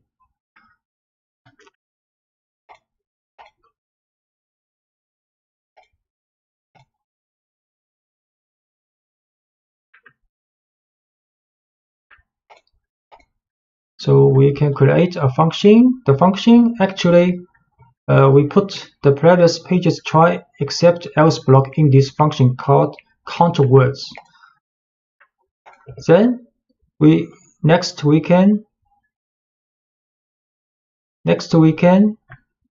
try to read several books using a for loop and count words. In the working directory, we have these 4 books. So we run this function first. Count words, create this function. Then we create a list with 4 books inside. And we intentionally write a wrong name for this book, Cinderella. Actually, the book is called Cinderella.txt, but we add 1 here to see how it is going with this file. So next is a for loop to call this function for each of these 4 books. So you can see the file Alice text has about 29,000. It's okay. But for the second book, Cinderella, the file Cinderella txt not exist. And the next 2 books also works and count the words. So there's quite a friendly message and smoothing working running for the program with try except else block. Using try except else pass and finally in Python. So let's first review how the try and except works. First, the try clause is executed. If there is no exception, then only try clause will run, except clause will not get executed. If any exception occurs, the try clause will be skipped and except clause will be checked. If any exception occurs and matches the except statement, the except block will run. If the exception does not match the except, then the execution stops. A try statement can have more than one except clause. And using try, except, else, and finally in Python.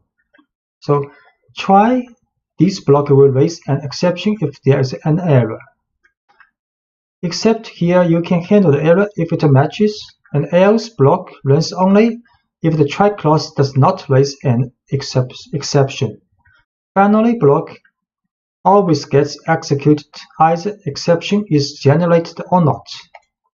So we see an example called division x by y. This is a function called division x by y. Say inside the function, first try this division, then if this has error, then we'll check the except block if it is zero division error. If it matches, then you show the message you are dividing by 0. And if try block has no error, then else block will be run. And finally block will always be run either there is an exception object raised or try block successfully run. So we try to do this, divide 3 by 2 and 3 by 0.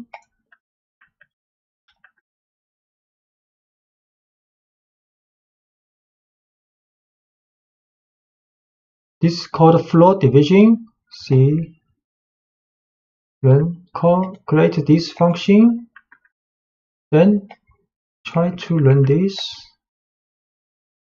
3 by 2, the answer is 1, and this always executed.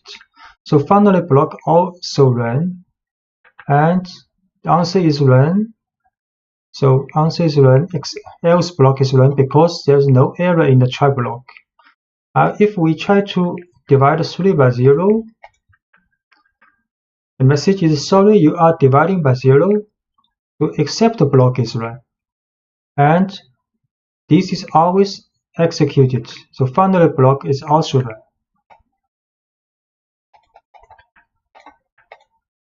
And we can also let it fail silently. So sometimes you will want the program to fail silently when an exception occurs and continue on as if nothing happened. To make a program fail silently, you write a try block as usual, but you explicitly tell Python to do nothing in the except block using a pass statement. So else blocks runs only if the try clause does not raise an exception, and the finally block always gets executed either exception is generated or not. So this is a pass function. So we changed this function called count words in the previous lectures. Count the words of text. So inside this function, I try to read this book. Then int except block if the error is found not found error, and we pass here. Then in the else block, we count the words and print out the message. So we should first create this count words function.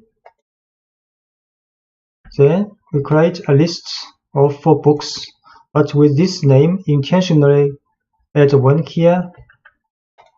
So this book does not exist in the working directory.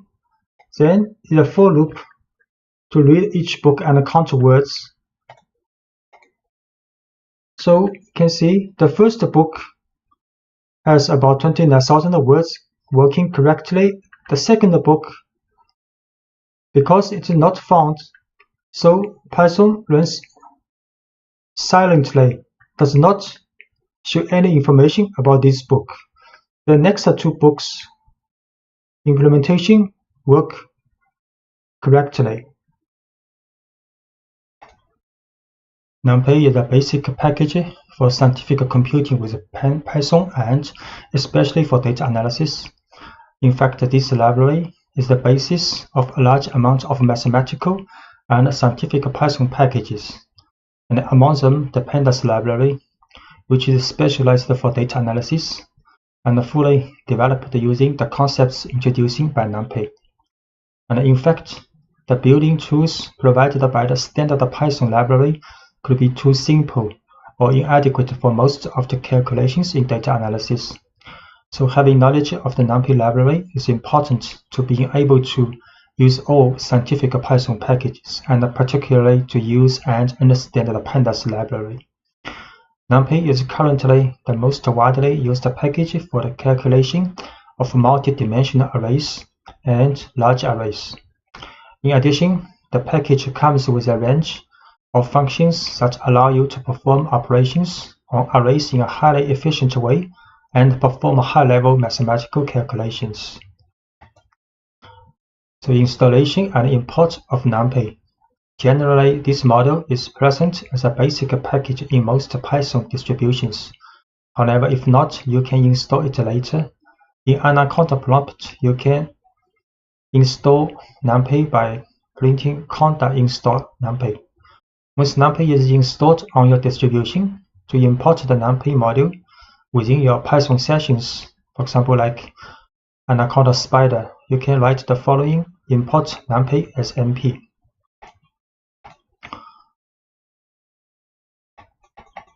So we can import numpy.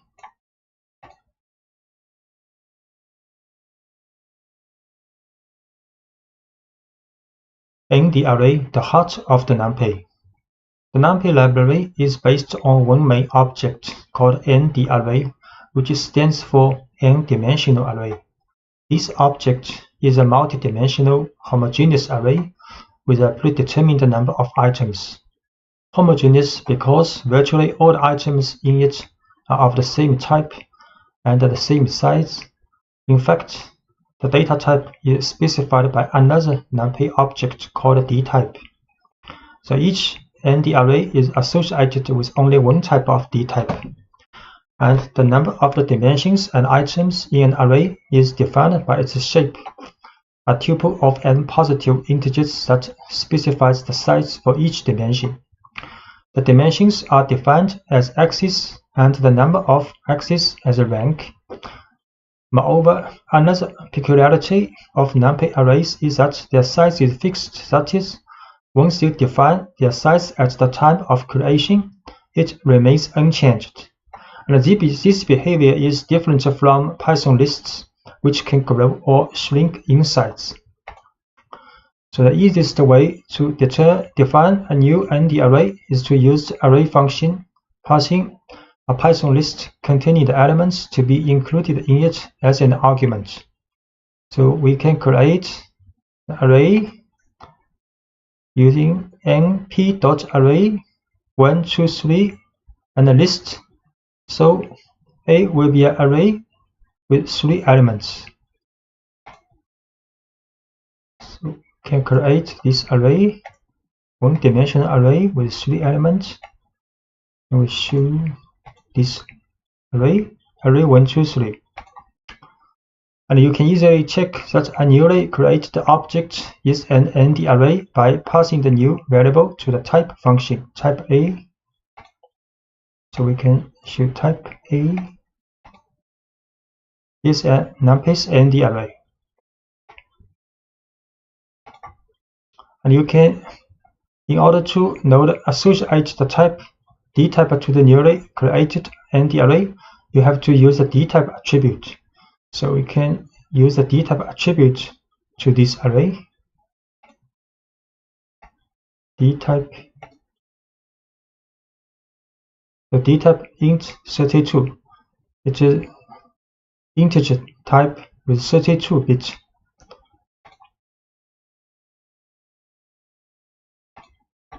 And the just created array has one axis, and then its rank is 1. So while its shape should be 3, 1. To obtain these values from the corresponding array, it is sufficient to use the n-dim attribute for getting the axis, the size attribute to note array length, and the shape attribute to get its shape. So if we use n-dim to this array, only 1, so one-dimensional, a.size 3 elements, and a.shape 3, so one dimension, the first dimension has 3 elements. And define a 2-dimensional array. We can also define a 2-dimensional array using 2 list int np array function. So we can also show dtype, ndim, size, and shape. 2-dimensional array.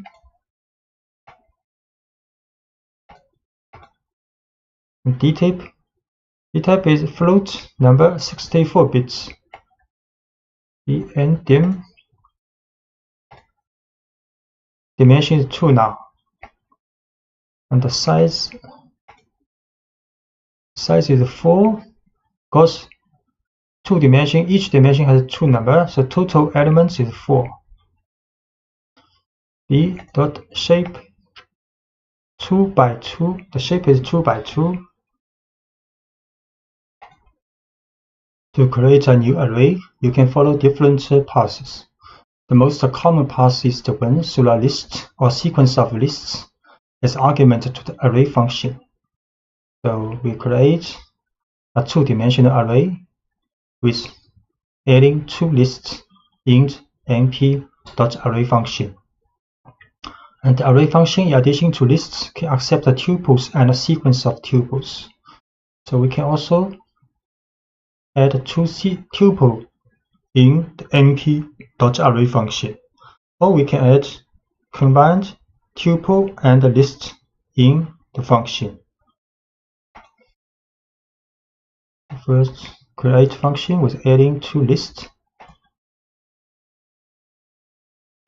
and we show this nd array 2-dimensional, and can create array using 2 tuples.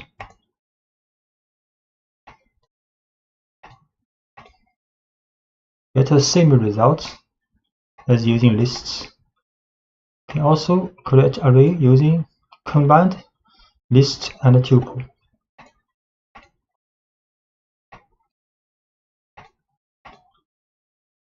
Also a 2-dimensional array.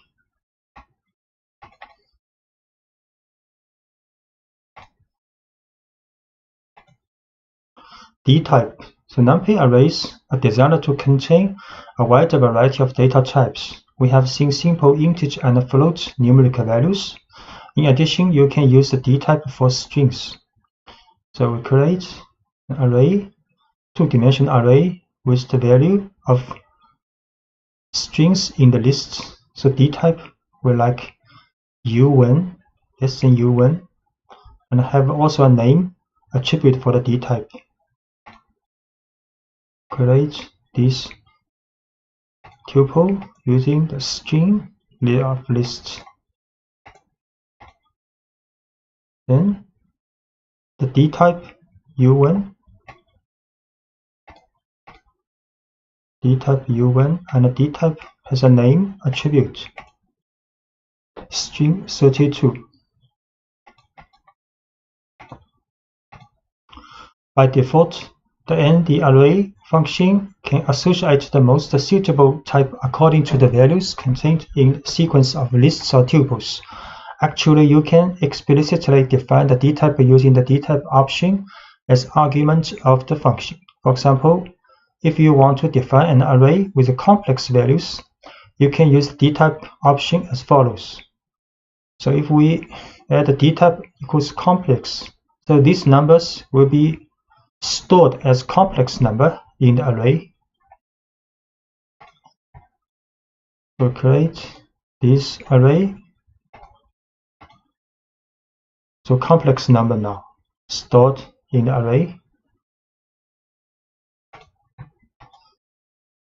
The numpy library provides a set of functions that generate nd arrays with initial content created with different values depending on the function.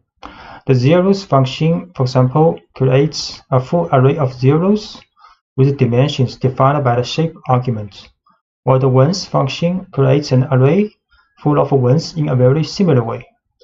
So if we write np.033, a 2-dimensional array of 33, and all the values are 0. And similarly, create a 3-dimensional array of the shape 2 by 3 by 4 with all the values are 1. And np.arrange 0 to 10 will create a sequence of values between 0 and 10. And arrange 4, 10. So we'll create a sequence of numbers starting from 4 to 10. So np zeros 3 by 3, the shape all values 0 and 1s. All values are 1, 3-dimensional, and sequence number using arrange. So number 0 to 9 created in array, arrange 4 to 10. So the number 4 to 9 created in this array.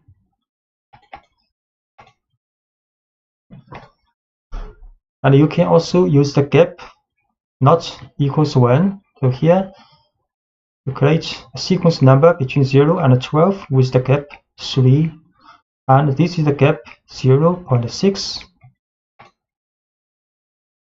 Create number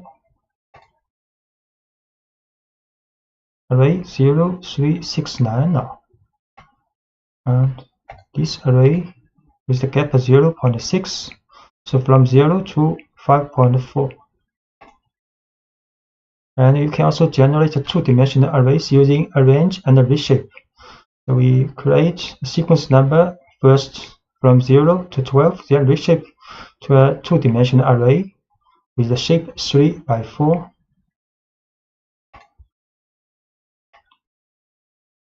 So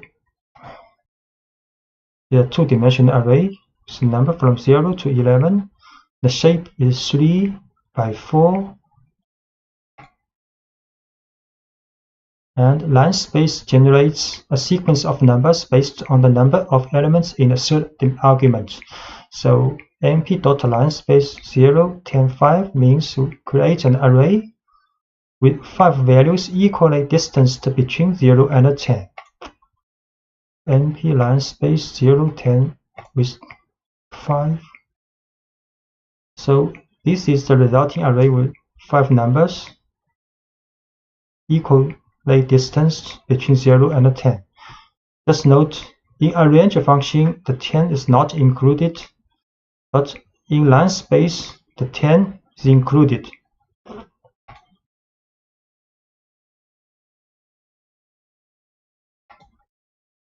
And np.random will generate random float numbers in the interval between 0 and 1. So we can write np.random 3 will generate 3 random numbers between 0 and 1, and np.random 3 by 3 will generate 2-dimensional array with random numbers between 0 and 1. np.random 3. So 3 random numbers in a 1-dimensional array. So this will create 2-dimensional array with a shape 3 by 3 with all the values and random numbers between 0 and 1. Arithmetic operators. The most obvious are adding and multiplying an array by a scalar, and these operations are element-wise. Such as, the operators are applied only between corresponding elements. So this is a numpy array with the number from 0 to 3. Then we can add a with 4 or multiply a with 2. Numpy array. So a 0 to 3. A plus 4 will return another numpy array with the elements 4, 5, 6, 7. A multiply 2. So each element will be multiplied with 2 in the new array. And can create another array B with also 4 elements, then A can plus B or A multiply B. So B is an array with elements 4, 5, 6, 7. So A plus B. So element-wise addition between A and B will return another array with 4 elements. A multiply B will get also another 4 element array with element. Each element is the multiplication between the corresponding elements in A and B. And moreover, these operators are also available for functions provided that the value returned is a numpy array. So for example, you can multiply the array by the sum or the square root of the elements of array B, and they are also element-wise. So assume A and B here have the same shape. We can A multiply numpy sum function of B, or A multiply the square root of B. A multiply the sum function of B, and the result is also a numpy array with 4 elements. A can multiply the square root of B. Also, the result is a 4 element numpy array. And for multidimensional case, arithmetic operators continue to operate element-wise. So this is a 2-dimensional numpy array with shape 3 by 3, and B is also a 3 by 3 shape 2-dimensional numpy array with elements all equals 1. Then A can multiply B element-wise. So we create A first.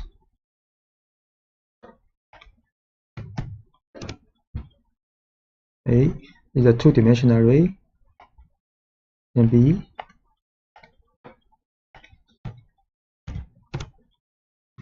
also 2-dimensional array. Then A multiply B element-wise a 2-dimensional array. And actually the value of each element in the resulting numpy array is same as in A, because B, all elements in B is 1. The matrix product in numpy array, the matrix product is indicated by the dot function.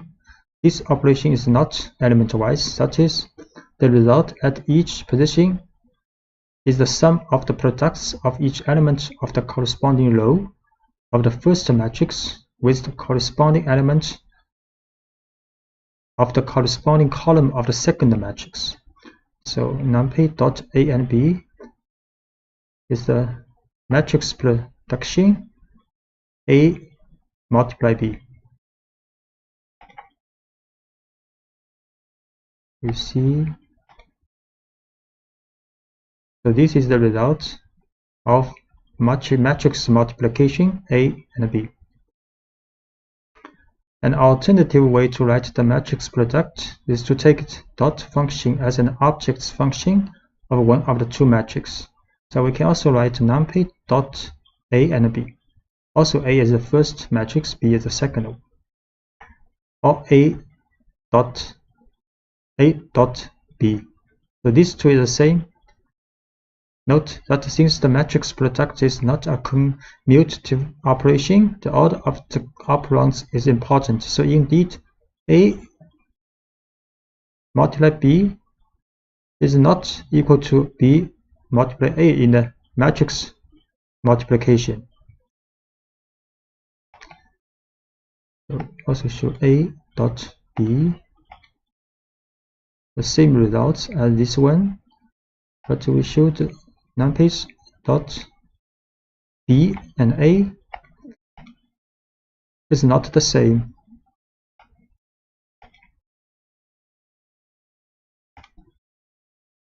And increment and decrement operators. To increase or decrease values, you have to use operators such as plus equal or minus equal or multiplication equal. Instead of creating a new array with the results, they will reassign the results to the same array. So we can write a plus equals 1. Then the array of a, each element will be added with 1. And similarly, a minus equal 4, each element of array a will be minused with 4.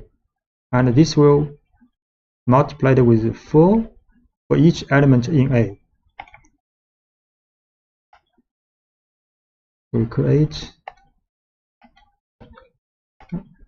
array called A 0, 1, 2, 3. Then A plus equal 1. We show again. A, each element has been added with 1. A minus equal 1. We show again A.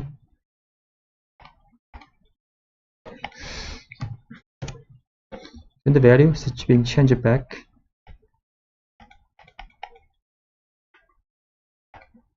And we can also create A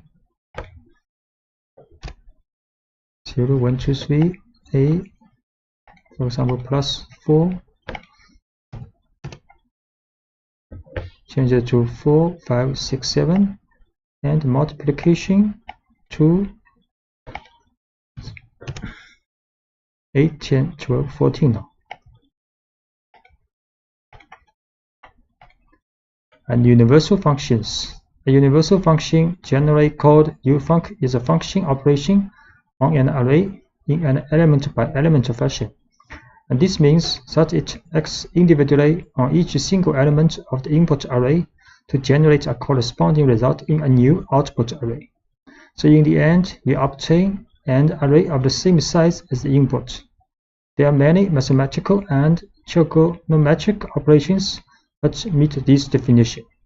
For example, calculating the square root with the square root, the logarithm with the log, or the sum function with the sum. So A is an array, can calculate the square root of A, log A, and sum. Create A is an array, then square root of A for each element, then logarithm of A. Result is also a 4-element array, and sum function of A.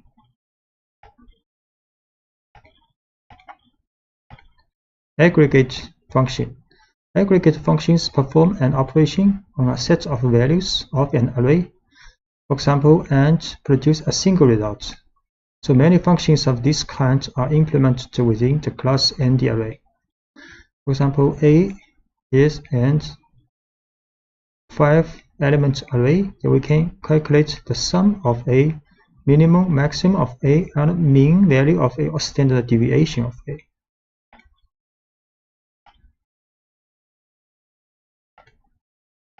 A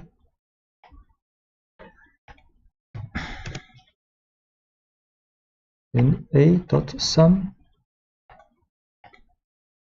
summation, the minimum value of A, maximum value of A, and the mean or average value of A, and the standard deviation of A. Indexing. Array indexing always use square brackets to index the elements of the array so that the elements can then be referred individually, or various uses such as extracting a value, selecting items, or even assigning a new value. So when you create a new array, an appropriate scale index is also automatically created. In order to access a single element of an array, you can refer to its index. So this is an array created with 6 numbers from 10 to 15. So we can write A bracket 4. Then the 5th element of this array will be selected. So create an array first.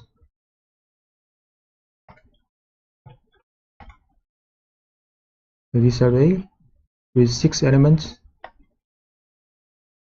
a bracket 4 will return the 5th element.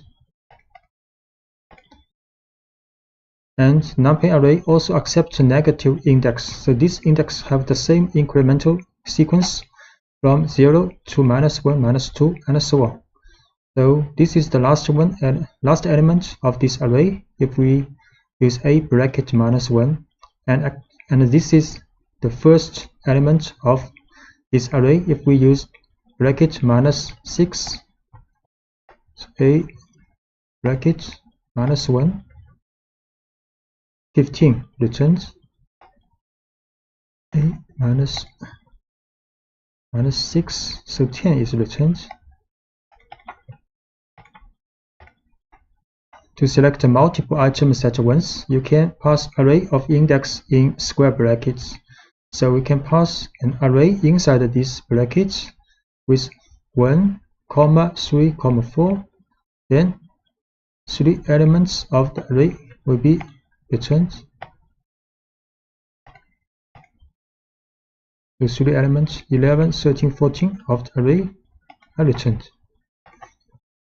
So moving on to the two-dimensional case, they are defined by 2 axes, where axis 0 is represented by the rows and axis 1 is represented by the columns. Thus, index in this case is represented by a pair of values. The first value is the index of the row, and the second is the index of the column. So for example, this is a two-dimensional array with shape 3 by 3. So a bracket 1, 2, we select the element in the second row and third column. We create an array first.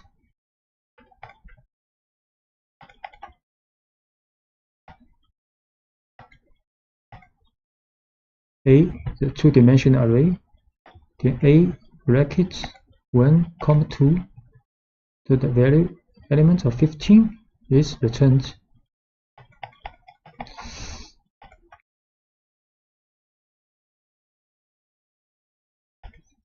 Slicing allows you to extract portions of an array to generate new arrays. So when you use the Python lists to slice arrays, the resulting arrays are copies. So but in NumPy, the arrays are views of the same underlying buffer. So depending on the portion of the array that you want to extract or view, you must use the slice syntax, such as you will use a sequence of numbers separated by column within square brackets. For example, this is an array with 6 elements. So if we write A1 column 5 in the bracket, then it will return a slice of this array from 2nd to the 5th element. Create an array with 6 elements. The A1 column 5 will return this part of the array.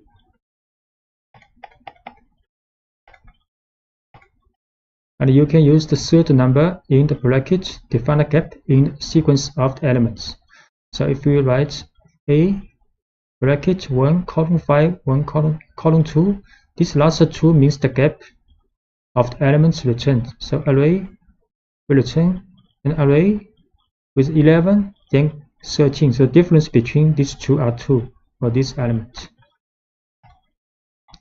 So A1 column 5 2, this will return 11 and 13.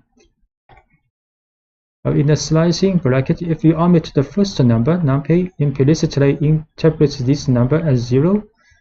That means from the initial element of the array. If you omit the second number, this will be interpreted as the maximum index of the array. And if you omit the last number, this will be interpreted as 1 for the gap. So if we do not write the first and second element in the bracket, then it means from the first to the last element of this array with the gap 2. it will return an array with 3 elements 10, 12, 14. Similarly, this will start from the beginning to the 6th element of the array and with a gap 2. Actually, the result is the same as this one, and this will from the beginning to the 5th element but with gap 1. So A column 2, 10, 12, 14, A column 5, column 2, also 10, 12, 14, A column 5, column. So from 10 to 14 returns. And in the case of a two-dimensional array, the slicing syntax still applies, but it is separately defined for the rows and columns with comma. For example, if you want to extract only the first row or the first column, so A is a two-dimensional array, then this will return the first row but all the column of this row, and this will return the first column and all the rows of this column.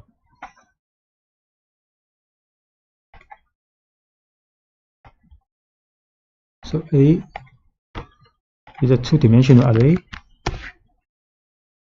A 0, comma, column, return the first row of this array. And A column 0, return the first column of this array. And if you want to extract a smaller matrix, you need to explicitly define all intervals with index that define them. So, for example, A 0 to 2 and comma 0 to 2, it will return the first 2 row and the first 2 column of this array. So it's a smaller array. And if we want to write, if we write bracket 0 to the first and third row and the first 2 second column, this part of array will be returned. So we'll see this one, first 2 row, first 2 column, this part of array returns. This is the first and the third row and first 2 column will be returned.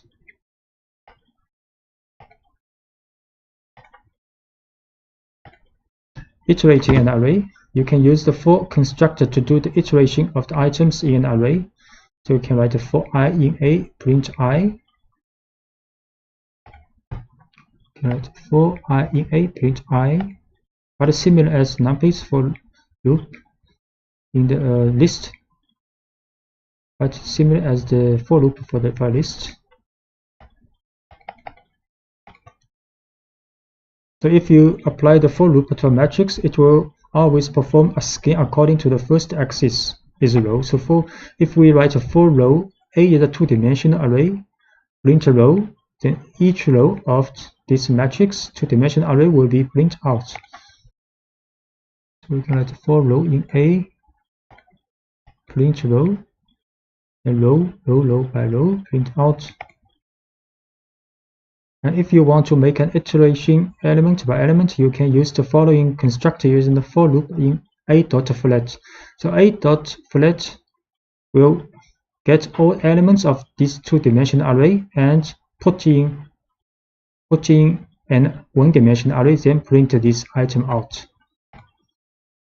Okay, write A.flat for elements. So element by element, each element printed out from this two-dimensional array. And if you want to launch an aggregate function that returns a value calculated for every single column or on every single row, there is an optimal way that leaves it to numpy to manage the iteration. You can use apply along axis function.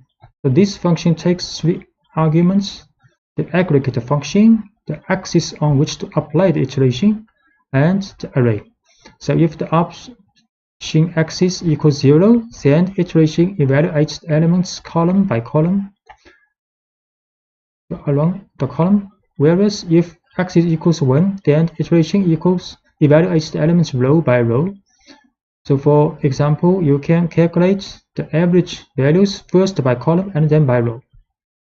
So if you write numpy dot apply along axis mean x0 array A, you see how it's going, and if we set axis 1, so we show matrix A first,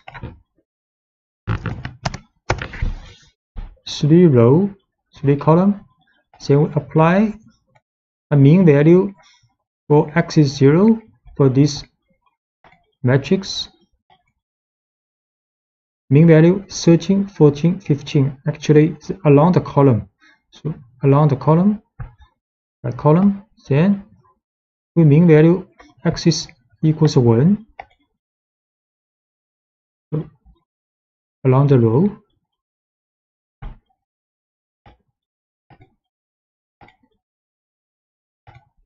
And you can also define your own function in using the apply along axis function. So we can define a function called foo and return the value of the parameter.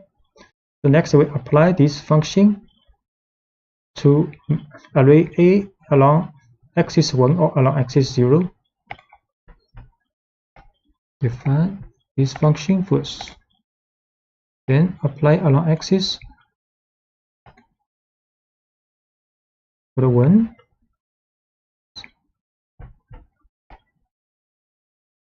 and apply this function with 0. Actually the result will be the same because you divide elements by 2 along the row. It's same as you dividing elements by 2 along the column. And conditions and Boolean arrays. An alternative way to selectively extract the elements in an array is to use the conditions and Boolean operators. Suppose you wanted to select all the values that are less than 0.5 in a 4x4 matrix containing random numbers between 0 and 1. So A is a matrix, 2-dimensional array with a random number between 0 and 1. So we can get a Boolean array with same dimension. Then write A less than 0.5. Next, we can use this condition to select elements of this array. So create this array first, random number between 0 and 1, 4x4 dimension, 4x4, the shape A less than 0.5. It's the same dimension Boolean matrix. We can select condition. Now it is a 1-dimensional with all the values meeting this condition in array A. Shape manipulation. During the creation of a 2-dimensional array, it is possible to convert a 1-dimensional array into a matrix using reshape function. Reshape function returns a new array and can therefore create new objects. So this is 1-dimensional array with 12 elements, and we can write A.reshape to 3x4 2-dimensional array. A is a 1-dimensional array with random number, 12 random number, and we create another array using reshape to 3x4. We choose this array. Now the dimension is 3x4 2-dimensional array. And you can also use a tuple to modify the shape of an existing array. We can also write A.shape and assign a 2-dimensional array in a tuple. So we assign the shape to A, then we show A again. Now A is 2-dimensional array, and the inverse operation is also possible. That is, you can convert a 2-dimensional array into a 1-dimensional array by using the level function. We use the level function to A and So A is now is one-dimensional again. And even acting directly on the shape attribute of the array itself, you can also write A shape to 12. You can also first create again A as two-dimensional array. Then we assign the shape to 12. So A is one-dimensional array now. And if you want to transpose a matrix which is inverting the columns with the rows, you can use numpy's transpose function. We can transpose A. So A's value has been transposed, and now the A's dimension is 4 by 3. So 4 rows, 3 columns now. The join arrays, you can merge multiple arrays to form a new one that contains all of the arrays. NumPy uses the concept of stacking, providing a number of functions in this regard. For example, you can perform vertical stacking with the vstack function, which combines the second array as new rows of the first array. By contrast, the edge stack function performs horizontal stacking. That is, the second array is added to the columns of the first array. So A, B are two arrays, both have the shape 3 by 3. So we can vstack AB, then it will be a new array with shape 3 by 6 by 3. And edge stack AB will create a new array with the shape 3 by 6.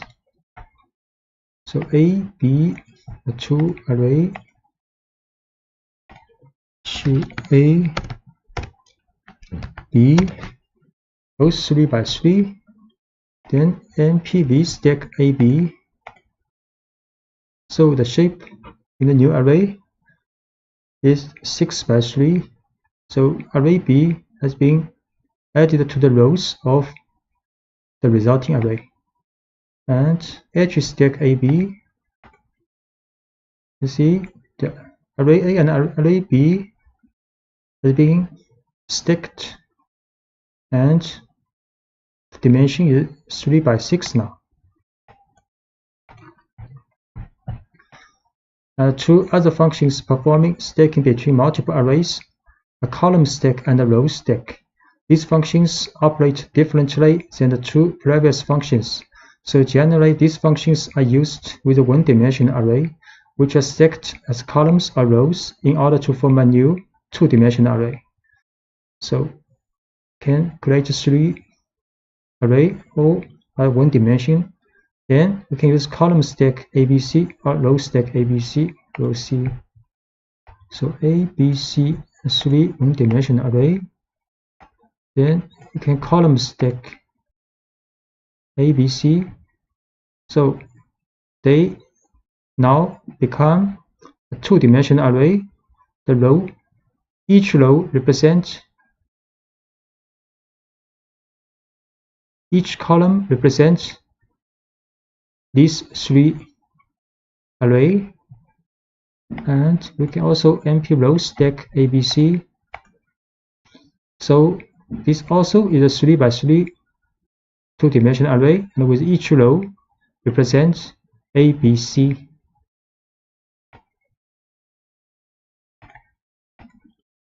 And splitting arrays. To divide an array horizontally or vertically into several parts, you can use NumPy's splitting function hsplit or vsplit. For example, if you want to split the array horizontally, meaning the width of the array is divided into 2 parts. So the 4 by 4 matrix A will be split into 2 4 by 2 matrix. We create A is a two-dimensional array, then B and C, these two are the part of the edge split A into 2 parts. You will see A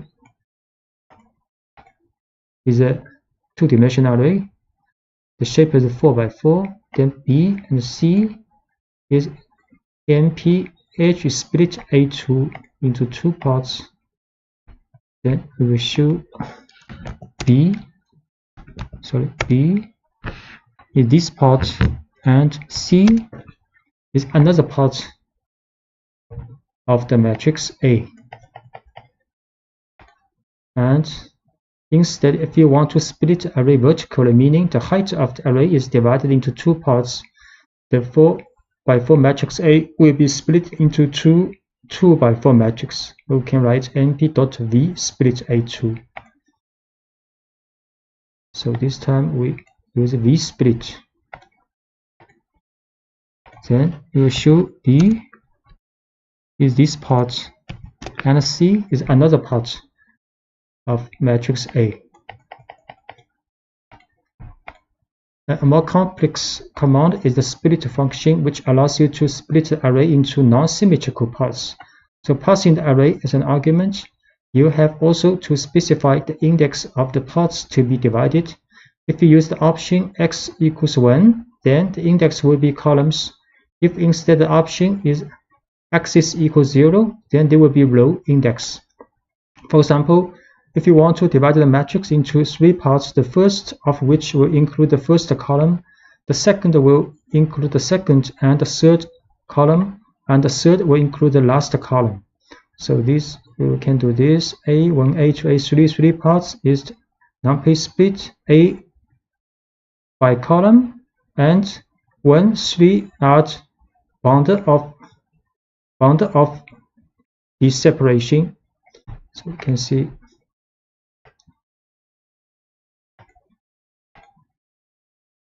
So A1 is this part, A2 is 2 and 3 column, and A3 is the last column of matrix A.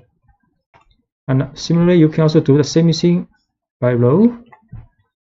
So this time we can split by the row with first row and second to third row, then the last row of matrix A. Copies or views of numpy arrays. If you assign one array A to another array B, you are not copying it. Array B is just another way to call array A. In fact, by changing the element of A, you change the value of B too, and vice versa. So A is an array, then we assign A to B, B equals A. Now if I change the element of A, then B is also changed. Create an array A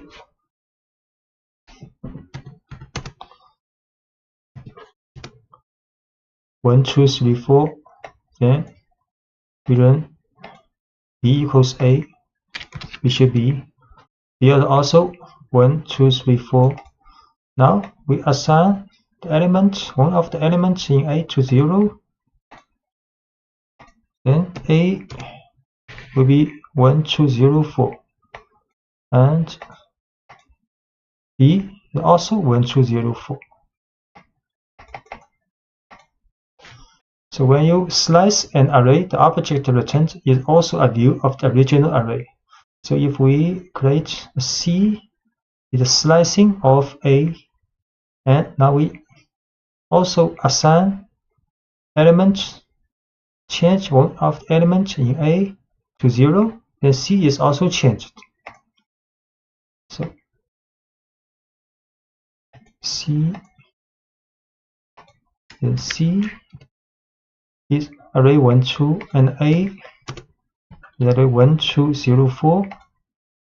Now we assign the first element of array A to 0. Now A is 0 to 0, 4. Then we'll show C. C will be 0, 2, because C is the slicing of first and second array as element of array A. If you want to generate a complete and a distinct array, use the copy function.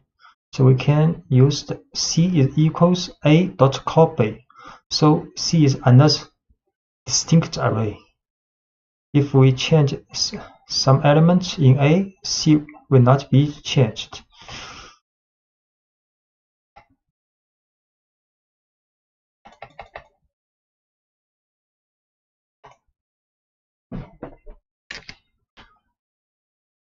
C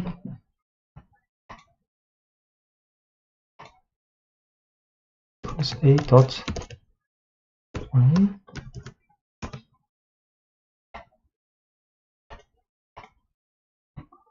Then A 0 C. If we change A to 100, A changed to 100, the C not changed now.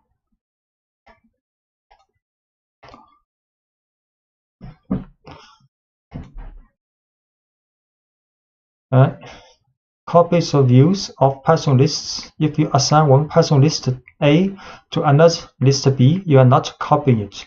List B is just another way to view list A. So by changing the element of A, you change the value of B too, and vice versa. So A is a list, and we assign A to B. So B and A have the same element, and B is a view of A. So now if we append one element to B, and A change something in A, then both A and B will also be changed and appended. So A is a list. A 1, 2, 3, 4. Then B equals A.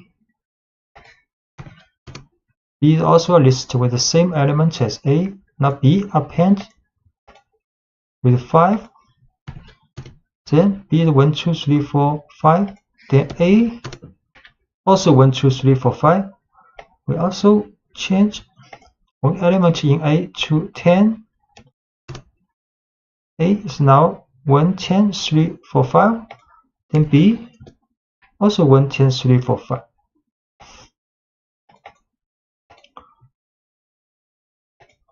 And when you slice a Python list, the returned list is a distinct and a new object. So A is 1, 2, 3, 4 list.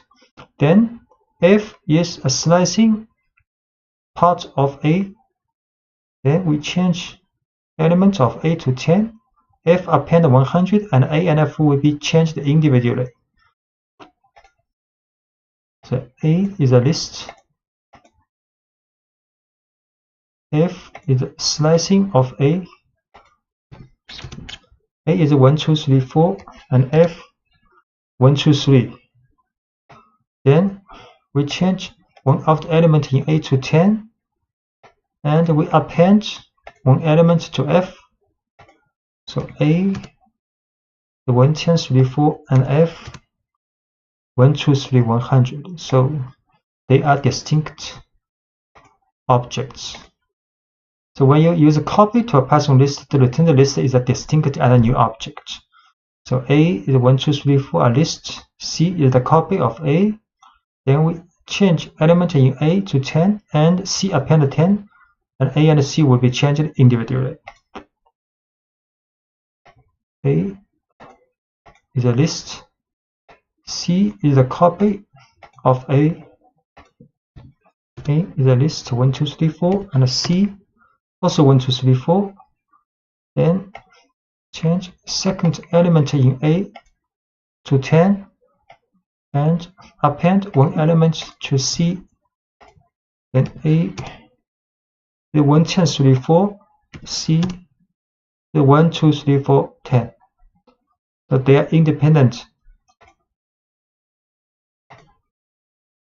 Broadcasting of numpy arrays. Broadcasting allows an operator or a function to act on two or more arrays to operate even if these arrays do not have the same shape. Two arrays can be subjected to broadcasting when all their dimensions are compatible, which means the length of each dimension must be equal, or one of them must be equal to 1. If neither of these conditions is met, you get an exception that states that the two arrays are not compatible. So when the rule of compatibility is met, then the size of the smallest array will be extended to the size of the biggest array, so that the element-wise function or operator is applicable. So we see an example. A is a two-dimensional array, and B is a one-dimensional array. A plus B is compatible, and B will be broadcasted to the size of A, and then get the addition implemented.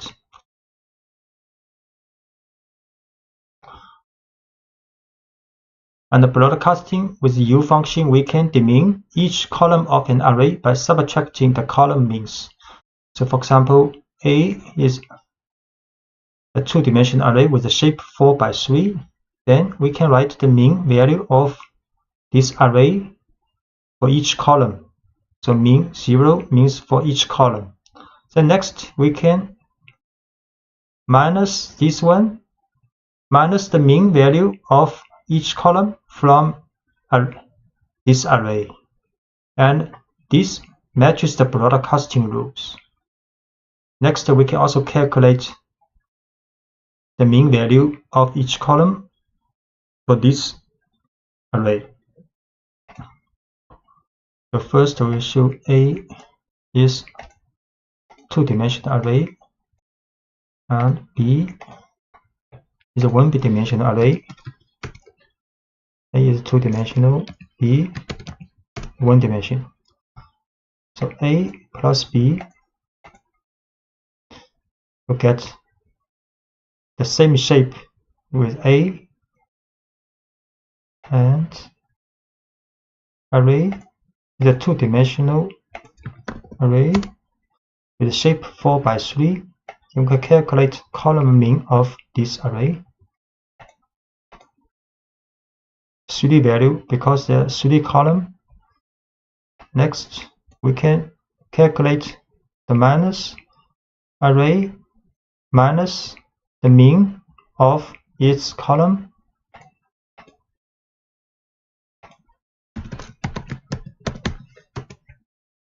This is the result with the same shape as this array. So this minus is compatible with broadcasting automatically. Next, we can calculate this array's mean value for each column. It will be 0 for each column because it has been demeaned. This value is very close to 0.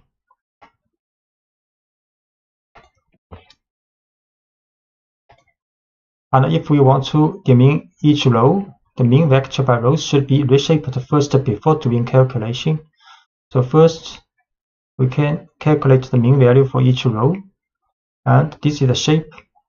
Then, if we minus this array minus this, the mean value for each row, we have to reshape this value first to 4 by 1.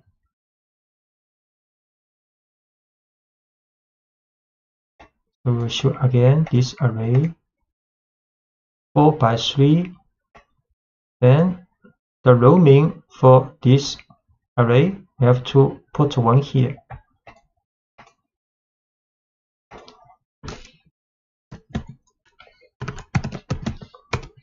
So 4 value because this array has 4 rows. And we can also show the shape of this. Shape is one-dimensional array with 4.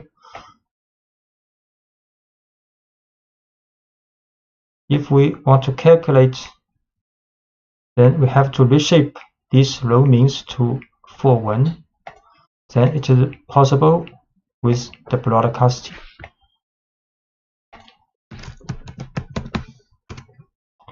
So this has the same shape as the original array.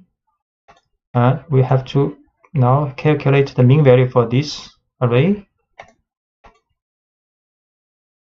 Have to row mean for this array is 0, very close to 0 because it has been demeaned by row.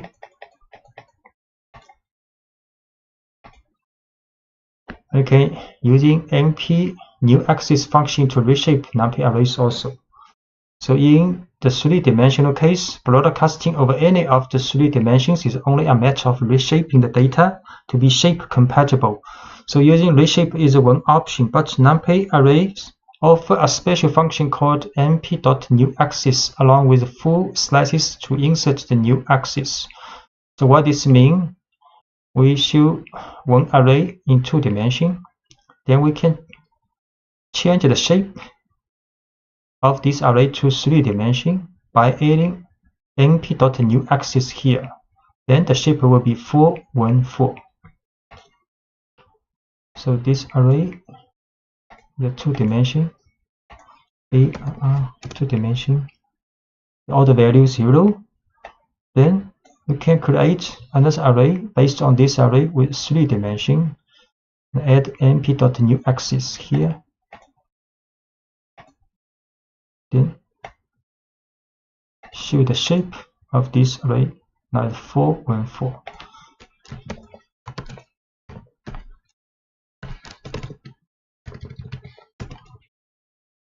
So it has 3 brackets, 3-dimensional array now. And we create another array with random normal distribution for 1 dimension. Then we can change these arrays, can create another array based on this array, but the dimension to 3, 1. We can also create another array based on this array, but dimension is 1, 2, 3. So this is an array with 1 dimension. But if we run this, it will be a 2-dimensional array with the shape 3, 1. If we will run this, add 1 np.new axis here. So the shape will be 2 dimensions with 1, 3 now. So new axis will add the shape to this position to 1.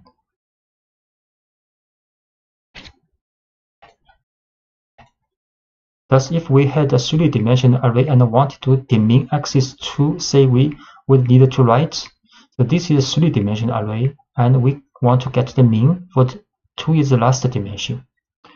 So this min array will be 2-dimensional because the last axis has been mined out. And next, if we want to calculate AR minus this mean value, because this mean value is 2-dimensional, so we have to add 1 axis here with 1 dimension, 1. The shape is 1 for the last axis, then it is compatible for calculation. We'll show. So this is a 3-dimensional array. 3-dimensional, 3 brackets. And we get the means and min out at the last dimension. Sure. So this min matrix is 2-dimensional with 3, 4. We show the shape 3 by 4. So if we want to calculate the minus, then we have to add the np.new axis here after for this min matrix. The min, we can calculate again the min value for this. The min is 0 actually. Every value is 0 now. Random number generation with a Python random model.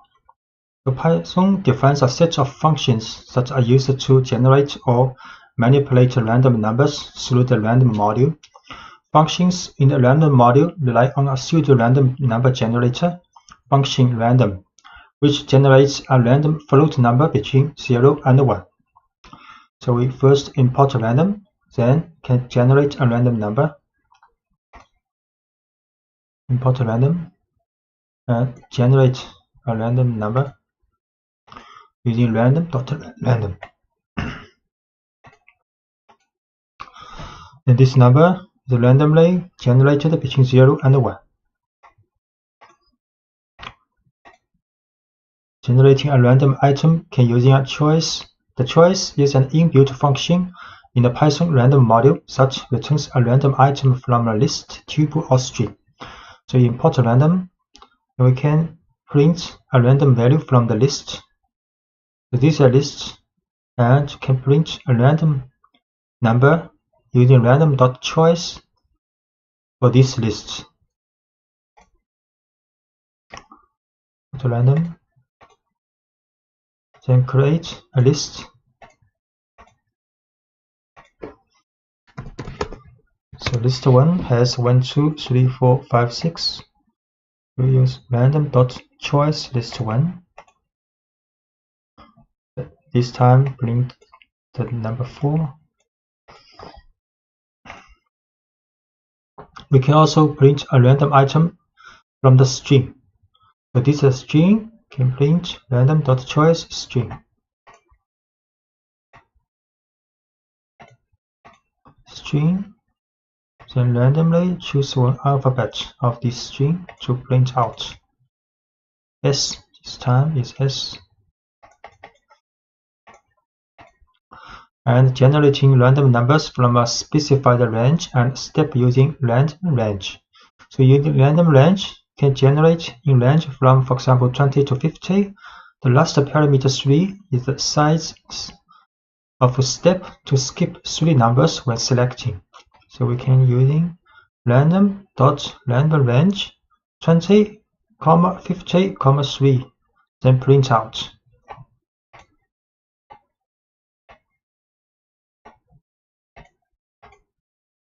So it's 47. So you can see the 47 minus 20 can divided by 3. So this number is between 20 to 50 and with step 3 over 20. The seed function is used to save the state of a random function so that it can generate the same random numbers on multiple executions. So for example, we set random.seed to 7, then print a random number, and we set random seed to 5 and print a random number. Then we set again to seed to 7, then this time the number will be the same as this time. We show random seed 7. So we print a random number 0.3323, then set a random number to 5, then print 0.622, then we set to 7 again, then get a random number, same 0.323, and generating random number list in Python using shuffle if you want to change the position of the elements of a choice. So this is the list A, B, C, D, E. So we can random.shuffle sample list for this list. So we will see.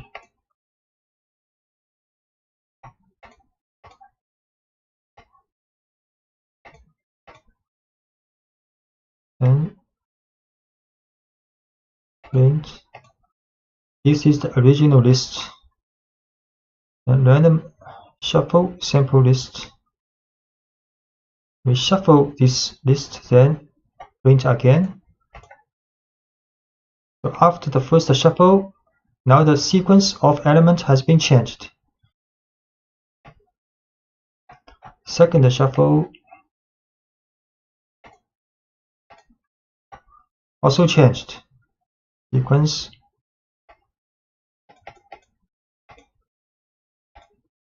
Generating random number list in Python using uniform. This function is used to generate a floating point random number between the numbers mentioned in its argument. So it takes 2 arguments, lower limit included in generation and upper limit not included in generation.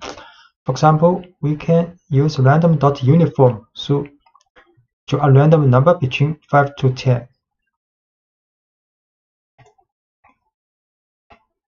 Uniform 5, 10, 9.54.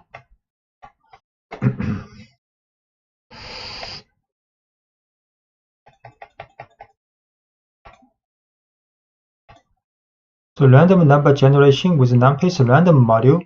So this time we think about numpy's random module. The numpy's random module supplements the built-in Python random with functions for efficiently generating whole arrays of sample values from many kinds of probability distribution. So this is a 4x4 array of samples from the standard normal distribution using normal. So we can run this using random.normal to draw a two-dimensional array with shape 4x4 and the value are standard normally distributed. So import numpy here. Then we can use numpy's random module random.normal to a two-dimensional array. Then show this array two-dimensional and the value a standard normally distributed.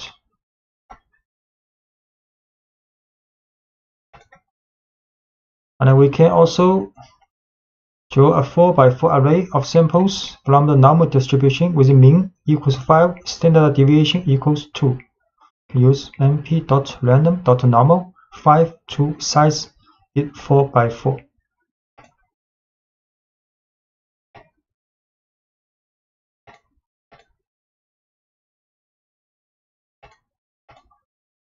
So this time, this matrix 2x2 of two-dimensional numpy array with the shape 4x4 and the value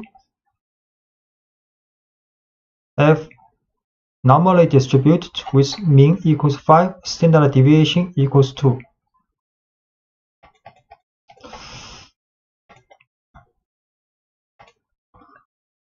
And set random seed in numpy. We can return the same random sample. For example, we can set numpy.random.seed to 1, 2, 3, 4 and sample for standard normal distribution with 16 number and shape with 4x4. Then if we run again, get the same result.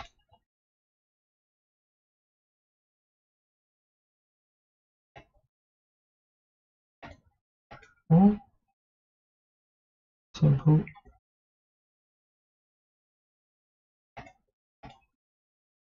So this time get this 4x4 in the array. So if we set seed again to 1, 2, 3, 4, we run this random draw again, we'll get the same result. 471 471. And you can also use random n to generate a standard normal values. So np.random random n 10.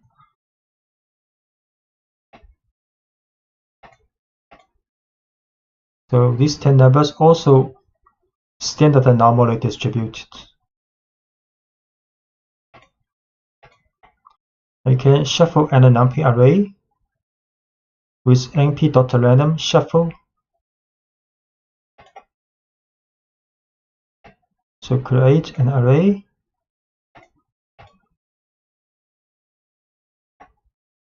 Okay, print this array 1, 2, 3, 4, 5, 6.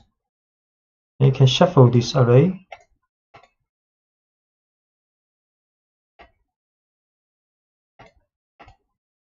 And shuffle this 2, 1, 6, 3, 5, 4. And numpy's random permutation method to get the random samples of sequence of permutation.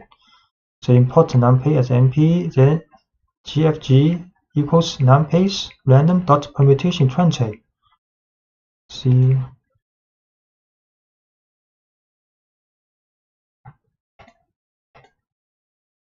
we show actually is the 20 number from 0 to 19, then randomly arranged after shuffle. I can get the random sequence permutation of a two-dimensional array. So create a two-dimensional array with a shape 4 by 3. Then we shuffle this.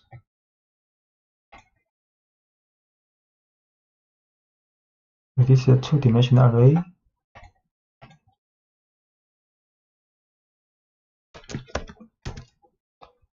This is the original one. And next we shuffle this array. Then the rows, you can see the rows has been randomly reordered. But the elements within each row will not be changed.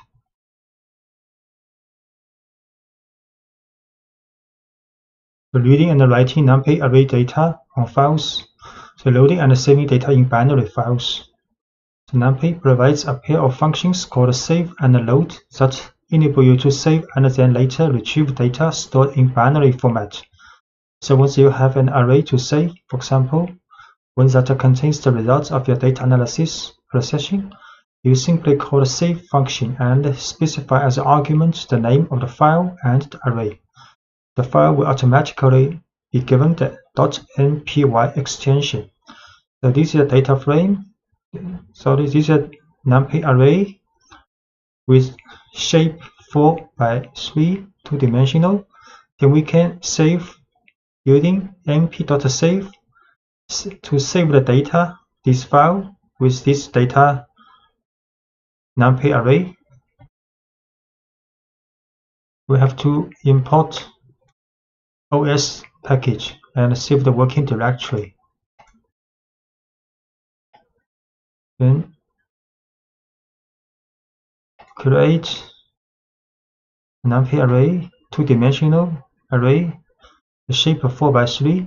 Then we can save this array to this file.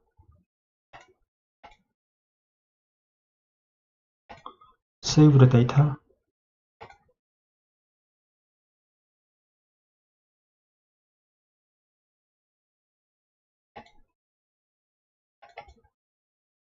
So you can find this data, save the data, but this is a binary file you cannot open with txt file.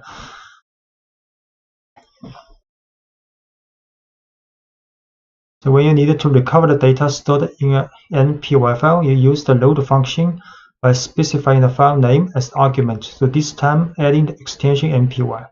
So we can also load this file, but have to add npy after the file name. We can load this file to numpy array. So we show exactly the same as the original array. And the reading files with tabular data using gen from txt function. So you can also read files in textual format txt or CSV. For example, the following data is in the CSV format, so in which data are collected in a tabular format where the values are separated by comma. This file is CSV file. To be able to read your data in a txt file and insert values into an array, numpy provides a function called gen from txt. So normally this function takes 3 arguments: the name of the file containing the data, the character that separates the values from each other, in this case is a comma, and whether the data contain column headers. So because data has a column header, we set true. Delimit the comma and gen from text this file.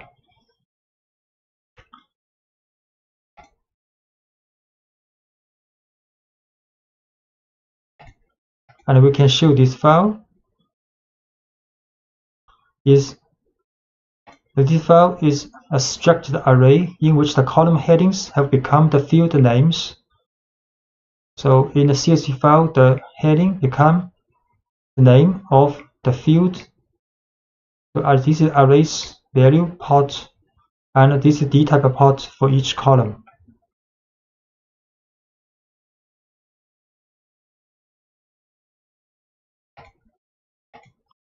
You can also, at the bottom of the array, you can find the column headings contained in the file. These headers can be considered a label, such act as index to extract the value by column. So we can run data ID. We show this array, data 0. We show this array.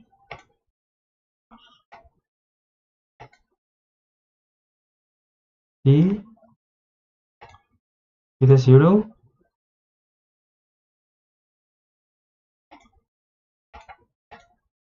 The gen from text function will replace the missing values in the file with an NaN value. So for example, this CSV, the missing value here. If we read this CSV, use the same format, then in the second row of this data will have not a number value.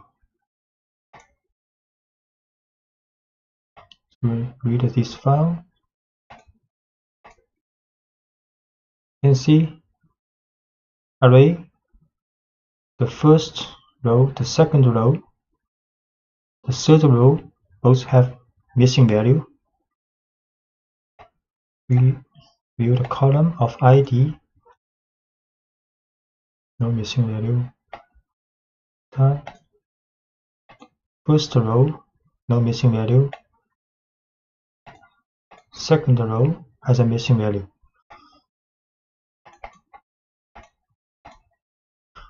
And the reading files with tabular data can also use numpy's load.txt file. For example, this is a txt file with 6 rows.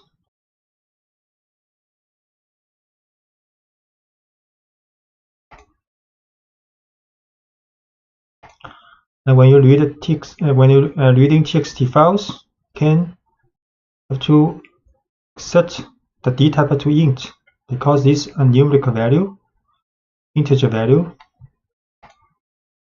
So we set this to int and read this file, and we print out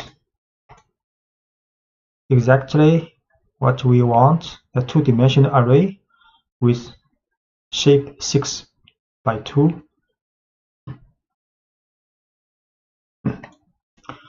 You can also set a skip rows here if you want to skip the first row in this txt file. So this txt file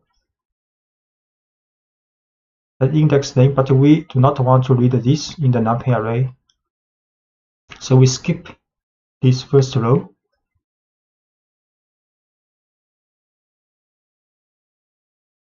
I have to set a row, skip rows here. So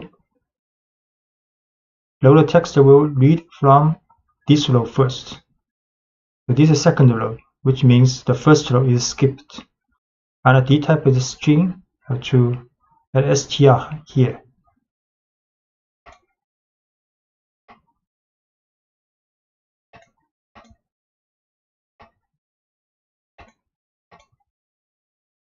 Exactly what we want, the 6 by 2 two-dimensional array. So pandas is an open source Python library for highly specialized data analysis. It is currently the reference point that all professionals using the Python language need to study for the statistical purpose of analysis and decision making. Pandas is designed on the basis of the NumPy library, so it is not only makes this library compatible with most other modules, but also takes advantage of the high quality of the NumPy module. Pandas provides two new data structures called series and data frames, which are designed to work with relational data or labeled data. thus allowing you to manage data with features similar to those designed for SQL relational database and Excel spreadsheets. And pandas provides also an extended set of functions and methods that allow you to perform operations efficiently. Installation of pandas. And for those who choose to use the Anaconda distribution, managing the installation is very simple. So first you have to see if the pandas module is installed, and if so, which version. To do this, type the following command from the Anaconda prompt window. We can print conda list pandas, for example. This is the prompt window in Anaconda and in this environment.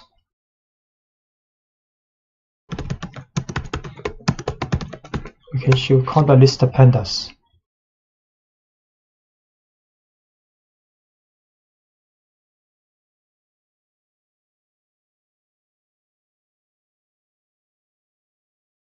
So it has been shown that pandas has been installed with the version in this environment.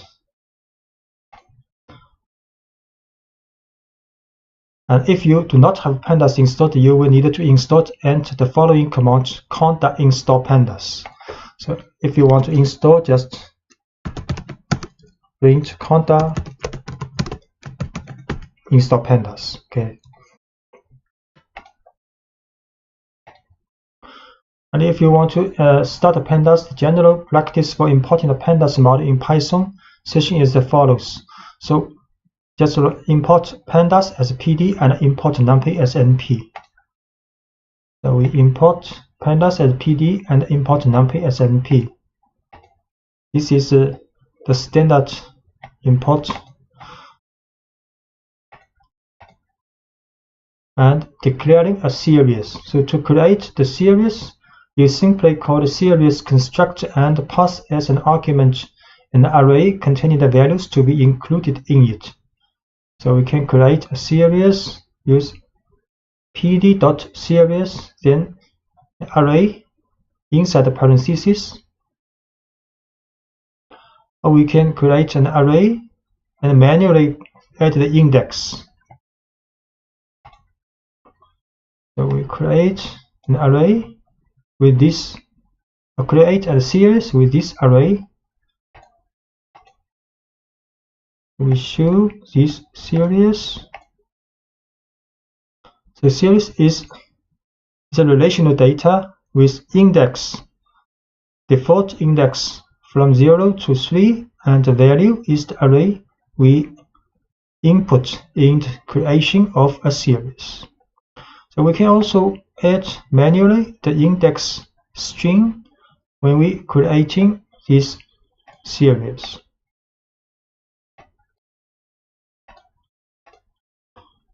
So this time the index has been changed from A to D. And we can also show the values of a series and index of a series. So we can write s.values.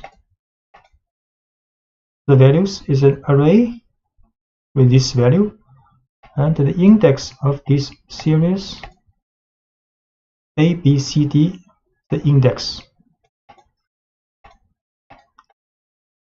And for the data frame, the most common way to create a new data frame is precisely to pass a dict object to the data frame construct. And this dict object contains a key for each column that you want to define with an array of values for each of them. So if we want to create a data frame, we can create a dictionary first. Dictionary with the key, color, key object, and key price. 3 key and 3 arrays are the values for corresponding keys. Next, we can create a data frame using pd.dataframe, then put this dictionary here. Then it will be a data frame with 3 columns. So show in this dictionary with 3 key value pairs.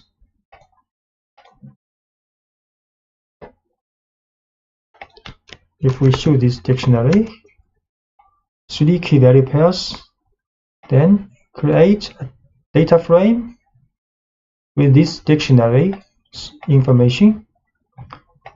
Then we show this data frame. The data frame actually is a tabular data with index. This index default because we have 5 rows. So pandas put the default index from 0 to 4 for these rows.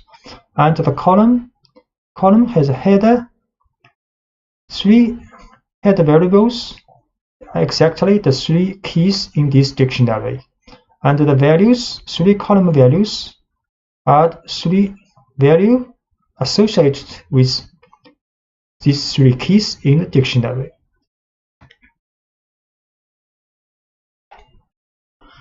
The series is the object of the pandas library designed to represent one-dimensional data structures, similar to an array but with some additional features.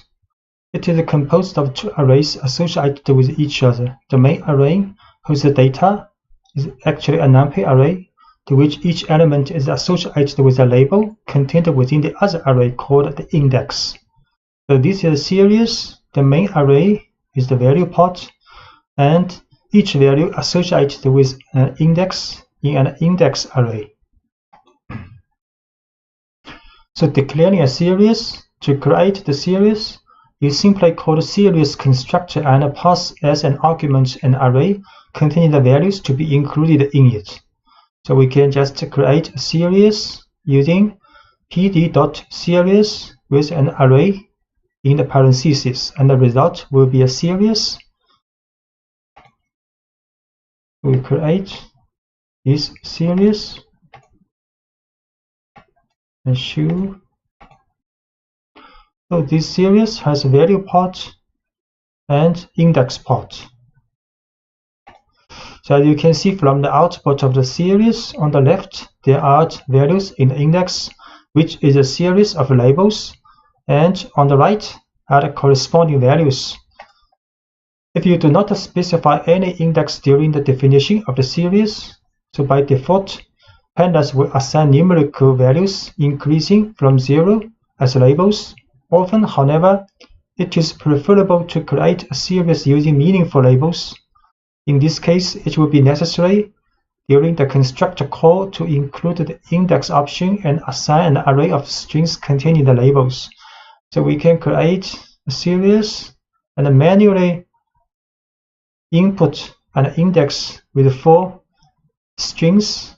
Then the result of this string will be like this, and the index has string values the same as we have input here.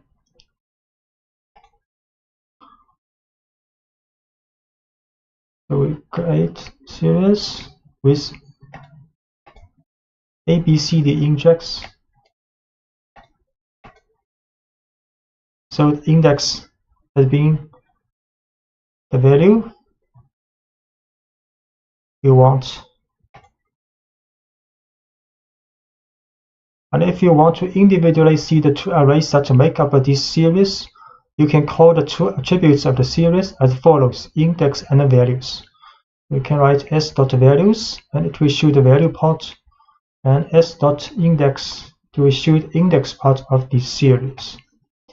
So s.values, value part, s.index, the index array. And you can select the internal elements of series, then select the individual elements as ordinary numpy arrays by specifying the keys. So we can select, for example, the 3rd value of this series, or we can select by the index string of this value. You can also select multiple items in a series. We select the the first 2 values of this series, and we put up an array inside this bracket.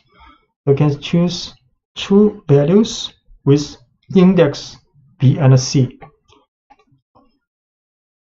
So choose this individual element.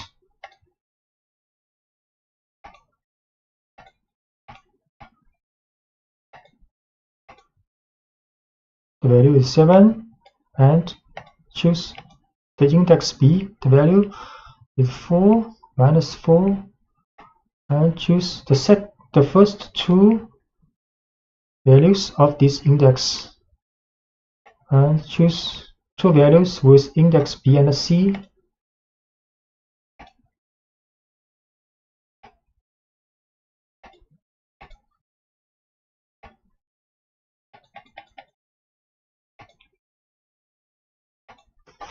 And you can assign values to the elements. So you can select and assign the value of a series by index or by labels. For example, we assign 0 to this series index 1's value. So the result will be like this. You can also assign 1 to this series index B's value. Then the result will be like this. Assign 0 to S1. We show this value has been assigned B to 1. Show again. Then this value has been assigned with 1. And both the series object itself and its index have a name attribute.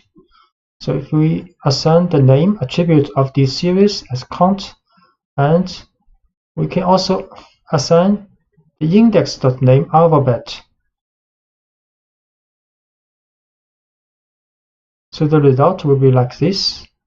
So the name is a count is for the value part this array, and alphabet is the name for this index. Assign name, and we assign index's name to alphabet. Then show this series again. See, the main part has a name called count, and index part has a name called alphabet. And you can define a series from numpy arrays and other series. You can define a new series starting with numpy arrays or with an existing series. For example, this is a numpy array, and we can define a series using this numpy array. The result is the value part is an array. The value is same as this numpy array, and index is added by default by pandas. We can assign first create this numpy array, then create this series using the value of this numpy array. In the series like this, value part, index part. And we can also define a series from other series. For example, S is a series. You can create another series called S4, and using this series.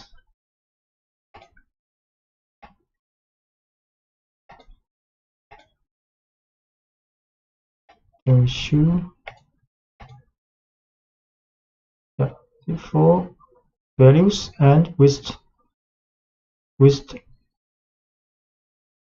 index same as this series.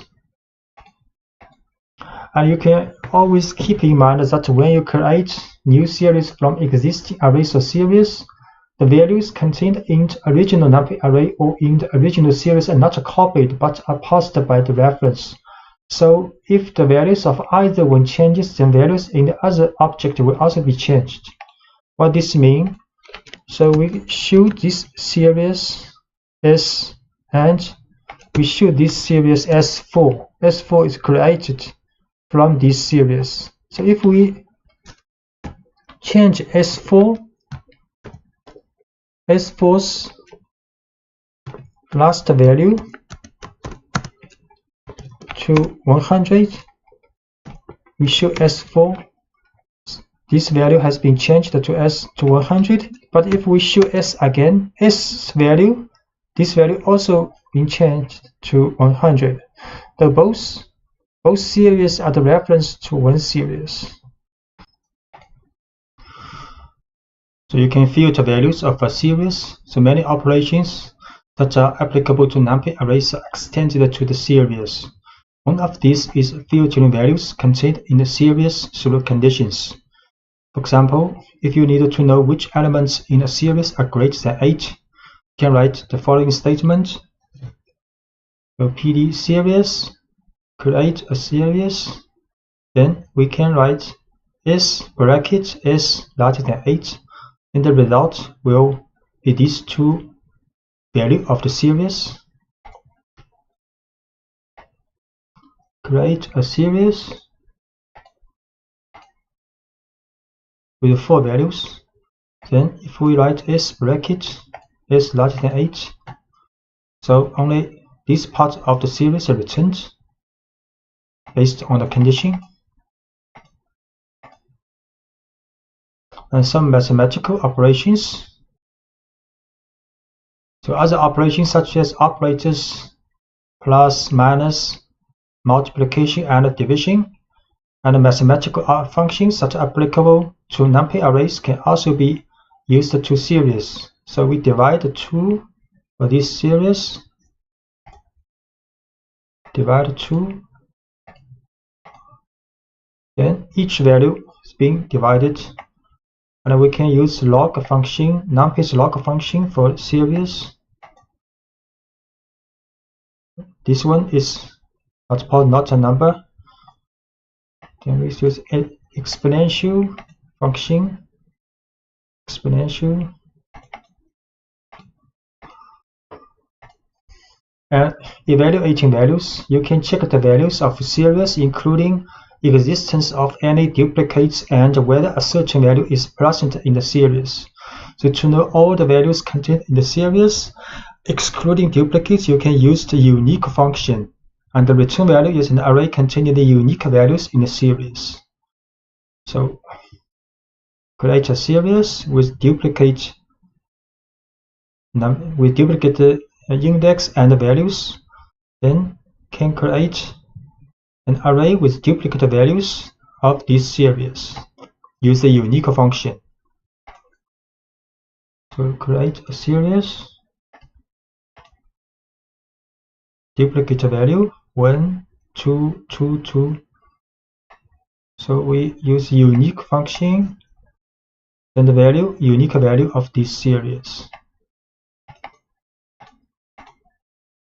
And we can also use the value counts to return the unique values and calculate the occurrence of them within a series. So value counts will return each unique value and occurrence of this value. So value counts,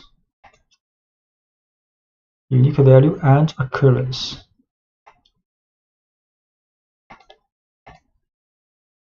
And we can also use function isIn to say if the values are contained in the series, and the returned Boolean values can be used to filter data in a series. So if we write series.isIn03, then it will return a Boolean value series. So if true means this value in the series is in these two values, is matched these two values. So next we can use the bracket to filter out the values only meeting this condition. So it will return these two values, only two true here. So if isIn 03, these two are true, others are false, then we can get the values of these true, use a bracket condition. So these two value, this part of the series are returned, and not a number value. The specific value, not a number, NaN, is used in pandas data structure to indicate the presence of an empty field or something that's not definable numerically. So pandas allows you to explicitly define not a numbers and add them to a data structure such as series. So we can define a series, and for this value use numpy's NaN. So this is a series with numpy value for this position. Then the is null and not null function are very useful to identify the index without a value, and the returned Boolean values can be used to field values of a series. So if we write is null after this series, then it will return a Boolean value for this series. If it is true, then this value is not a number. Next, we can field out the not a number value from this series, use a bracket and s2.isNull inside. Create a series with a not a number value. Then you can use isNull. This value is true, isNull value. Then we can field out this value, get this value. This is not a number. And similarly, we can use not null. So not null, these three are true, and this is false because this is null. And we can also use not null in the bracket to get the values not a value. So S2 not null.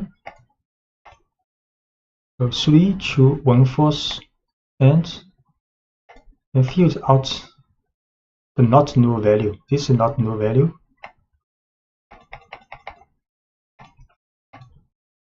And a series as dictionaries. So an alternative way to think of a series is to think of it as an object dictionary. In fact, you can create a series from a previously defined dictionary. So this is a dictionary with key value pairs, and we can create a series from this dictionary. Then the key will be converted to the index in the series, and the value will be the value in the index in the series. So create this dictionary, and create this series. So the keys of the dictionary transformed as the index of the series. And you can also define the array index separately. In this case, controlling correspondence between the keys of the dictionary and the labels arrays of index will run. If there is a mismatch, pandas will add the not a number value. So we can also using this array as the index in the creation of a series. So because some values in this array does not match the key value in this dictionary, so the index for some of the values in this array but cannot be found in the dictionary will have not a number value. So we define an array called colors and use these colors as the index of the series, but the value part use my dictionary. So the resulting series will have this index matching this colors array, but this value is not a number because green cannot be found in the dictionary. And operations between series. So the labels of series will come into play when we perform operations between two series. So in the following example, we add two series having only some elements in common with the label. Then we get a new series in which only the items with the same label are added. All other labels placed in one of the two series are still added to the result but have not a number value. So we create another series called another dictionary called mydict2, and then create another series with this dictionary. Then add this series with this new created series. The result will be like this. So we create a series called mySeries2 with this dictionary. Then we add these two series together. The result will be like this. These four values are not a number because their index only appear in one of the series, not appear in both series. So the value is added to, but the value is not a number. Only these two index value added, because these two index red and yellow appear in both series. The data frame is a tabular data structure very similar to a spreadsheet. The data frame consists of an ordered collection of columns, each of which can contain a value of a different type, for example, numeric column, string column, and a Boolean column. The data frame has two index arrays. The first index array, associated with lines, is very similar functions to the index array in series. Now each label is associated with odd values in a row. And the second array consists of a series of labels, each associated with a particular column. A data frame may also be understood as a dict of series, so where the keys are the column names and the values are series that will form the columns of the data frame. And furthermore, all elements in each series are mapped according to an array of labels called an index. So this is a typical data frame. So this is the index. So index of a data frame are very similar as index of a series. And this is the column. Column is the color object price are the column names, column headers of the variable, and this part are the values of the data frame. So defining a data frame, the most common way to create a new data frame is to pass a dictionary object to the data frame constructor. So this dict object contains a key for each column that you want to define, so with an array of values for each of them. So for example, this is a dictionary with key, the value, key, value, key, value. So we can create a dictionary based on this dictionary. We can create a data frame based on this dictionary using pd.dataframe, then put this dictionary inside the parentheses. So we can create this dictionary first, then create a data frame using this dictionary. Then we show this data frame. So it has 3 columns and 5 rows. This is the index of the data frame, and pandas added this by default from 0 to 4.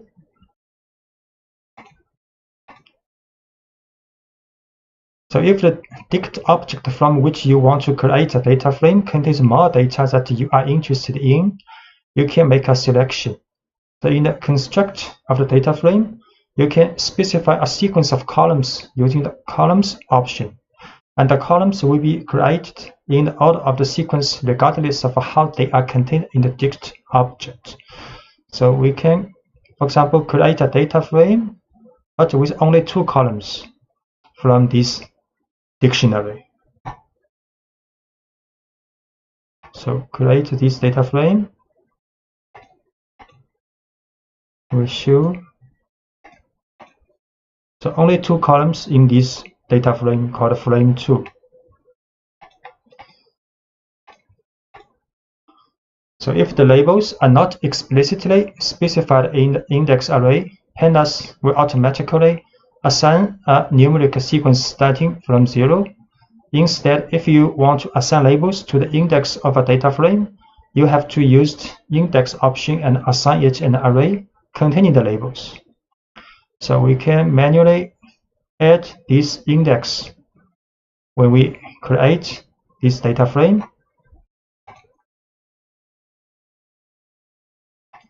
We can create again this frame 2 with index, and we show this data frame. So now index are from 1, 2, 3, 4, 5.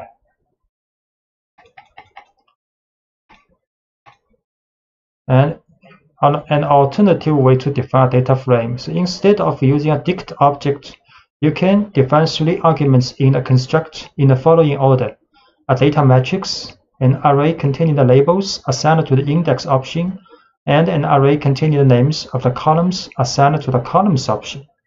So we can also create a data frame using pd.dataframe, but inside the parentheses can put a numpy matrix with the shape 4 by 4.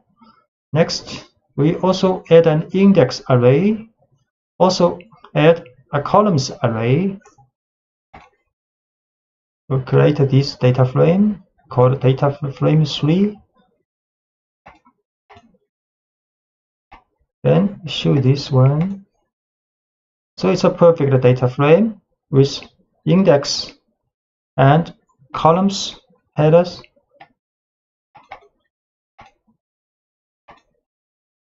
Selecting elements of data frames. If you want to know the name of all the columns of a data frame, you can specify the columns attribute on the instance of the data frame object.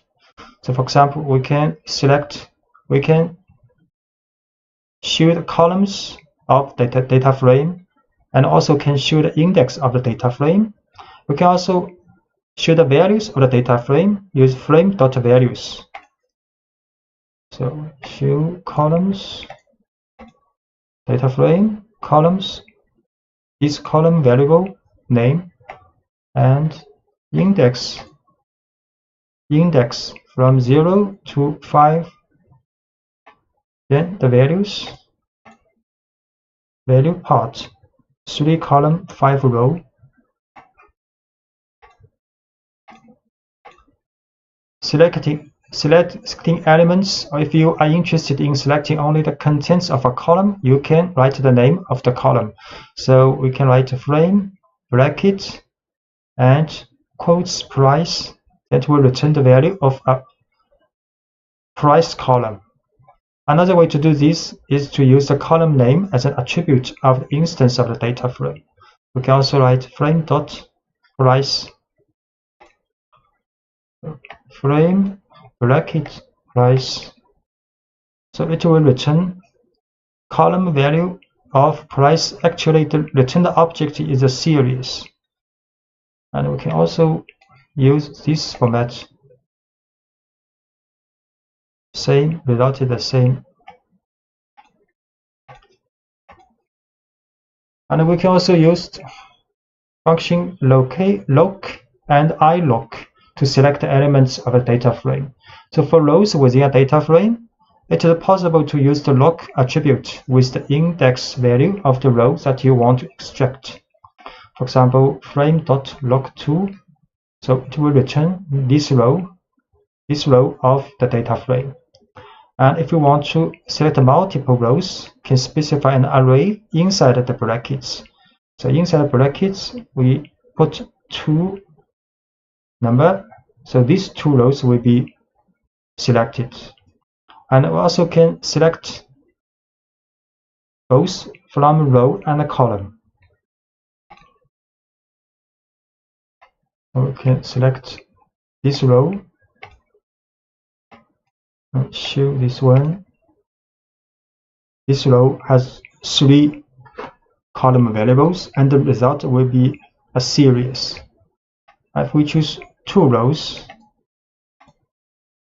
it's a data frame, 2 rows and 3 columns, a data frame. You can choose both for rows and a column. So only 2 columns and 2 rows selected.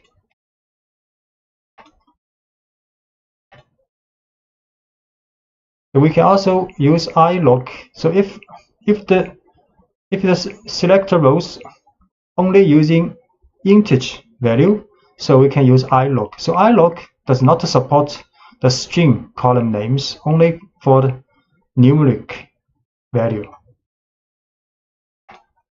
So for example, here iloc2 will get the same result as log2. This also will get the same result as the log24, and this will get the same result as before for the color price for the log selection. Now, if you needed to extract a portion of the data frame, selecting the lines that you want to extract, you can use the reference numbers of the index. The return value is an object data frame. So we can also write column from 0 to 1. In this case, only one line returned, and in this case, we'll return 2 lines.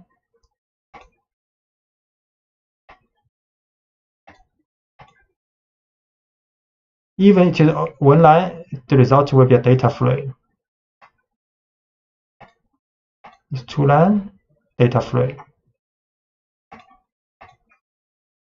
And if what you want is to achieve is a single value within a data frame, you first use the name of the column, then the index or the label of the row. So you have to select the column first, then the row.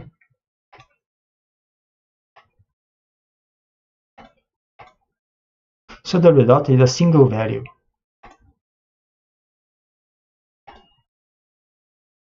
You can assign label names to index and columns. So you can assign label names to the array of index and the name of the columns. For example, this is a data frame with 3 columns and with 5 values, 5 rows. Then we can assign an index name called id using frame.index.name, and can also assign a name called item to the columns using frame.columns.name. So we create data frame first.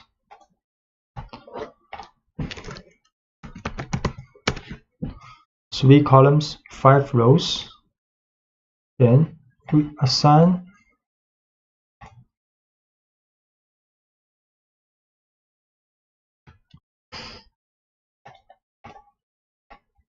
id to the index name and assign item to the column's name. We show this data frame again. So now you can see id appears here, and item stay here.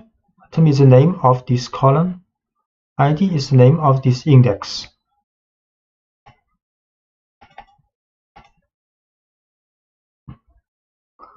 Add a new column.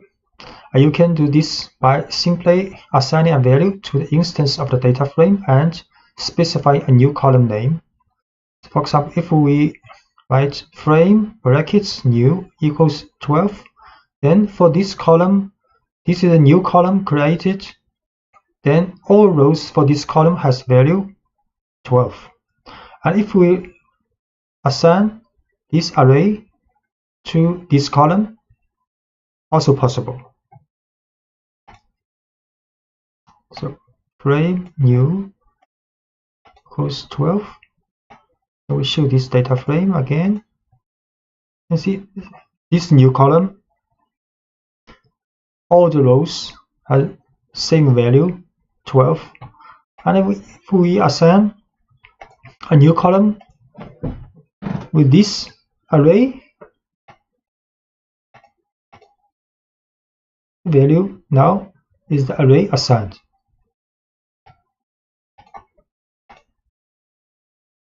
And the columns of the data frame can also be created by assigning a series to one of them. So for example, this is a series with number from 0 to 4.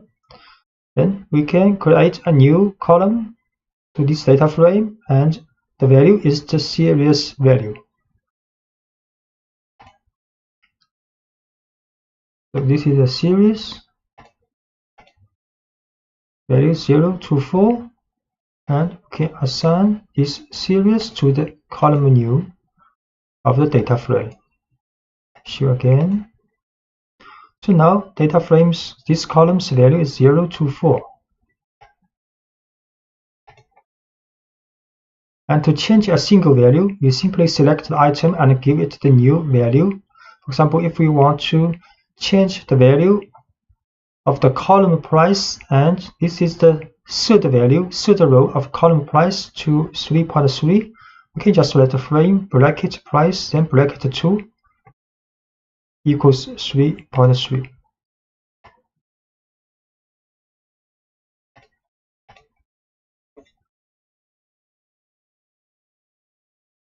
This is a warning message.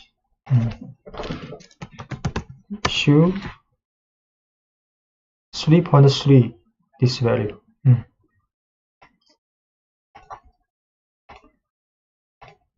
And the membership of a value, you have already seen in the previous lectures that the isIn function can be applied to the series to determine the membership of a set of values.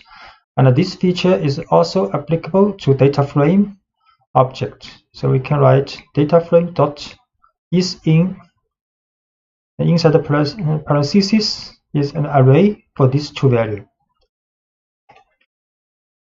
So we can learn the data frame is in these two values. So you can see some appear as true. So if the value equals either this one or this one, it will be true. Otherwise, it will be false. And you get a data frame containing Boolean values, where true indicates values that meet the membership. If you pass the value returned as a condition, then you will get a new data frame containing only the values that satisfy the condition. So we can use this condition inside the bracket. So the data frame will only return the values of these three values. The other will be not a number.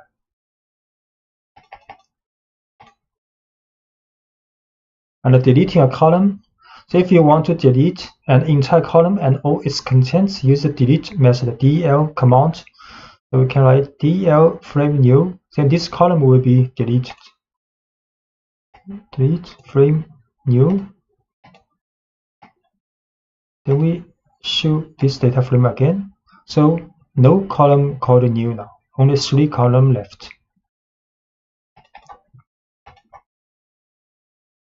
And the filtering, you can apply the filtering through the application of certain conditions. For example, say you want to get all values smaller than 1.2. The elements not matching the condition will be replaced with not a number. For example, this is a data frame. Then we can add a condition with bracket after this data frame. And the condition is if data frame less than 1.2. We can create a data frame first. So this data frame has 3 price columns, 5 rows. We can run. So only these values less than 1.2, other values will be not a number. The data frame from nested dictionary. So a very common data structure used in Python is a nested dictionary, as shown here, called nest dict. And this is the external key, a key, red, white, blue. Then the value for the key is also a dictionary with key value pairs inside.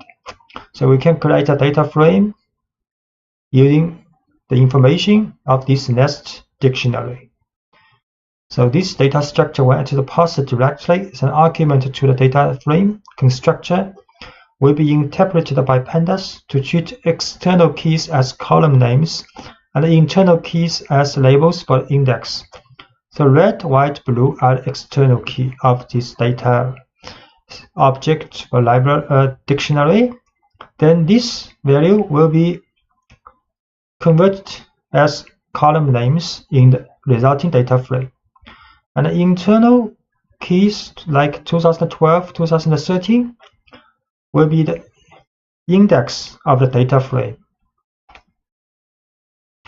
So we create this nested dictionary first,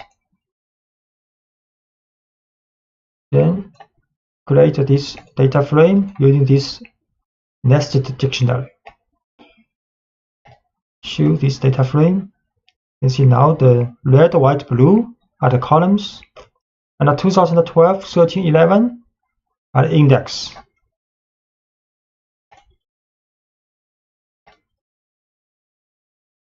And it's also possible that not all fields will find a successful match. Pandas compensates for this inconsistency by adding NaN. You can see this not a value.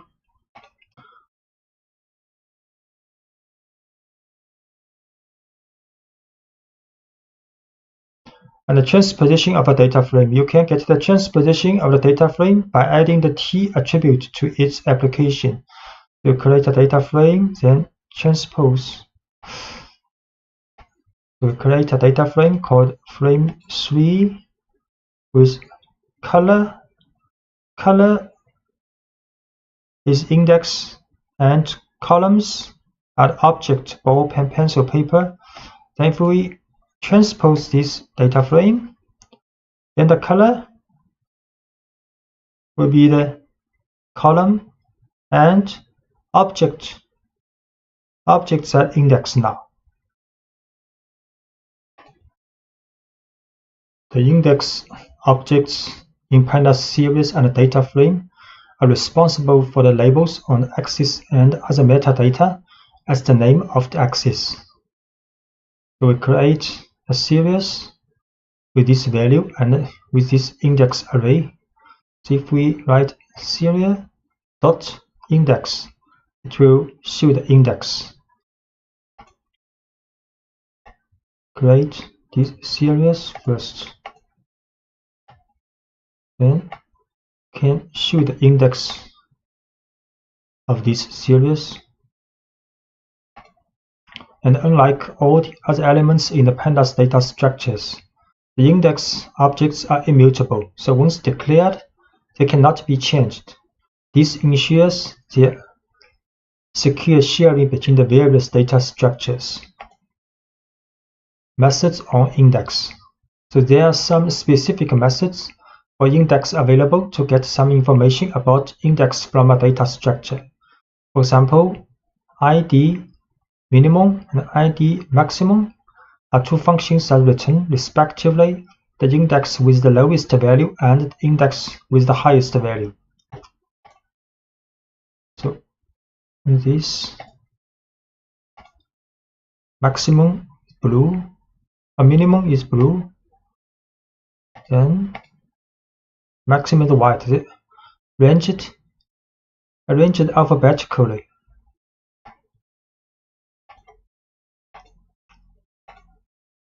And index with duplicate labels.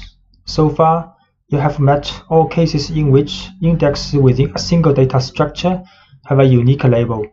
Although many functions require this condition to run, this condition is not mandatory on the data structures of pandas. For example, see a series with some duplicate label. We create a series with 6 values, an index array. You can see white, white, green, green, duplicate. So regarding the selection of elements in a data structure, if there are more values in correspondence of the same label, you will get a series in place of a single element. So if we want to show the value of this series with the white index, then it will return 2 values in a series. And the same logic applies to the data frame with duplicate index that will return the data frame. To create a series with duplicate labels in the index, then we show the index with the values of index with white, to return two rows, and the result is a series.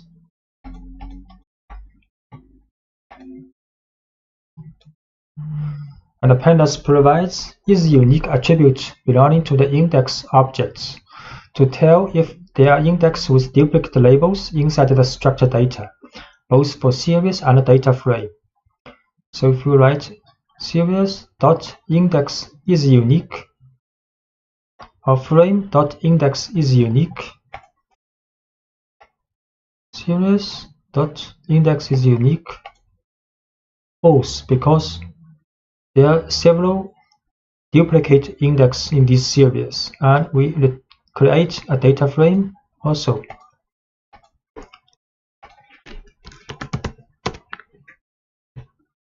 Data frame has 3 columns, 5 rows, index from 0 to 4, and we show this data frame's index is unique. Yes, true, because index no duplicate values. Reindex. It was previously stated that once it's declared in a data structure, the index object cannot be changed. But by executing a reindexing, you can also overcome this problem. It is possible to obtain a new data structure from an existing one, where indexing rules can be defined again. For example, we create a series with 4 values, and this is the index string for this 4 value. And during reindexing, it is possible to change the order of the sequence of index, delete some of them, or add new ones. So in the case of a new label, pandas adds not a number as the corresponding value. So for example, we can create a new series using reindexing. So series reindexing with these 4 index strings, then the result will look like this. 3, 4, 5, 3, 4, 1 has value, but 5, the value is not a number, because in this series, no index value equals 5. Create a series with 1, 2, 3, 4 index. Then reindexing with the index value 3, 4, 5, 1. Then the result is another index, but 5 index value is 5, since value is not a number.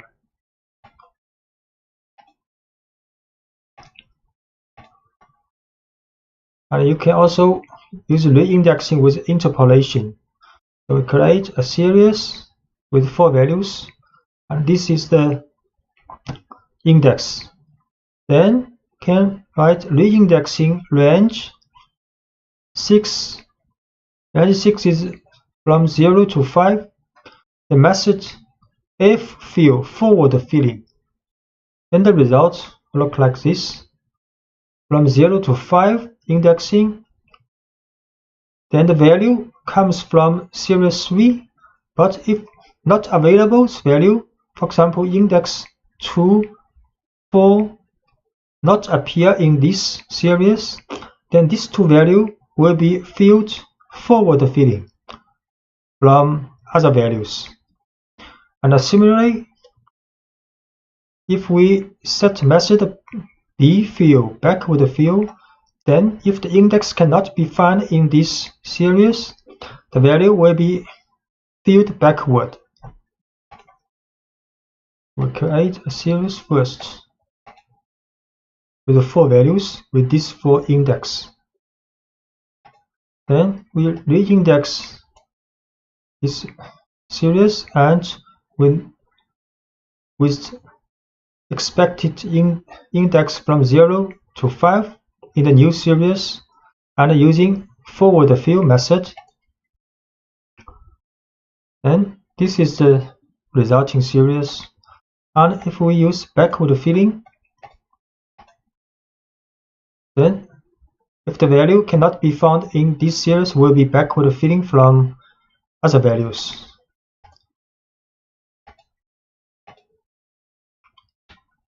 And we extending the concepts of reindexing with series to the data frame case. You can have a rearrangement not only for index but also with regard to the column. So this is data frame, then reindexing this data frame, and we'll return a new data frame with the range, index with the range from 0 to 4. And the method is forward filling, and a column is these 2 4 columns.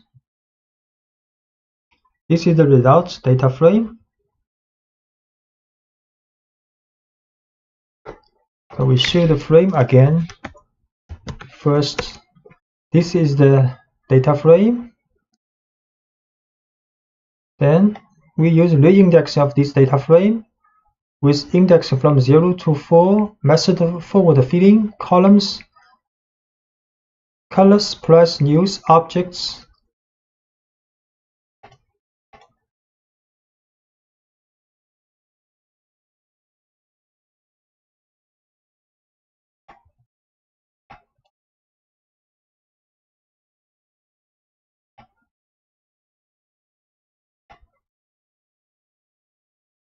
Then this is the resulting data frame.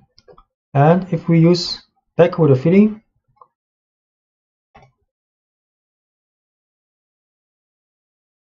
so this column new will be filled with the neighboring column's value, backward filling, and in this case it will be forward filling by the neighboring column's value. You can see this column the same as this one, and if we use backward filling, this column are the same as this one. Because the original data frame has a new column called new.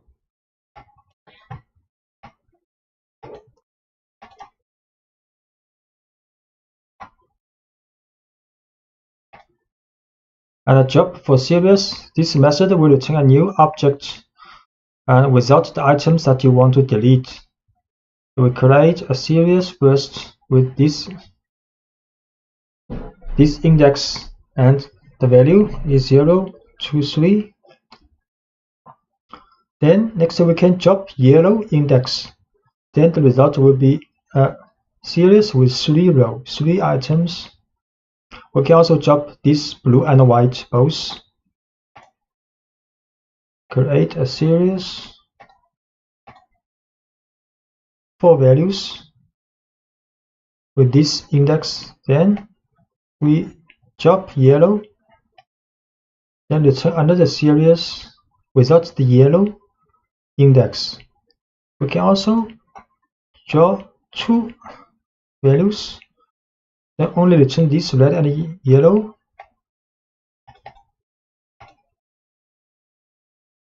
And job used for data frames. So regarding the data frame, instead the values can be deleted by referring to the labels of both axes. So this is a data frame with index column, 4 columns for index. And if we want to delete rows, you just pass the index of the rows. The frame.job pass these 2, then these 2 rows will be jobbed. And if you want to delete columns, you have to specify axis equals 1 here. So we create a data frame, 4 columns, 4 rows with this different color index. Then we job blue and yellow, and the result will be a smaller data frame with 4 columns and 2 rows. And if we job pen and pencil at axis equals 1, then the result will be a data frame with only 2 columns, and the pen or pencil columns are jobbed. Arithmetic operations and data alignment. The pandas can align indexes coming from 2 different data structures when you are performing an arithmetic operation. For example, 2 series are defined, but the labels of them are not perfectly matching each other. If summing these 2 series, so when the labels are present in both operators, their values will be added, while in the opposite case, they will also be shown in the result in the new series, but with the value not a number. So we create two series, but with not exactly the same labels in the index. So if we add these series together, some labels which do not appear in both series will have a value not a number. So create these two series. So S1, 2, 3, 4 values, 4 labels. S2, 5 values, 5 labels. Then we sum this series. Result will look like this: 1, 2, 3, 4, 5, 7, 5, 6, 6 labels, 6 value, but 3 of these values are not a number, NaN value. In the case of the data frame, although it may appear more complex, but the alignment follows the same principle as in series, but is carried out both for the rows and for the columns. So we create two data frames, then sum these two together. The result will like this, many not a number value. We create two data frames. Let's show data frame 1 and data frame 2. 4 columns, 4 rows in the data frame 1.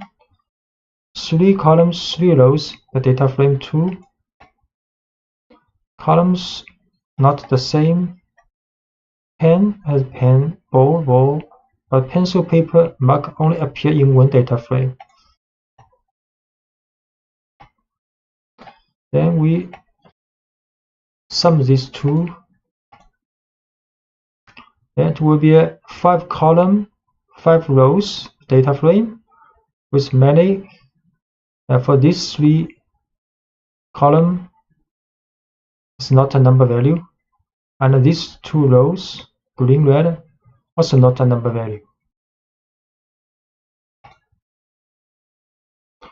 And this is called flexible arithmetic methods. So for example, we can use frame 1 dot add frame 2, the same as frame 1 plus frame 2.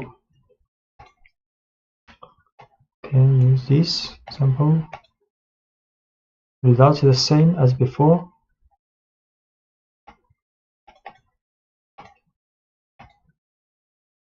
And operations between data frame and a series. For example, we define these two structures and the index of series match the names of the columns of the data frame. So this is a data frame with columns, ball, pen, pencil, paper, and this is a series, index, also ball, pen, pencil, paper. So if we use minus the series from this data frame, the result will be like this. To create data frame first, 4 columns, 4 rows, then create this series, index same as the data frame's column, then minus, result like this. As you can see, the elements of the series are subtracted from the values of the data frame corresponding to the same index on the column. The value is subtracted for all values of the column regardless of their index. So the whole column has been minused with this series value for the ball, and pen column, all the rows value has been minused with series value of pen.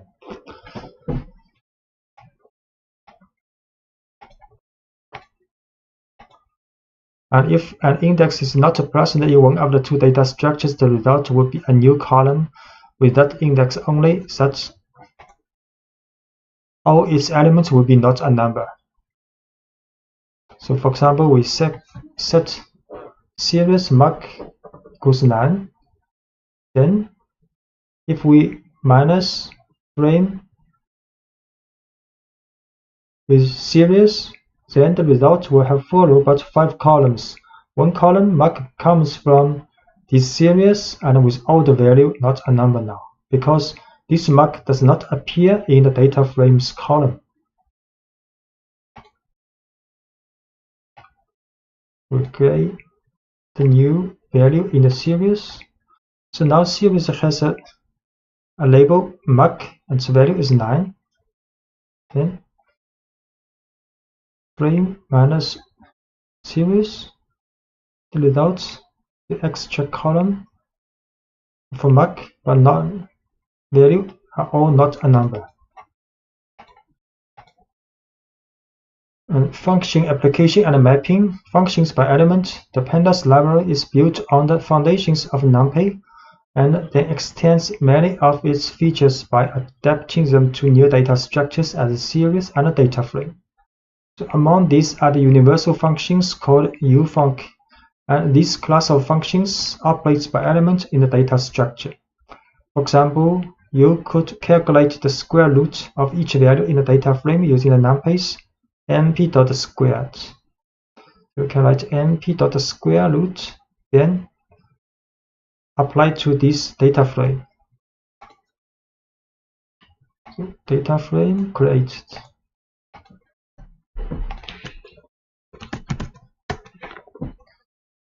Four columns or a numerical value, then square root this data frame. We return another data frame, same column and the same row, and the value are square root of the corresponding data frame's value.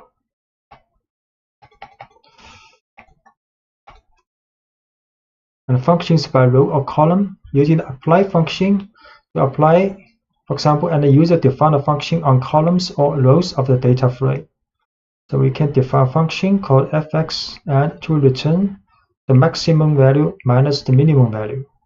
So if we apply this function to the data frame, then the result will be a series and the labels, index labels are columns names of the data frame.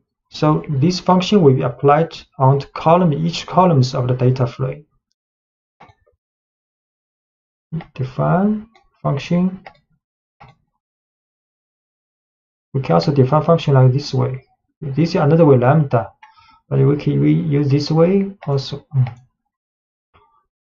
Then data frame, apply this function, return a series. The labels are columns of the data frame and the value are a difference between maximum value and minimum value for each column of the data frame. And if we want to apply by rows, we can set axis equals 1 in the apply function. So this data frame also apply this function, but by row, set axis equals 1.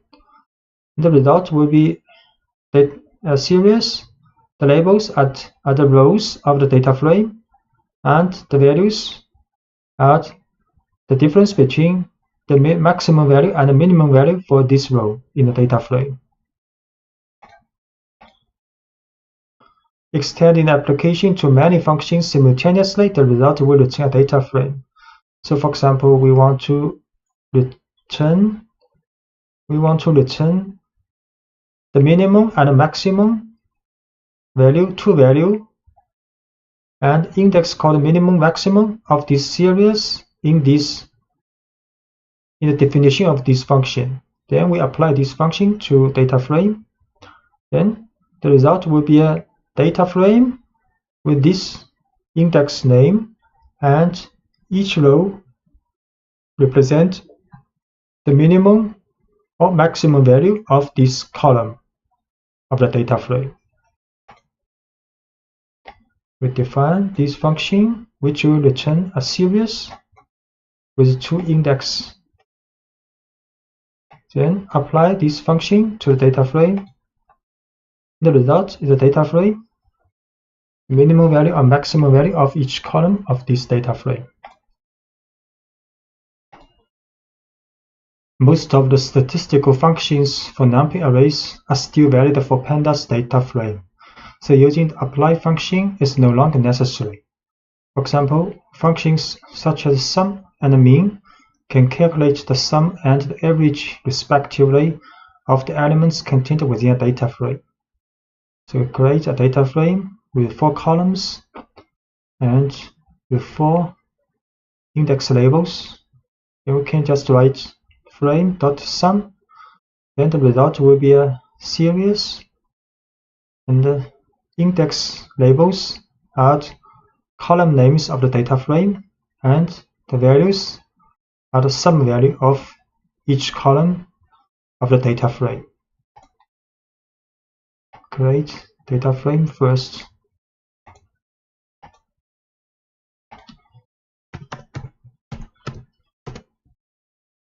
For columns, for rows, then frame.sum,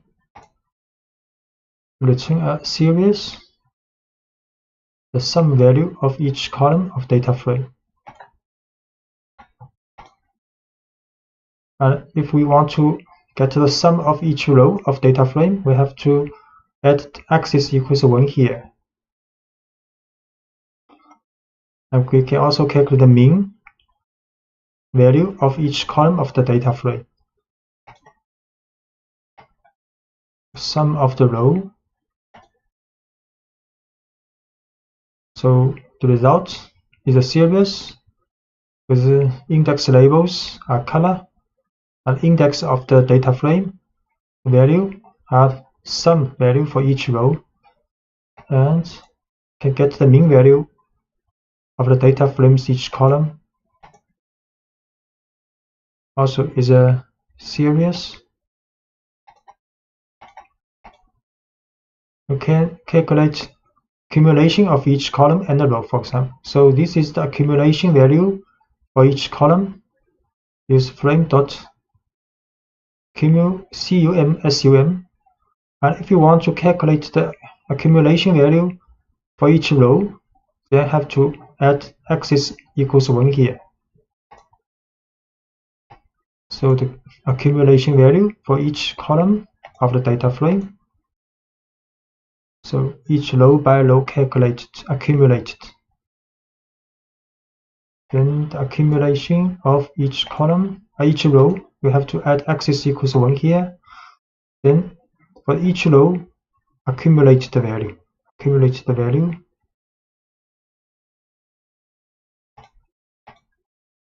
And describe function allows you to obtain summary statistics for the column in this case. So it will show the count, mean, standard deviation, minimum, and percentile value, quantile value, and maximum value. So frame.describe. So each column's statistics, descriptive statistics are calculated. And correlation and covariance between 2 series. So this is 2 series with same labels. Then we can write SEQ the first series dot correlate the second one, and the result is the correlation of these 2 series. And similarly, we can calculate the covariance of these 2 series. Create 2 series, then the correlation of these 2, the covariance of these 2. And the covariance and the correlation can also be applied to a single data frame. In this case, they return their corresponding metrics in the form of 2 new data frame objects. So, for example, this is a data frame with columns, ball, pen, pencil, paper, and the index red, blue, yellow, white.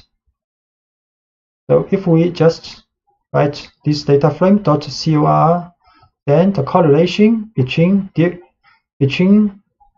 each pair of columns will be returned in a matrix, in a data frame, in the result data frame.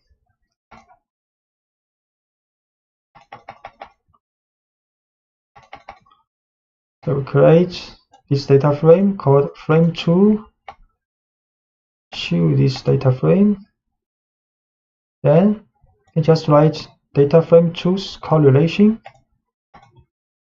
So correlation between different columns are returned, and the covariance between different columns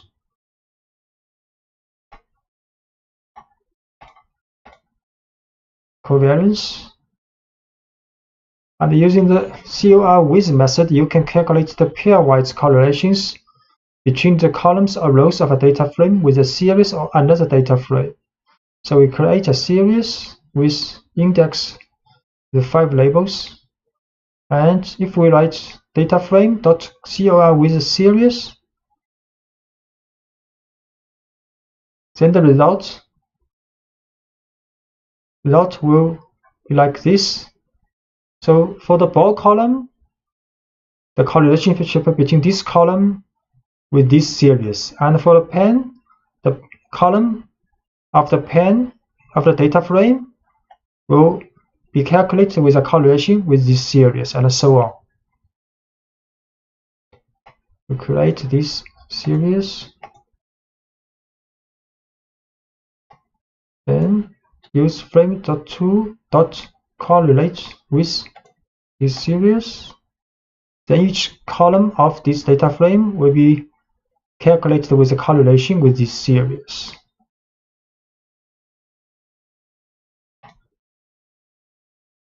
And we can also write frame2.cor with frame. So these two different data frames calculated with correlation for the same column. So the column ball in this data frame is calculated with a correlation with the column ball in this data frame. Frame2 COR with frame. So the result is a series, but the labels represent the different columns in both data frame, and value is the correlationship between these columns. Pandas provides the sort index function, which returns a new object that is identical to the original, but in which the elements are ordered. So let's start by seeing how you can sort items in a series. We create a series with 5 values and its label. Then write SCR.sortIndex. Then output will be a series, and the order of the elements has been sorted according to the order of the index alphabetically. Create a series, then sort index. So the elements are sorted according to the index alphabetically. As you can see, the items were sorted in ascending alphabetical order based on their labels. This is the default behavior, but you can set the opposite order by setting the ascending option to false. So we set ascending to false. Then the items sorted, but with a descending order alphabetically of the index. And with the data frame, the sorting can be performed independently on each of its 2 axes. So if you want to order by row following the index, you just continue to use the sort index function without arguments, as you have seen before. Or if you prefer to order by columns, you need to set the axis options to 1. So we create a data frame. If we write frame.sortIndex Then the data frames observations will be sorted by the index alphabetically in the ascending order. So we create a data frame, 4 rows, then sort index. You can see the observations rows have been sorted alphabetically in the ascending order based on its index.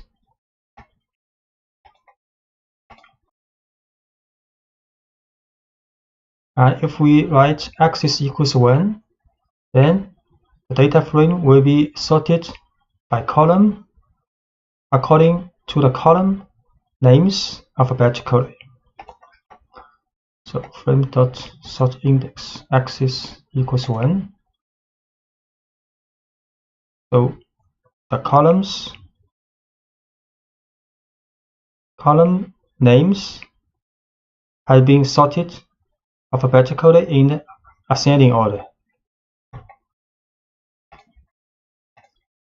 And the pandas also provides a function to sort the values contained in the data structure. In this case, you have to differentiate depending on whether you have to sort the values of a series or a data frame. If you want to order the series, you need to use the sort values function. So we can write series.sortValues, then elements of the series will be sorted according to their values from lower to higher. Sort value for the series. So elements have been sorted according to their values.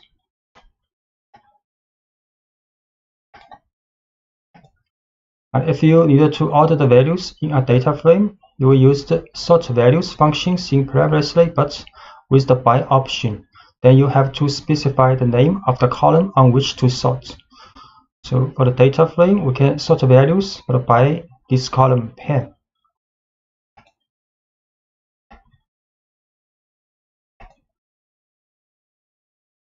So the data frames observations rows are being sorted according to the value of pen column, from lowest to the highest.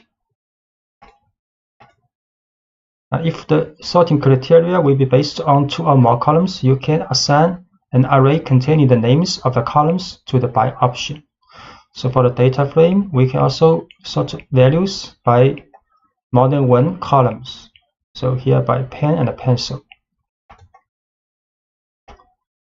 Data frame dot sort values by pen and a pencil. Pen and the pencil both have been sorted from lowest to the highest value.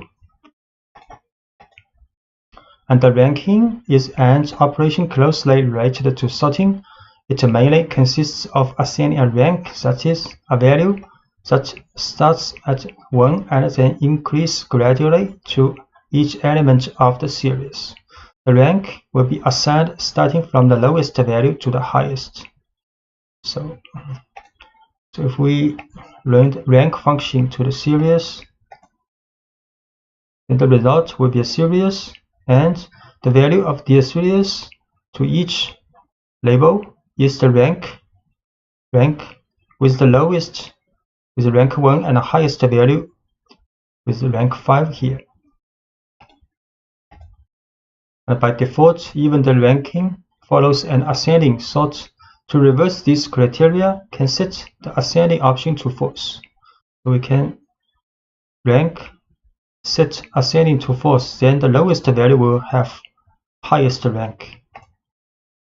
Series.rank ascending false. So the lowest value will have the highest rank now. Missing data are quite often in analysis, and they are recognizable in the data structures by the not a number NaN value, and pandas can better manage NaN in different situations. Assigning a NaN value to series. If you need to specifically assign NaN value to an element in a data structure, you can use numpy's np.nan value of the numpy library.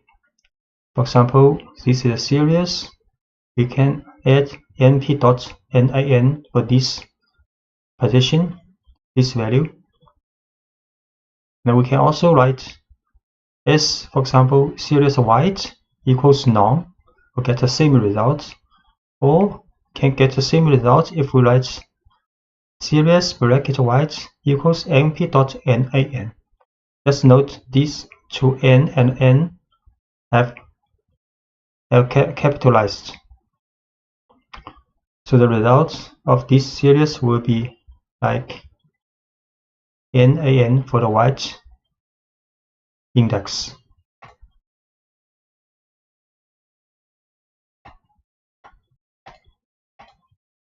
We'll create this series nan here. We can also write like this, assign non-value to white, or we assign np.nan to white, and we'll have the same result for these three statements. And assigning an nan value to a data frame. So this is a data frame created, so we can assign one of the value for the column ball and the index red to np.nan, or we can write frame ball red to none. Create a data frame first. Then we can assign ball red. So now this element's value is nan. We can also do like this. Assign a non-value to this position. Get the same result.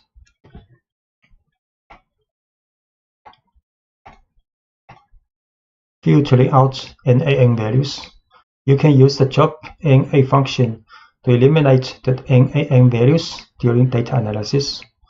So we can write series.jobNA. So it will return a series without the not a number value. Series.jobNA.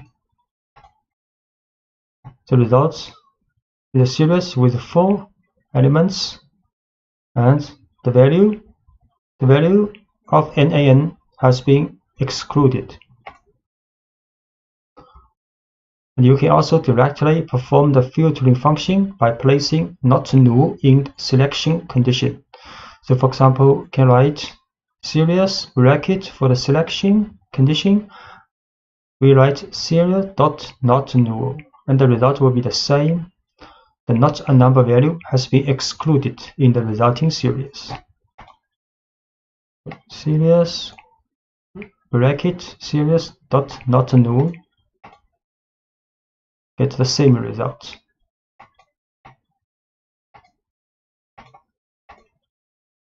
And if we are dealing with a data frame, it gets a little more complex. If you use the jobNA function on this type of object and there is only one nan value on a column or a row, then it will eliminate this column or row.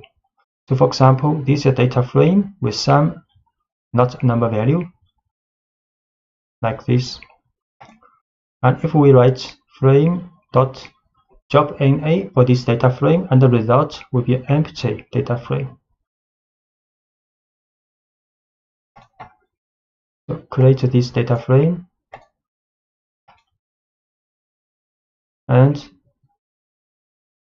every row or column has some nan value. Then we job na for this data frame. The result will be empty because if one column or one row has at least one nan value, then this column or row will be jobbed.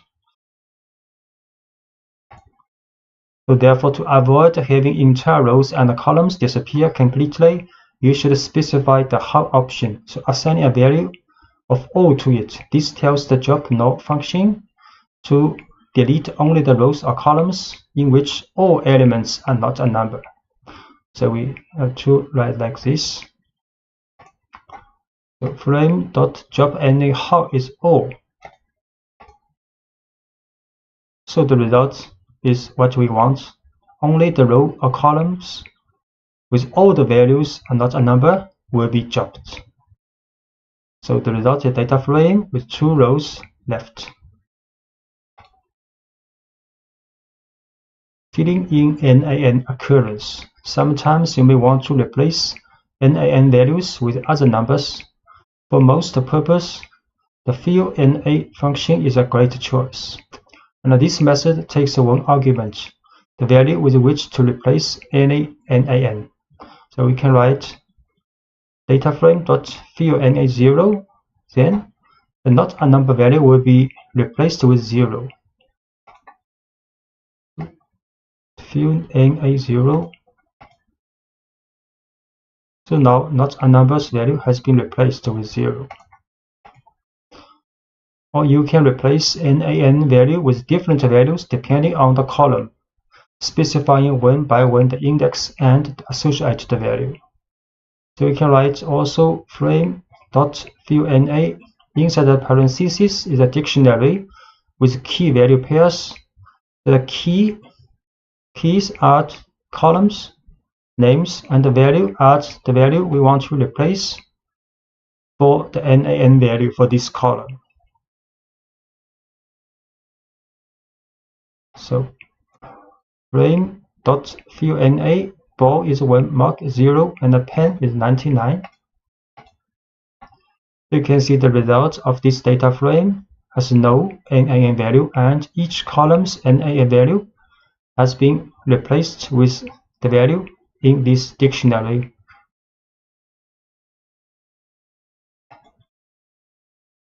Hierarchical indexing pandas allows you to have multiple levels of index on a single axis. It gives you a way to work with data in multiple dimensions while continuing to work in a 2-dimensional structure. So let's start with a simple example. Creating a series containing 2 arrays of index, such as creating a structure with 2 levels. So we create a series, these values, 8 values, then the index will have 2 dimensions. So this series will look like this. This is the first dimension of series of index. First index, second index. Create series. Here's the first index, second index.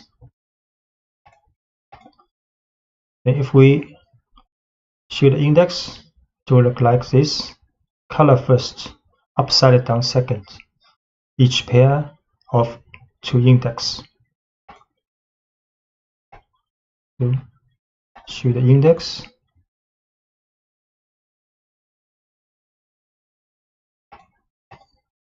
And you can select the values for given value of the first index. So you can write brackets, select only the white index value, then it will like the smaller series with the index for this position up, down, right, and the value. Or you can select the values for given value of the second index. And go, for example, you can write, but have to write column first, then comma, then up. Then it will be a smaller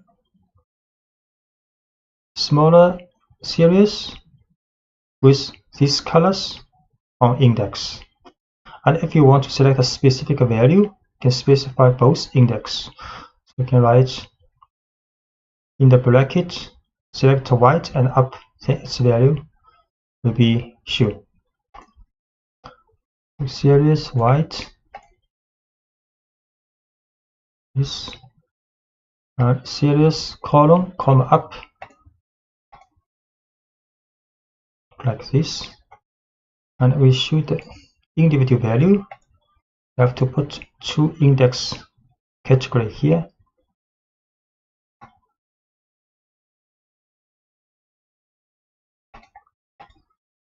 And hierarchical indexing plays a critical role in reshaping data and group-based operations, such as a pivot table. For example, the data could be rearranged and used in a data frame with a special function called unstack. Now, this function converts the series with a hierarchical index to a simple data frame, and where the second set of index is converted into a new set of columns. So if we write series.unstack for this hierarchical indexing series, then the second index of the series will be converted to the columns headers of the data frame, and the first level index of the series will become the index of the resulting data frame. So if we write series.unstack, so it is the result of a data frame. And if what you want is to perform the reverse operation, so which is to convert a data frame to a series, you can use the stack function. So if we write data frame.stack, then the result will be a hierarchical indexing series, and the data frame's column headers will become the second level index of the series, and the index of the data frame will become the first level index of this series. So we can create a data frame first. So data frame has 4 columns, 4 rows. Then we can write data frame.stack. So the result is a series, and data frame's columns become the second level index of the series. And with data frame, it is possible to define a hierarchical index also, both for the rows and for the columns. At the time of the data frame is declared, you have to define an array of arrays for index and columns options. So for example, we can create a data frame, and there are 4 rows, 4 columns with total 16 values. And for the index, we can write 2 levels. For the columns headers, also 2 levels. Then the result will be like this.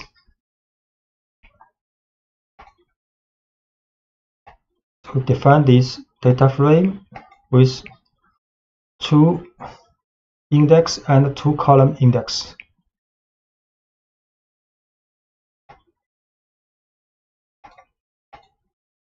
Occasionally, you might need to rearrange the order of the levels on an axis or sort for values at a specific level. So the swap level function accepts as arguments the names assigned to the 2 levels that you want to interchange, and return a new object with the 2 levels interchanged between them, while leaving the data unmodified. So if we want to reordering or sorting levels, so we can do.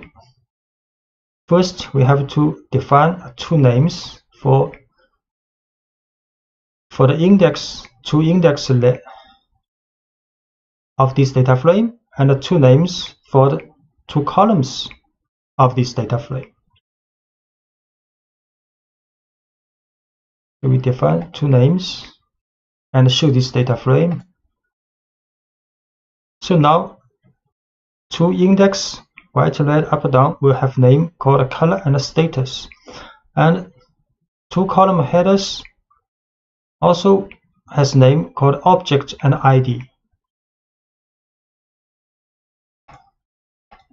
So next we can use swap levels, for example, to the data frame with between the colors and the status, these 2 index. So we can swap levels for the color status. In the original data frame look like color status here. So we swap level, we see how it is going. So now the data frame's index has been changed the position. Status is the first level index, and the colors is second level. And the data arrangement also changed accordingly. Instead, the sort index function orders the data considering only those of a certain level by specifying it as a parameter. So we can also use sort index level is colors, so the data frame will be sorted according to labels of colors.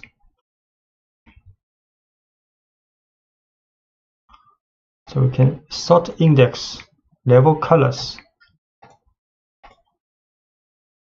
So the colors labels are sorted alphabetically, then the values will also rearrange it accordingly. And the summary statistics by level. So many descriptive statistics and summary statistics performed on a data frame or on a series have a level option, so with which you can determine at what level the descriptive and summary statistics should be determined. For example, if you create a statistic at row level, you have to simply specify the level option with the level name. So if you want to get the sum value by level colors, so we can just write data frame.sum level is colors. The result will be a data frame, and the index is the color for different color, and the value is for the different columns. Data frame sum level by color. So you can see color, white, red, and the column pen 1, pen 2, paper 1, paper 2. And if you want to create a statistic or given level of the column, for example, the ID, you must specify the second axis as an argument through the axis option set to 1. So if you want to calculate sum by column ID, we have to add axis equals 1 here. So mFrame.sum level ID, because ID is at the column, I have to add axis equals 1. So the result is clear for the two index different level, different index, then the columns is by ID only. ID1, ID2, and sum value for these different index combinations.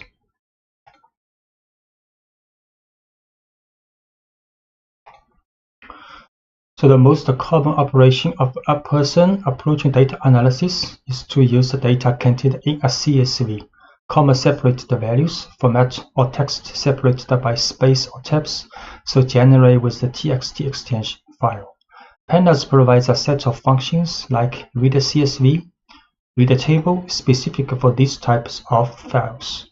So let's start by creating a small CSV file in a working directory called section 1201 CSV with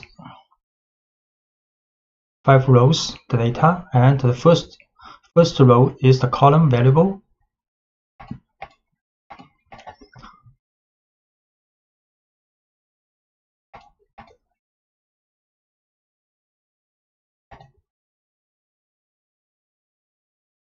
This file. Since this file is a comma delimited, you can use the read CSV function to read its content and convert it to a data frame object. So we can use pd.readCSV, this file, and we return a data frame like this with 5 rows, 5 columns. Can import pandas and numpy and set the working directory. Then can read this file, you read CSV, and we show the result. It's a data frame with 5 columns.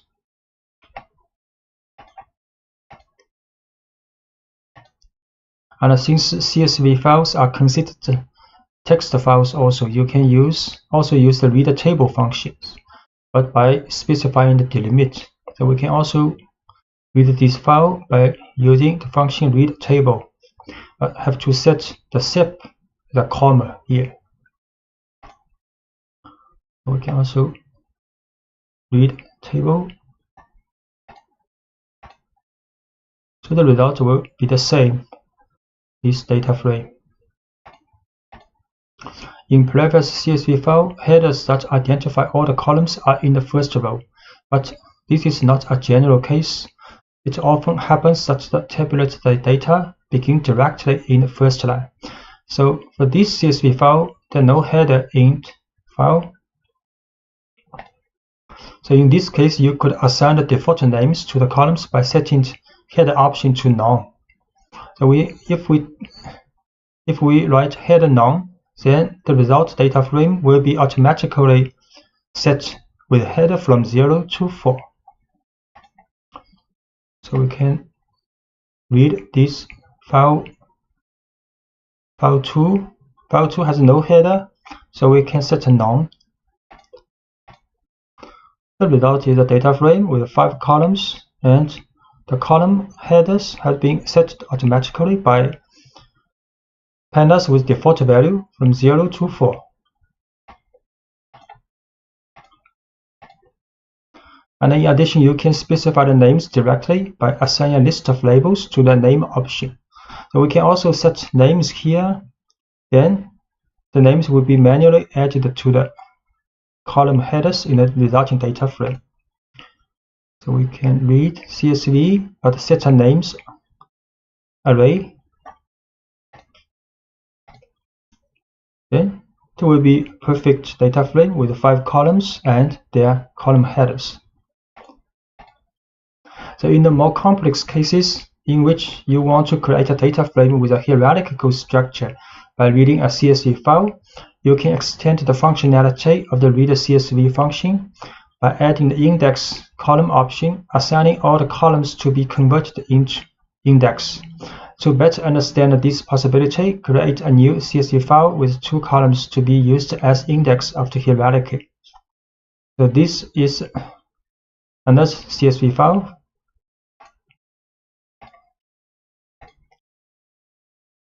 Have 5 columns called color status item 1, item 2, and item 3, with 7 rows representing the observation. So when we read this file, we can set the index column for these 2 columns. Then pandas will create a data frame, but these 2 columns in the file will be set as index in the resulting data frame. So this 3 column item 2, item 3 representing the data value. So can read the CSV, then index column color status. So this data frame has hierarchical index. First is the color, second index is the status, and these 3 columns representing the data we want. And we can also read TST file into parts. So when large files are processed, or when you are only interested in portions of these files, you often need to read the file into portions, so we call chunks. You can explicitly specify the number of lines on which to parse with the n rows and skip rows options. So where you can select a starting line n called skip rows. So we start this line called skip rows, and the lines to be read after it called n rows. So in this statement, read this file, but we start from the 3rd row.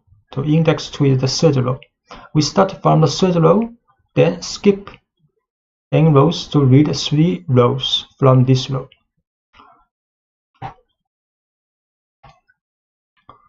So we read this file, start from the 3rd row, and from this row we have to read 3 rows.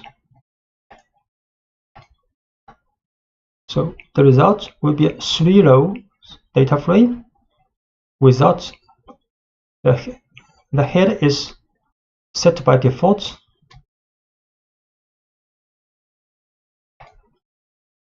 When reading text files in pandas, it is possible that the files on which to pass the data do not show separators well defined as a comma or a semicolon. In these cases, the regular expressions come to our aid, and you can specify a regexp within the reader table function using the sep option. A regular expression called RE specifies a set of strings that matches the rules defined in it, and let you check if a particular string matches a given regular expression in data analysis. And they can return the strings that follow the rules and will discard it if it does not follow the rules. This is some commonly used regular expression symbols. Dot, so matches any single character. And \d, lowercase, means all the digits. \d with the uppercase means non-digit characters, and so on. So this is for the white space characters like space tab new line, and this is non-white space character. And for example, this one is 0 or more of the preceding character occurrence. 0 or more occurrence of the preceding character. And plus sign means match the preceding character one or more times. Let's say we want to create a string that meets the following rules. Write the letter A at least once, append to this the letter B exactly 5 times, and append to this the letter C any even number of times, and write either the letter D or E at the end.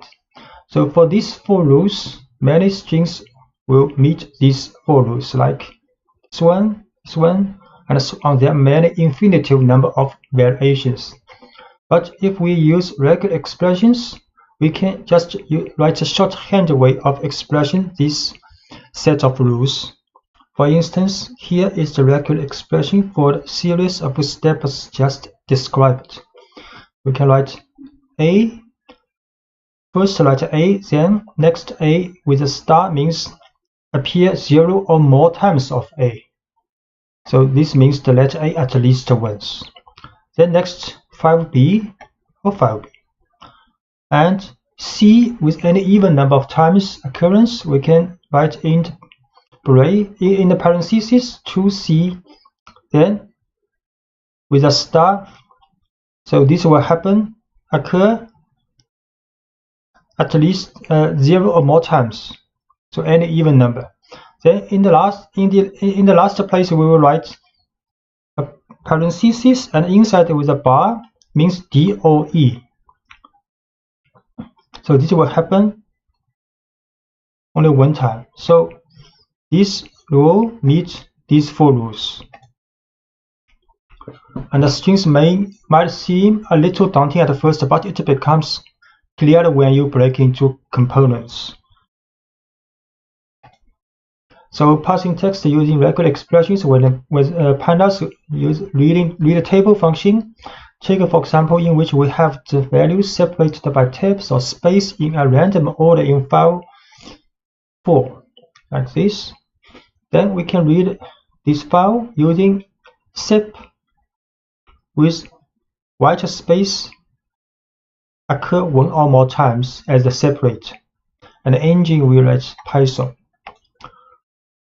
You can see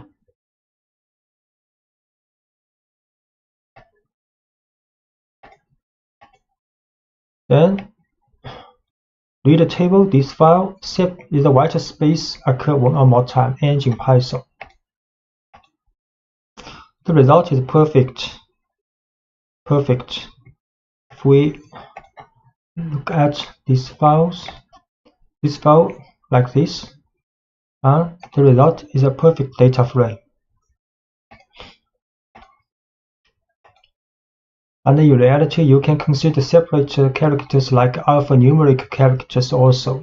So for example, integers such as 0. And in this example, you need to extract the numerical part from a txt file in which there is a sequence of characters with numerical values, and the literal characters are completely fused. So this is a file, and we want to read the numerical values. Then we can write a sep as non-numeric data occur one or more times at the separate. You can try this. So this is the file. This is the file beginning with the numbers and alphabets.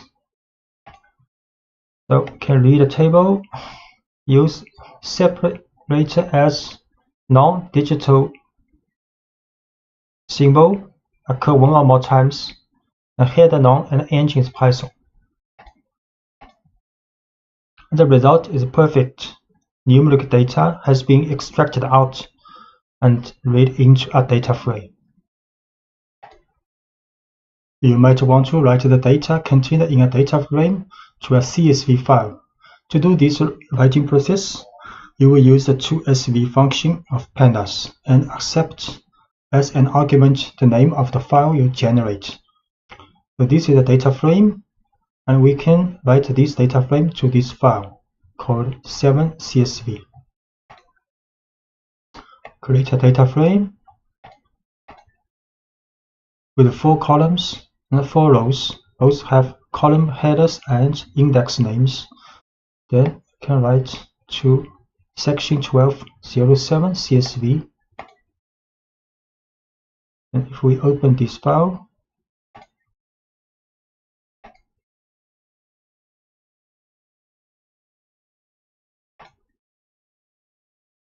you see the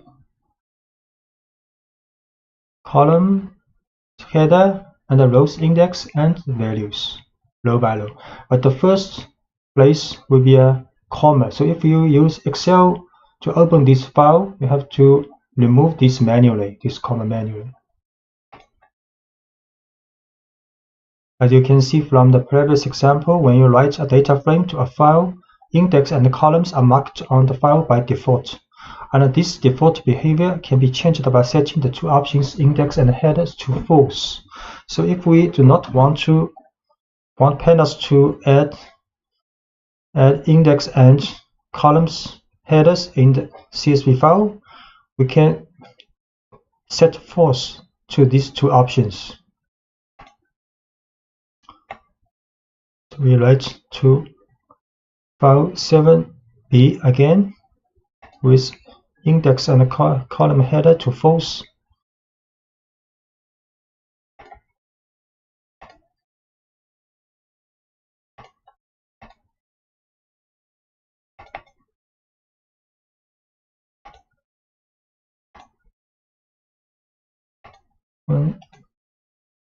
So now only the value part are written into the CSV file. No headers, no index. And one point to remember while writing files is that not a number of values present in a data structure show as empty field in the CSV file. So if we create a data frame with many, not a number, and next we write to this file. So create data frame.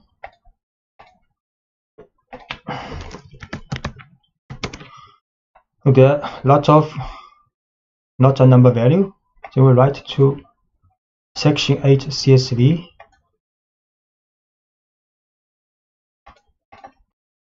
Open this file. You can see the not a number value has been transformed to empty place. And you can replace this empty field with a value to your liking using numpy's REP option in the toSV function. So common values may be null, 0, or the same NaN. So we can write this file, but we set the NA rep option to NaN. So write again to this file with the option for NA rep to NaN.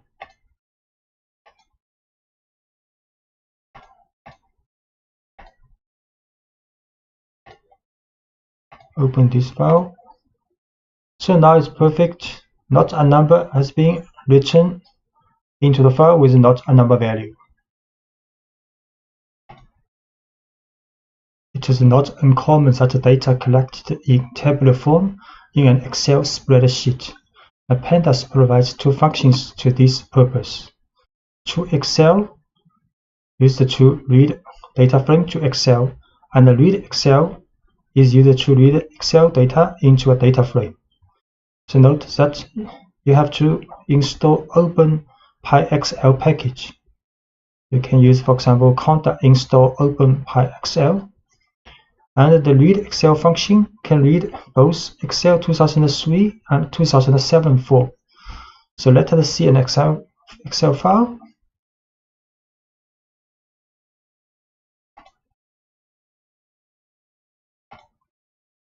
Excel file with the first column ABC and then a tabular form with column header with the color, and this is data place. So to read the data contained in this Excel file and convert it into a data frame, you only have to use the readExcel function. So we can use readExcel, this data file, Excel file, and index column is 0.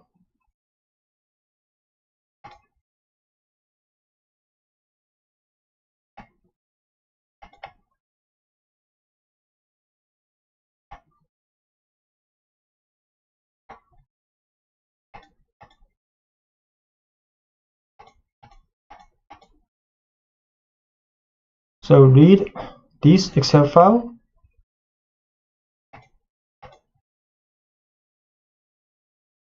So the result is perfect data frame with index and column header and the value part.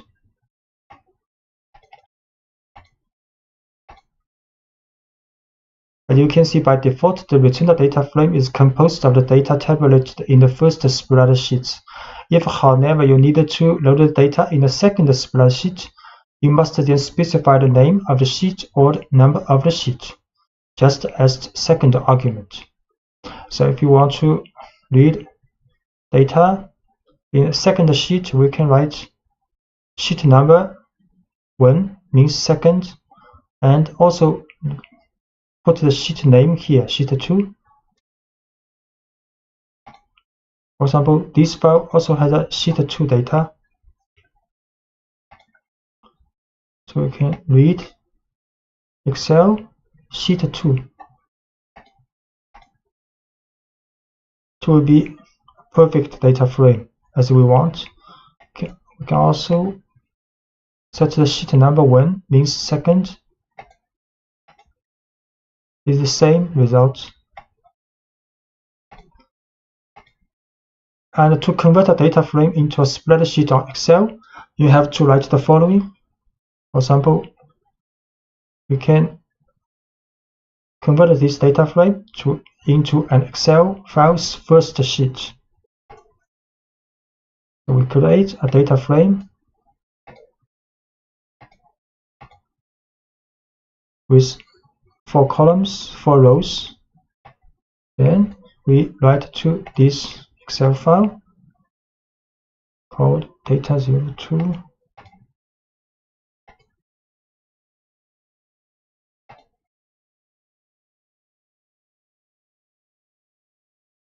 And it is perfect.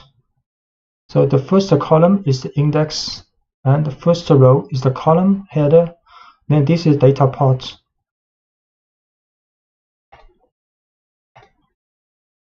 The merge operation, which corresponds to the join operation for those who are familiar with SQL, consists of a combination of data through the connection of rows using one or more keys.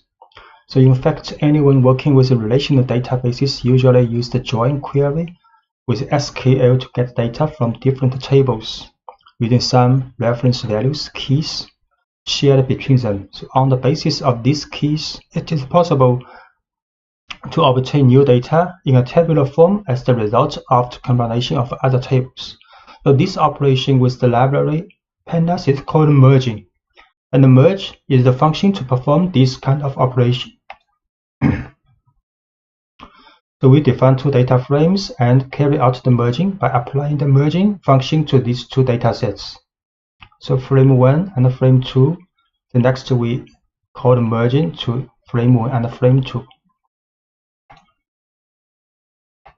So this is data frame 1. Sorry. Set the working directory and import the library.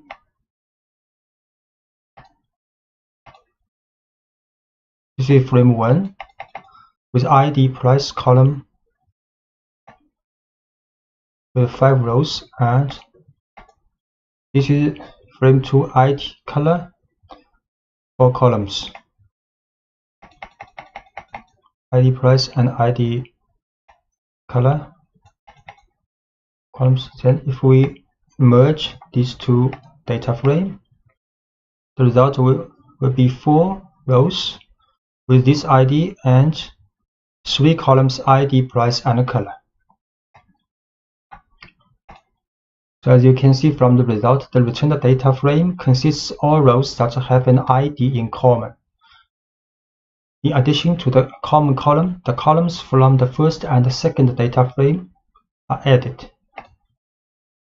So in most cases, you need to decide which is the column on which to base the merging. To do this, have to add on option with the column name as the key for the merging.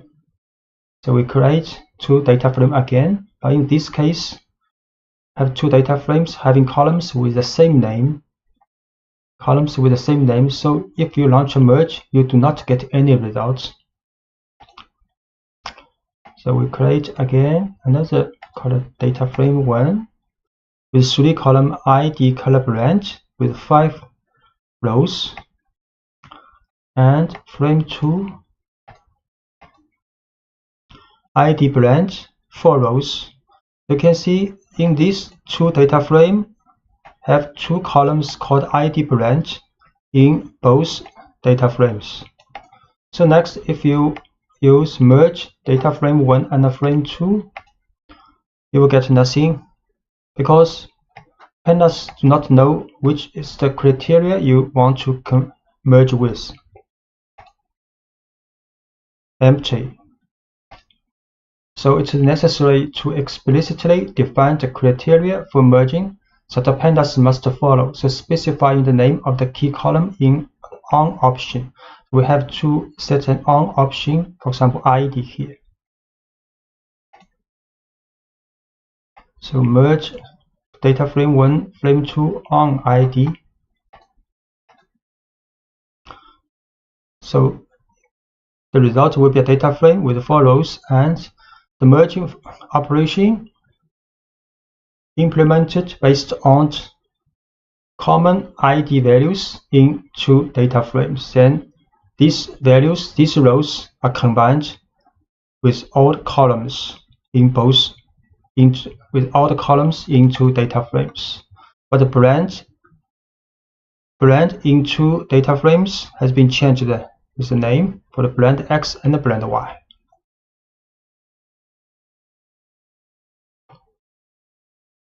Similarly, we can unbrand. So therefore there are 5 rows in the resulting data frame, and there are 2 ID, 1 ID from X, 1 ID from Y.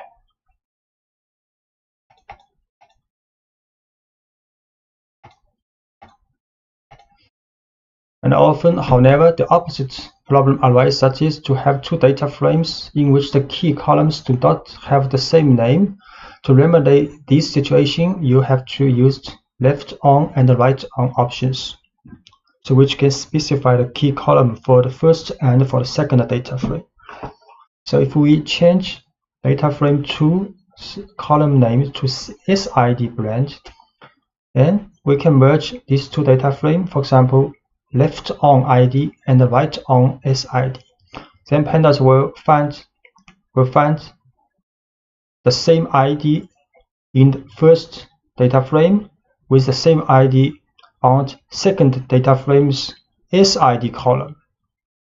So the result, you can see, will have 5 columns, and these 2 columns have the same value. same value, then other columns combined with blend X, blend Y. So we change data frame choose column name to SID and blend.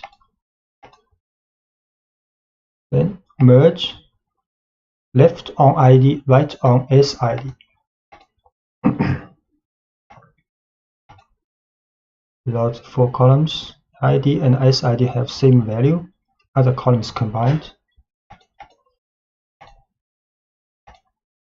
By default, the merge function performs an inner join. The keys in the result are the result of an intersection.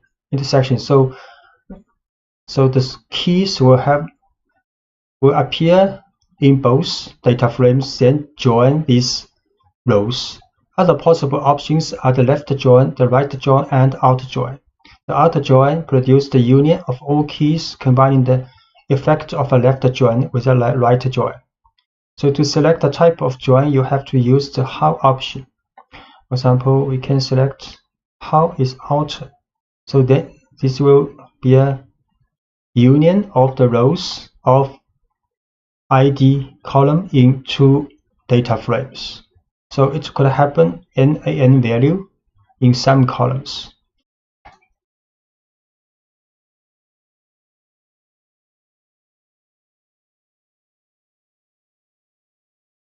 We change it back. First, change it back to ID blend to data frame. Then we use the out option for the join. Key is ID. Then there are 6 rows, and these 2 rows for the blend Y is not a number value. And we can try the left. So the ID's value will no more than the ID's value on the first data frame. So if the ID's value does not appear in the first data frame's ID value, then these rows will not be joined. So this is left. In this case, also 6 rows in the resulting data frame. And for the right, similarly, so the ID value only appear in the data frame 2, then these rows will be joined with the data frame 1. And the rows with the ID value not appear in data frame 2 will not be joined together. So only 4 rows in the resulting data frame.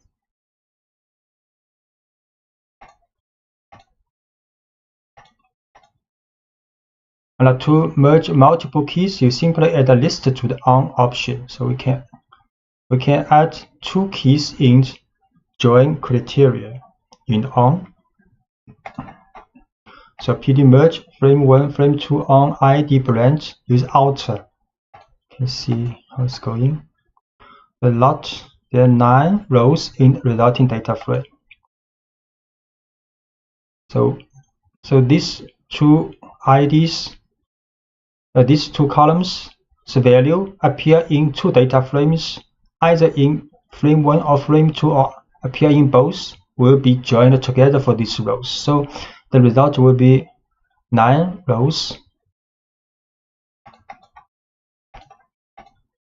And you can also merge on an index. So in some cases, instead of considering the columns of a data frame as keys, so index could be used as keys for merging. Then in order to decide which index to consider, you set the left index or right index options to choose. So we can write, for example, merge these 2 data frames, right index true and the left index also true. You can see. Merge with the index.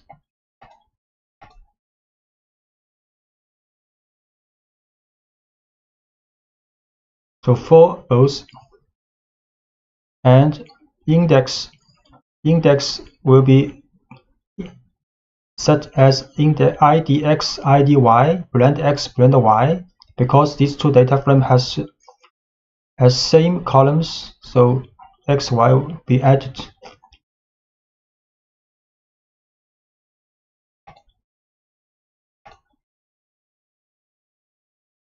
And we can also use Alt option in the index join.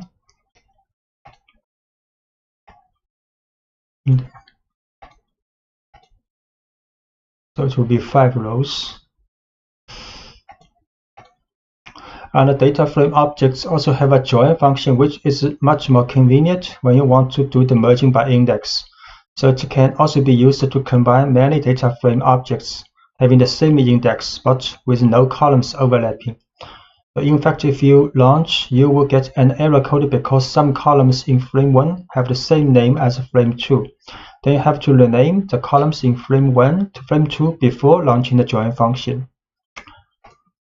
So if we now just use join frame 1 with frame 2, we'll have a value error because some columns in frame 2 and in frame 1 have same column names. So we have to set the name different for the two columns, change the frame 2's column's name. Then we can use join. Then this is same as index join. The result with 5 rows, then ID blend and ID to blend 2. This from data frame 2. Concatenation refers to the joining together two or more datasets into a large one. And numpy provides a concatenate function to do this kind of operation with arrays. So we create two arrays. Both have 9 values and with the shape 3 by 3. Then if we run numpy.concatenate array1 and array2 and with the axis equals 1, then the second array will be put into the result array as extra column with the array1. And if we write np.concatenate array1 array2 axis 0, then two array will be added by row. So create two array. This is array 1 and this is array 2. So concatenate these two first by column.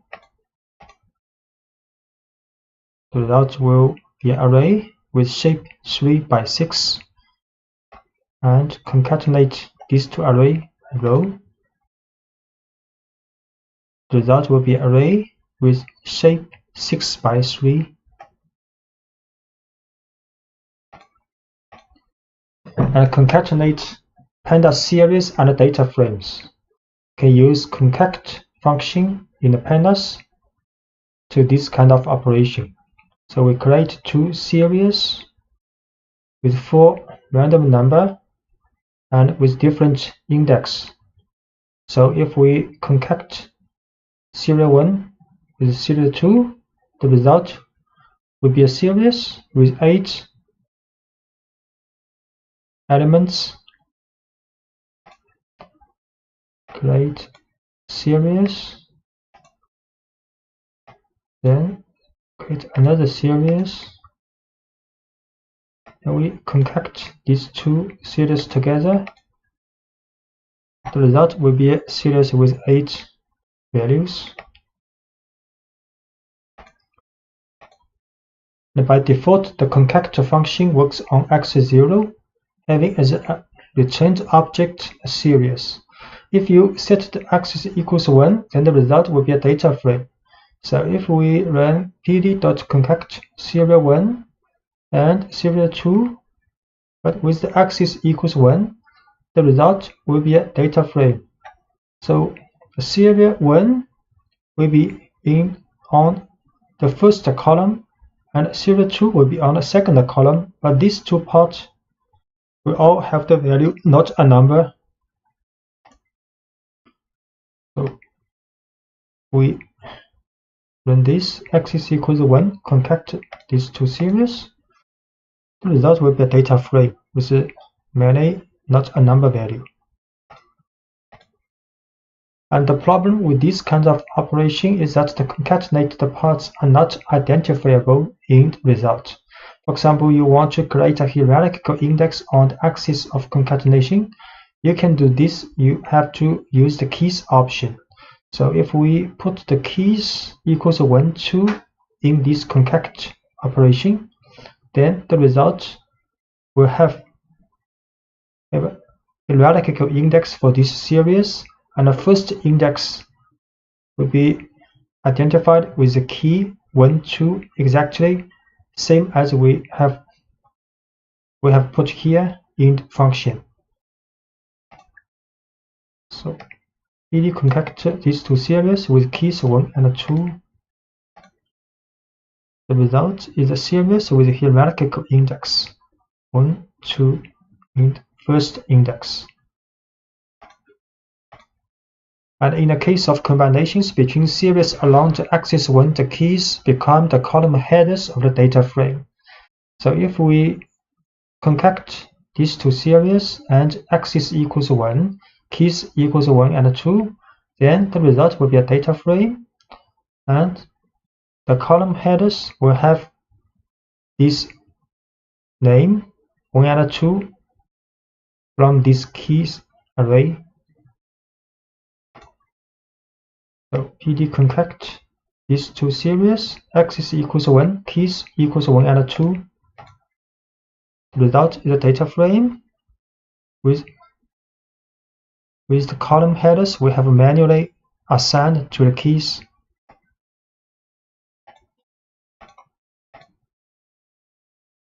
And for the data frame case, these two data frame with 3 columns, both has 3 columns with same column header and different index.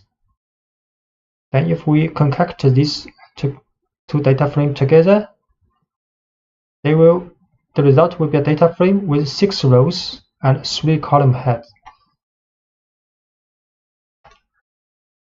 So create these two data frame.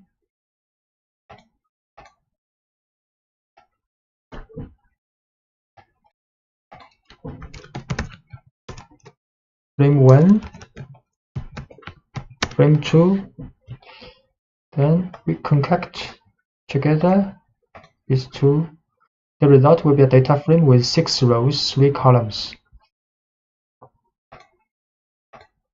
And if we add axis equals 1 here for the concat for these two data frame, the result will be a data frame with 6 columns, A, B, C, A, B, C, and these two parts will have odd, not a number value. So we concat these two data frame with axis equals 1. So result will be a data frame with 6 columns.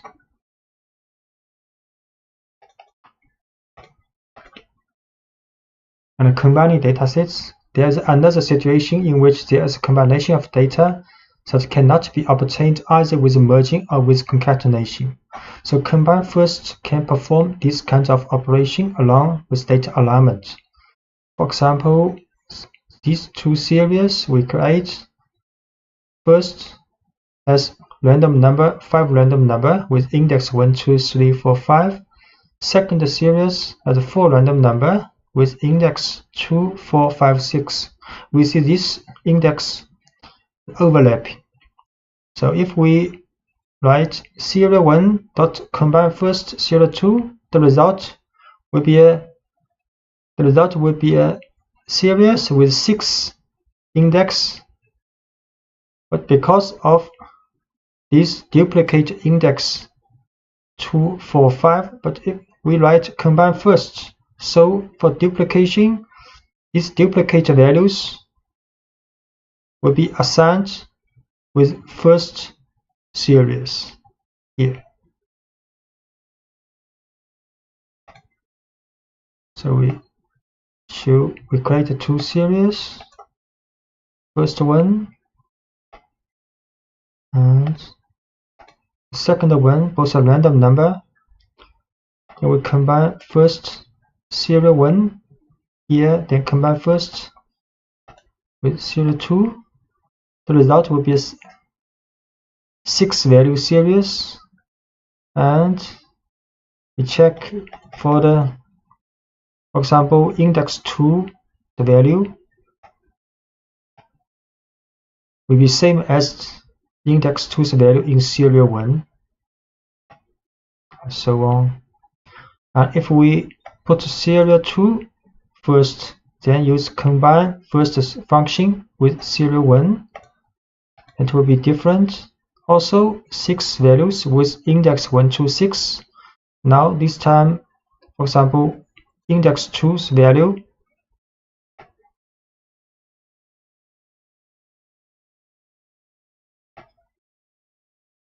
is same as index 2's value in serial 2, because here serial 2 was written first. And if you want a partial overlap, you can specify only the portion of the series you want to overlap. So we can also write serial 1, the first 3 value, combine first with the serial 2's first 3 value. Result will be like this.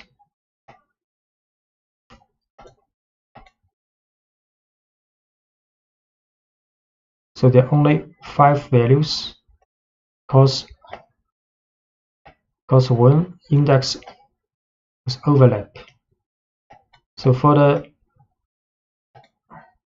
first 3 value for the serial 1 has 3 index 1 to 3, and for the serial 2 first 3 values has index 2 for 5, so index 2 is overlapped. But index 2's value in the resulting series will be the same as the index value of 2 in the first series. You can see.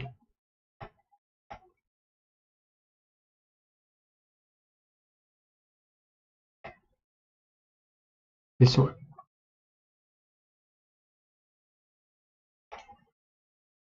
Sometimes you would like to rearrange the data by column values on rows or vice versa. This type of operation is called pivoting. You have already seen that a data frame can support hierarchical indexing, and this feature can be exploited to rearrange the data in a data frame. In the context of pivoting, you have 2 basic operations. Stacking means rotates or pivots the data structure, converting columns to rows, and unstacking converts rows into columns. So pivoting with hierarchical indexing. So this is a data frame with 3 columns and 3 rows. So we can create a series if we use stack function to this data frame. So we create this data frame, then we run stack function. We show this series. So this series has a hierarchical index. This is first index, this second index. So after stacking, the result is a series with a hierarchical index. And you can see the columns of the data frame has been transformed to the second index of this series. And from this hierarchical index series, you can transform to a data frame by use of the unstack function. If we run unstack function to this series, then the result will be the original data frame. And the second index of the series has been converted back to the columns of data frame. So we run again of unstack to this series. Yeah, it's true. The result will be a data frame exactly the same as the original data frame. And you can also do the unstack on a different level, specifying the number of levels or its name as argument of the function. So if we run unstack to this series, but we put 0 here, so the first index axis of the series will be converted to the resulting data frames columns. So series unstack 0. You see now the ball, pen, pencil will be in the index, and the white, black, red will be at the column head.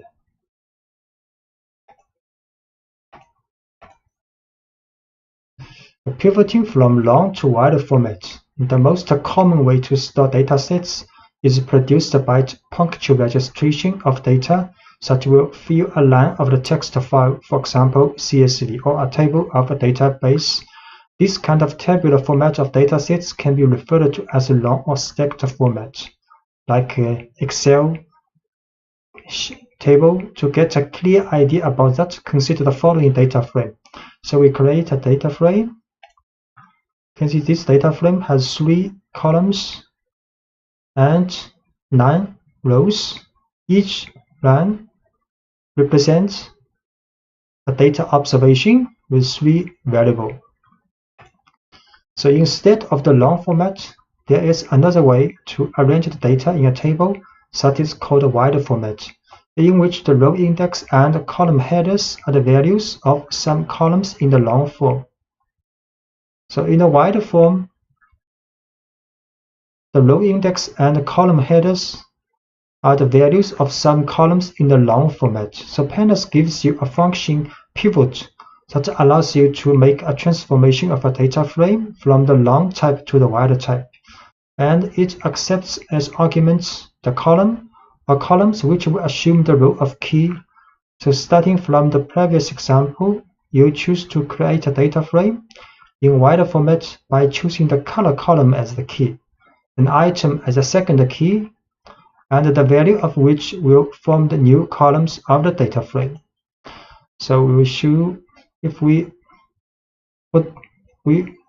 run the pivot function to this long data frame, and we put color first, then item second, and the result will be a data frame in wide format, and color is index and item is columns. So this is create a long format data frame first. So this is a long form, 3 columns, each row represents one observation for 3 variables. Then we create a wide format data frame using pivot function and assign the color first, then item second. So color is the column, item also a column in the long format, but we put these 2 column names here in the pivot function. Next, we show this wide format data frame. You can see color transformed to index and item converted to the header of the column. So this is a wide format data frame. If you want to remove rows or columns of a data frame, in order to remove a column, you simply use the del command applied to the data frame with the column name specified. For example, this is a data frame created with 3 columns and 3 rows. So we can write del frame ball. So if we show this frame again, data frame again, there are only 2 columns left. Create this data frame. Then write del frame 1 ball. And show the data frame again. Only 2 columns left.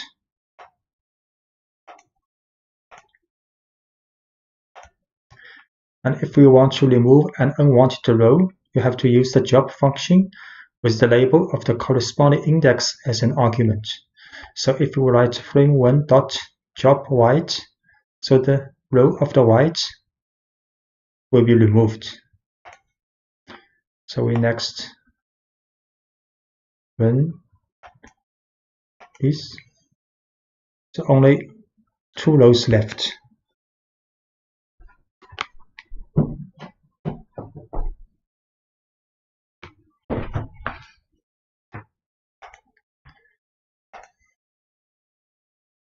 And we want to remove duplicate rows. So first, create a simple data frame with some duplicate rows. For example, this data frame has 5 rows, but we see row 1, row 2 are duplicate, and the row 3, row 4 are the same.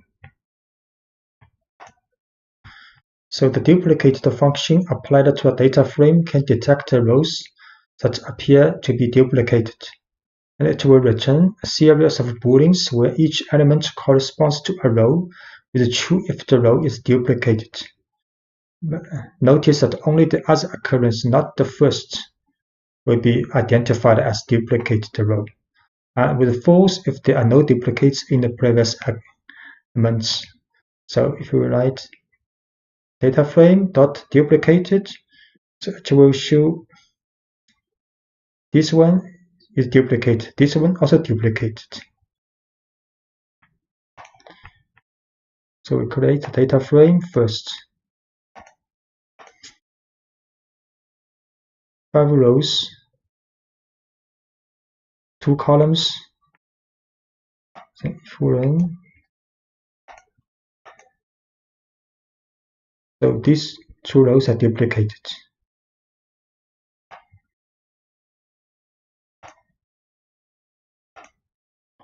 So next, if you want to know which are duplicate rows, just type the following data frame, then inside the bracket, data frame dot duplicated. So it will show these rows which are identified as duplicated rows. So data frame dot duplicated. These 2 rows will be returned.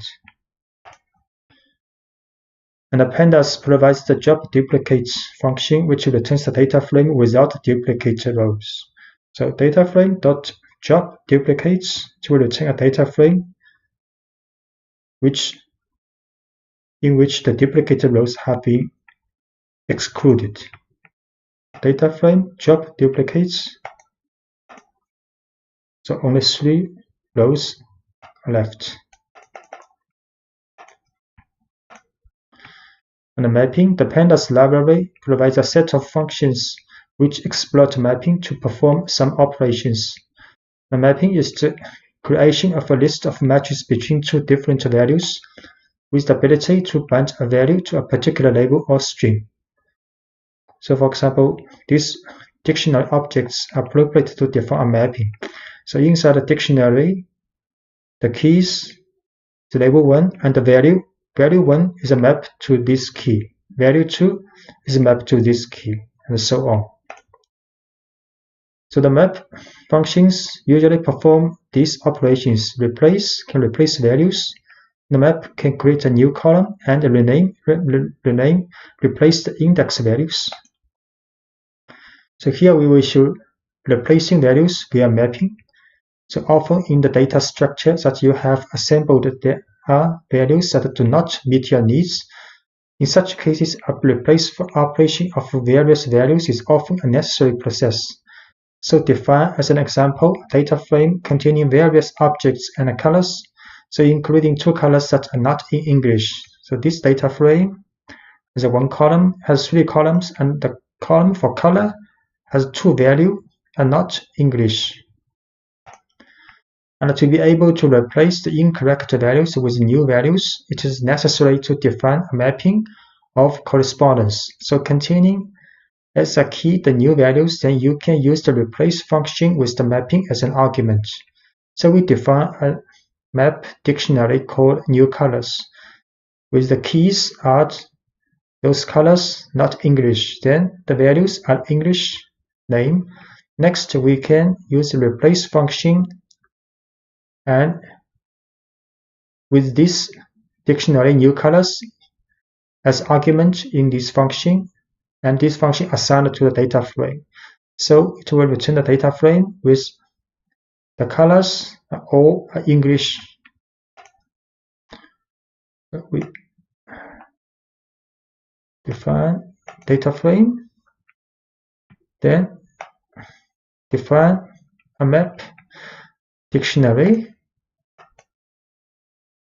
then we run replace function to this dictionary with the new color mapping. Then the color has been changed. And a common case, for example, is the replacement of not a number value with another value, for example, 0. So this is a series with not a number, and we can replace this not a number to 0, use replace, and inside the replace, we write numpy.nan, then comma to 0, and the result will be 0 here. So create a series with a not a number here, to not a number, then we run replace to this series and replace the not a number to 0 now.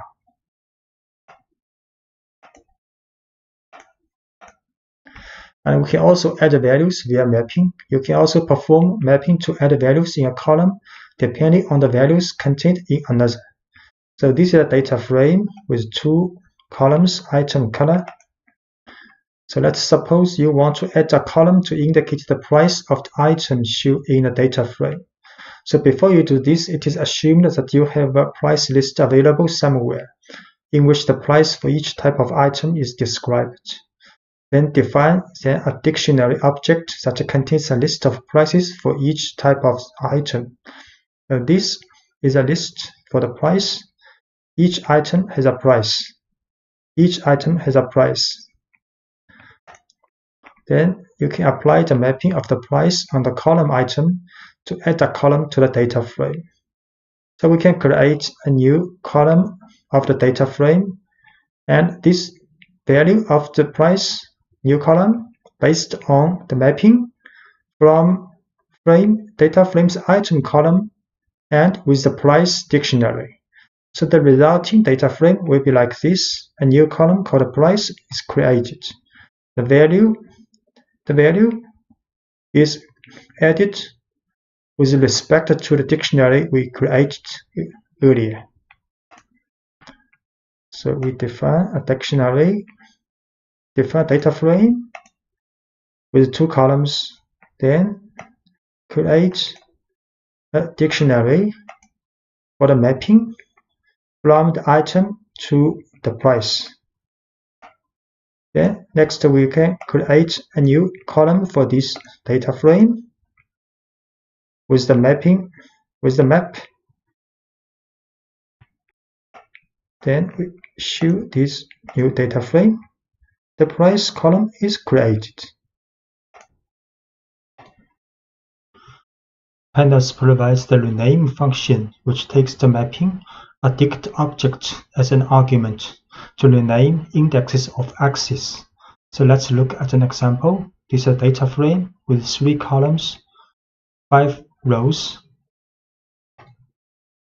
And we can define a dictionary called the reindex with the keys from 0 to 4 and the values from 1st to 5th. So next we can put this reindex dictionary in the function rename and apply to this data frame. So the result of this data frame's index has been renamed.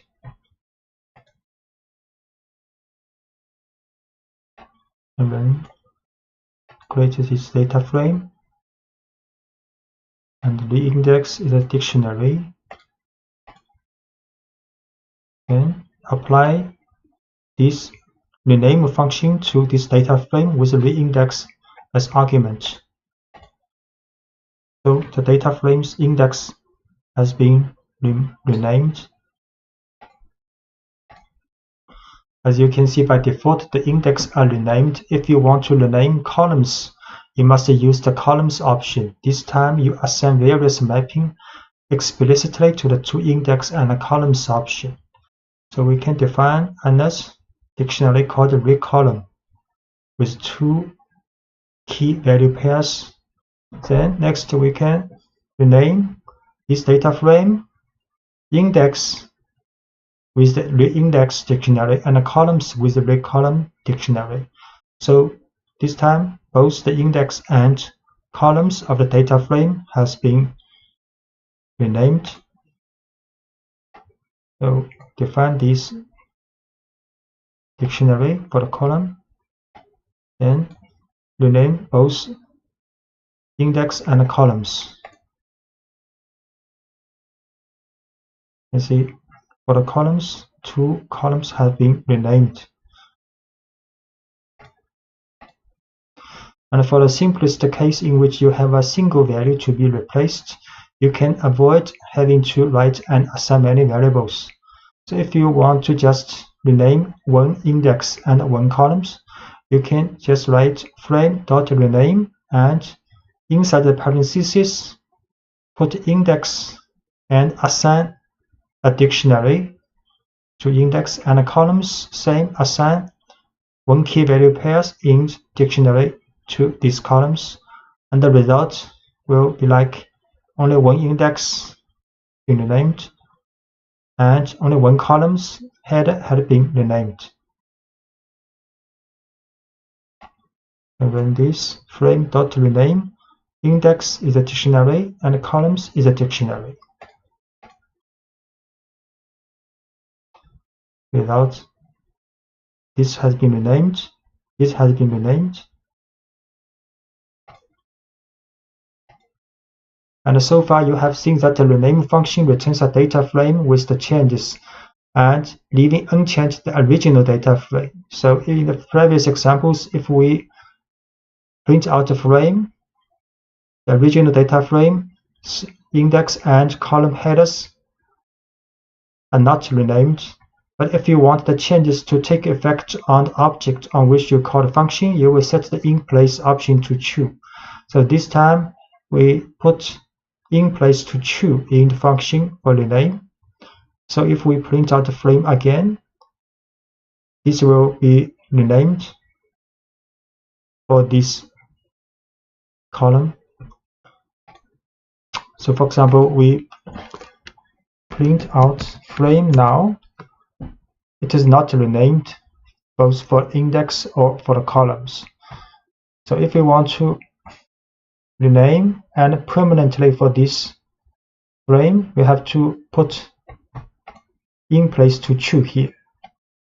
So we run. So this time we print out frame again.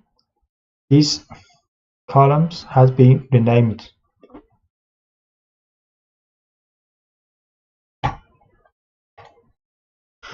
During data analysis, it often needs to detect the presence of abnormal values in a data structure. So for example, we create a data frame with 3 columns and 1000 rows. All the numbers are standard deviation with 1 and mean with 0, normally distributed. So if we describe this data frame, then it will show each column statistics, mean value, standard deviation, minimum, quantile, and maximum. So for example, you might consider outliers, those that have a value greater than 3 times the standard deviation. To get the standard deviation of each column of the data frame, we can use the std function. So if we write data frame.std, it will show a series with 3 values for 3 columns standard deviation. So we create this data frame and describe 3 columns, each column's descriptive statistics, and if you run std function for this data frame to get 3 standard deviation for these 3 columns. And now you apply the filtering of all the values of the data frame, applying the corresponding standard deviation for each column, can using any function on column. So if any of the column's value, absolute value, larger than its 3 times of its standard deviation, and we put any one for the column, then this observation will be taken as outliers. So if we run this, for this data frame, we'll get these observations. You can see for this one, for the column 1, larger than 3. And for this observation, column 2, larger than 3. We run.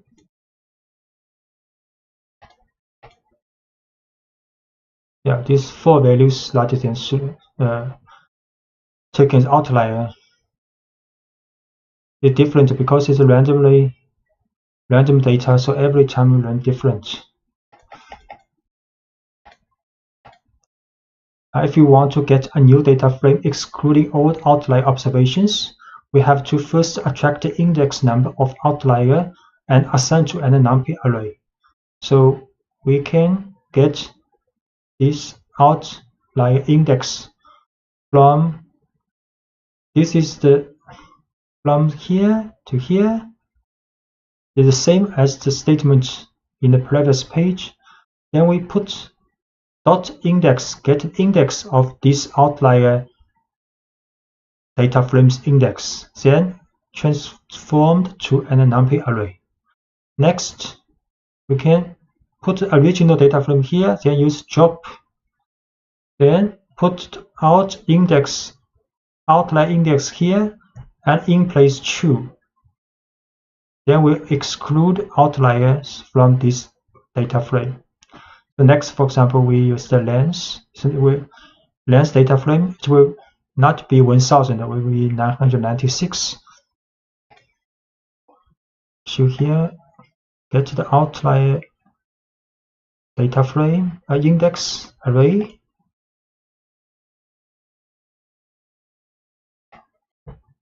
We show this array 1, 2, 3, 4. 4 observations, the index number, and drop these observations from the data frame with in place true. Then we show the length of the resulting data frame 996. 4 observations have been excluded. And if you want to, for example, detect and filter outliers based on only one specific column, so it can be implemented simply by the following operations. So this is the original data frame we create again.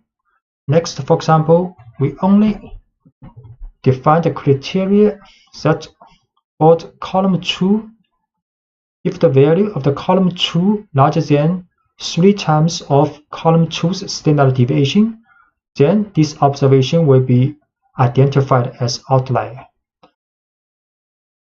So this statement will get outlier observations, and this statement will excluding outliers only for the less than 3 times of the standard deviation. So we create data frame again, then we put 2.8 here because for only one column the criteria may be loose, so sometimes you cannot get the outlier. So we just want to, for the purpose of show this example here, we put the little smaller than 3 times. We put a 2.8 here. So run this, we'll get empty. So we have to run again, and we try again if it has outlier. Okay, now has 2 outliers. two outliers. For this observation, you can see column 2, both observations, column 2 has larger than 3 times larger than 3. And if we use a criterion less than 2.8 for the column 2s, then we will exclude observations for the outlier. You can see only 998 rows now, because 2 observations has been identified as outlier and excluded.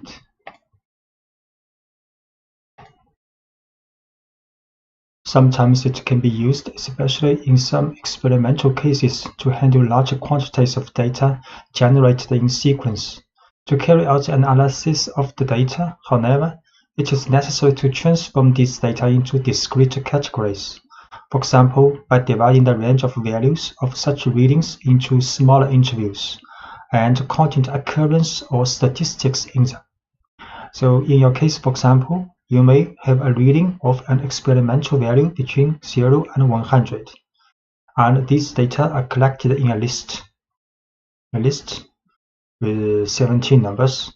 You know that the experimental values have a range from 0 to 100. Therefore, you can uniformly divide this interval, for example, into 4 equal parts called bins. And the first contains the values between 0 to 25, the second between 26 to 50, and the third between 51 to 75, and so on. To do this beginning with pandas, first you have to define an array containing the values of separation of bins. So we create an array called bins, which are the limit value for the bins. Then you can use a special function called cut and apply it to the array of results, also passing the bins. So next, we can create a variable called cat. This is a categorical grouping variable created with pandas. pd.cut results is an array we defined earlier, and bins is this array for the limits. Then the cat will be an object which put each observation, each element of the original array in this in each category. And the length is 17 because we have 17 value in the original array. And this is the definition of the categories for each group.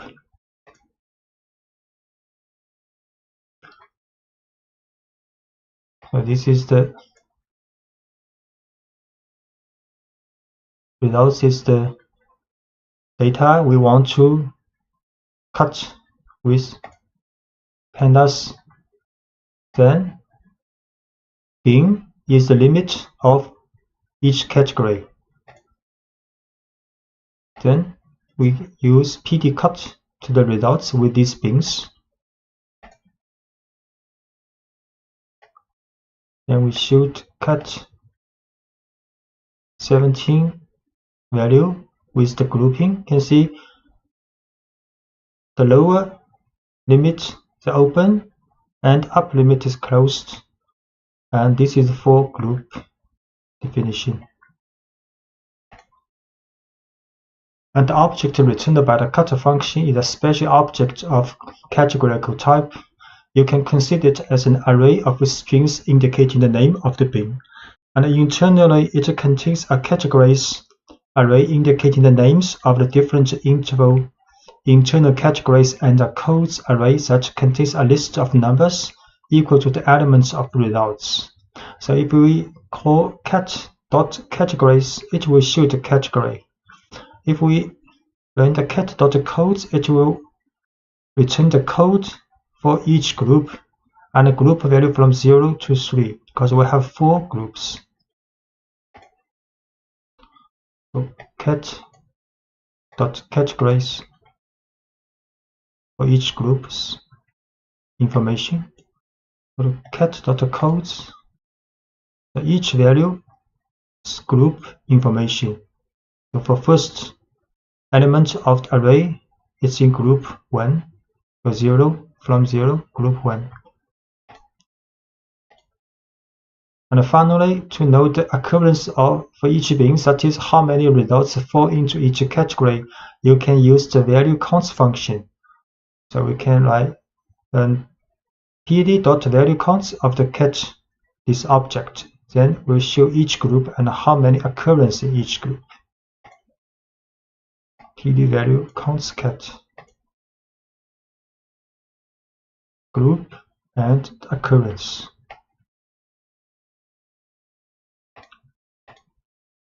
And you can give names to various bins by calling them first in an array of strings and then assigning to the labels options inside the cut function. So we can define an array called bin names, and with 4 strings, like unlikely, less likely, and high likely. Then when we cut the results into bins, we put assignment argument labels, and with this array bin names here, then the result will be the value same as this array for the bin names.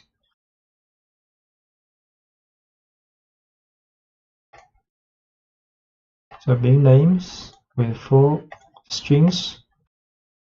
Then we put these bin names to the labels when we run cut function.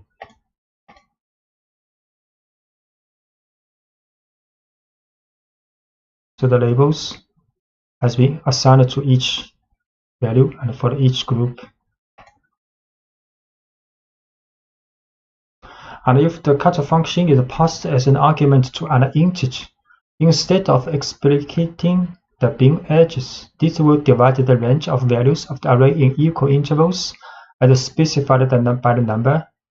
The limits of the interval will be determined by the minimum and maximum of the sample data and divided by the number of bins. So if we put 5 here in the cut function, then pandas will calculate the minimum value and the maximum value of the sample data, then divided by 5 to determine the limit of each group. So you can see the lower limit, difference between lower to upper limit for each group almost the same with 5 group. PD cut results 5 with 5 group.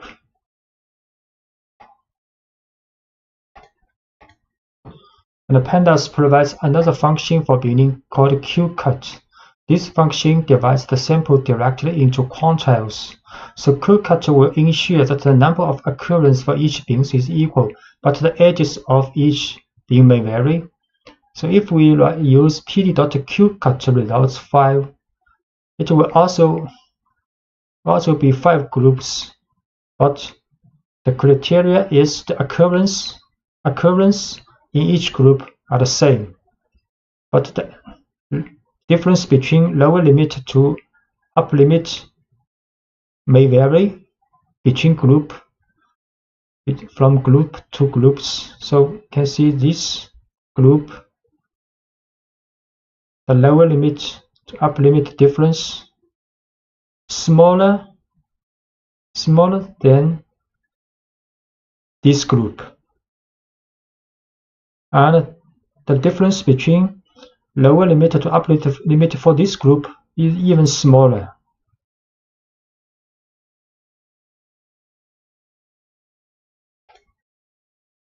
Quantile qcut 5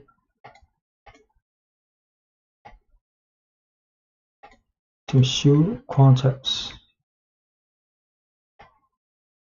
And if we run the value counts for the quantiles, it will be the same for each group, because 17 elements cannot be divided by 5 groups. So if we have, for example, 20 elements, then it will be 4 occurrences for each group.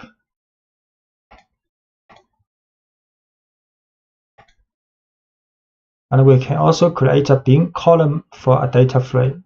So this is the data frame with only one column called number, and the 10 value. Each value is a random integer number between 1 to 100. So next we can create a bin column, but this bin column is actually a categorical column based on the PD cut function. And inside the cut function, we put the column number here. So cut the number, then this is the bin limit, and this is the label. So if we show this data frame again, it will be a new column created called bins. The value is for each group defined here. So we create a original data frame, show this data frame, only one column called number. Then we create another column for this data frame, and the value is the group from the cut function. Then we print this data frame again. Now there are two columns, but that could be happen with not a number value in some cases. Permutation, random sampling with pandas. The operations of permutation, random ordering of a series or the row of a data frame are easy to do using the numpy random permutation function. For this example, create a data frame containing integers in ascending order. So this is a data frame with 25 numbers from 0 to 24 and arranged in 5 columns, 5 rows. So now create an array of 5 integers from 0 to 4 arranged in random order with the permutation function. So this will be the new order in which to set the values of a row of the data frame. So next we create new order equals numpy's random dot permutation function with 5 elements. So create a data frame first. Then we create an array with numpy's random permutation, 5 random number. Then so now apply it to the data frame on all lines using the take function. We return a new data frame which has the same elements as the original one, but the order of the rows has changed, following the same order as indicated in the new order array. So you write this data frame dot take. Inside the take function, put this random order generated with the permutation function here. So the result will be like this. The rows of the data frame has been changed according to this order.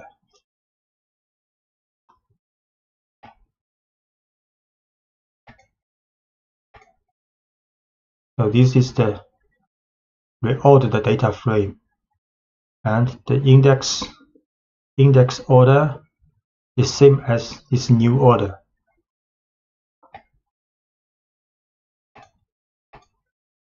Using the take function, you can also submit a portion of the entire data frame to a permutation.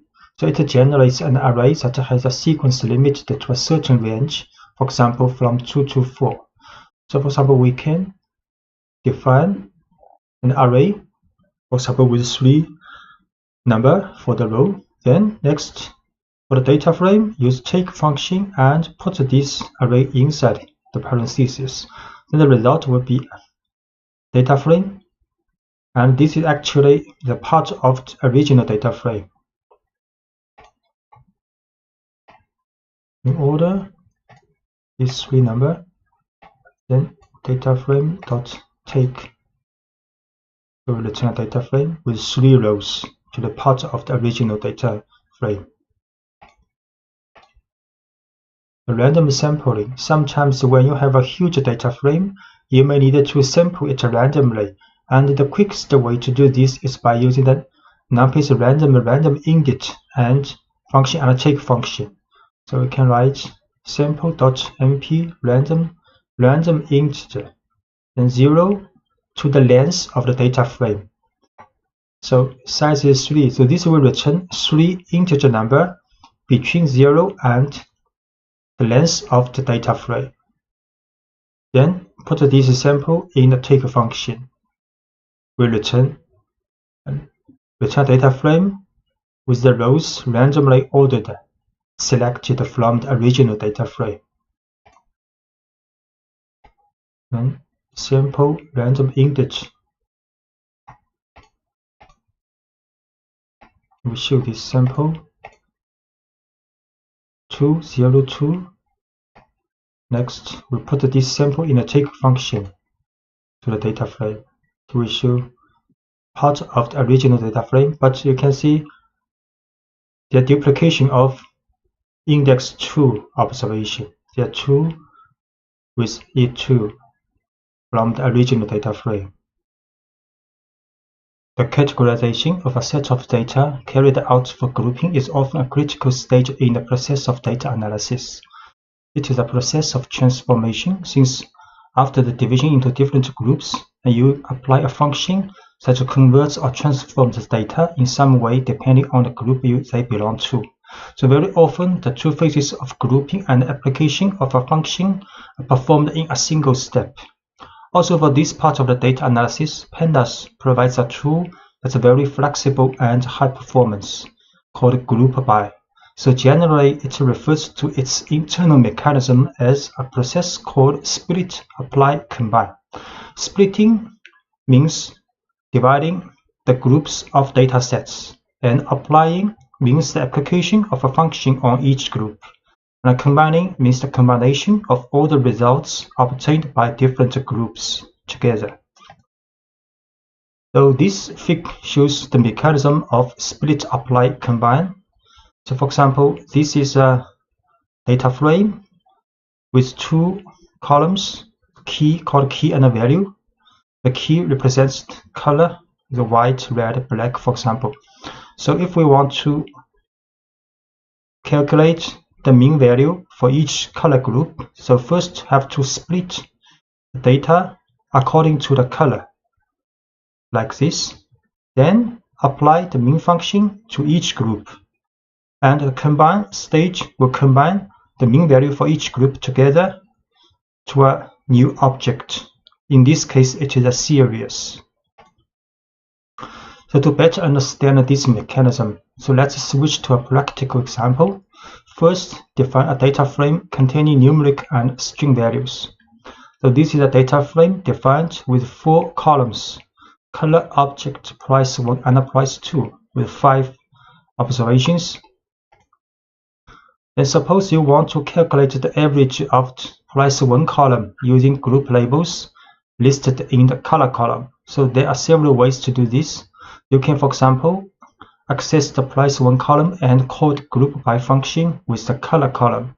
So for example, we can create an object called group, and the right side, first we'll select the frame, data frame, brackets for the column price 1, then we use dot group by. Inside the parentheses, we will choose the frame color column. So this means the price 1 column will be grouped by the frame color value. So if we print out this group, it will show a series group by object. So we will show this statement in Anaconda. Spider. First we'll load the library, then create this data frame,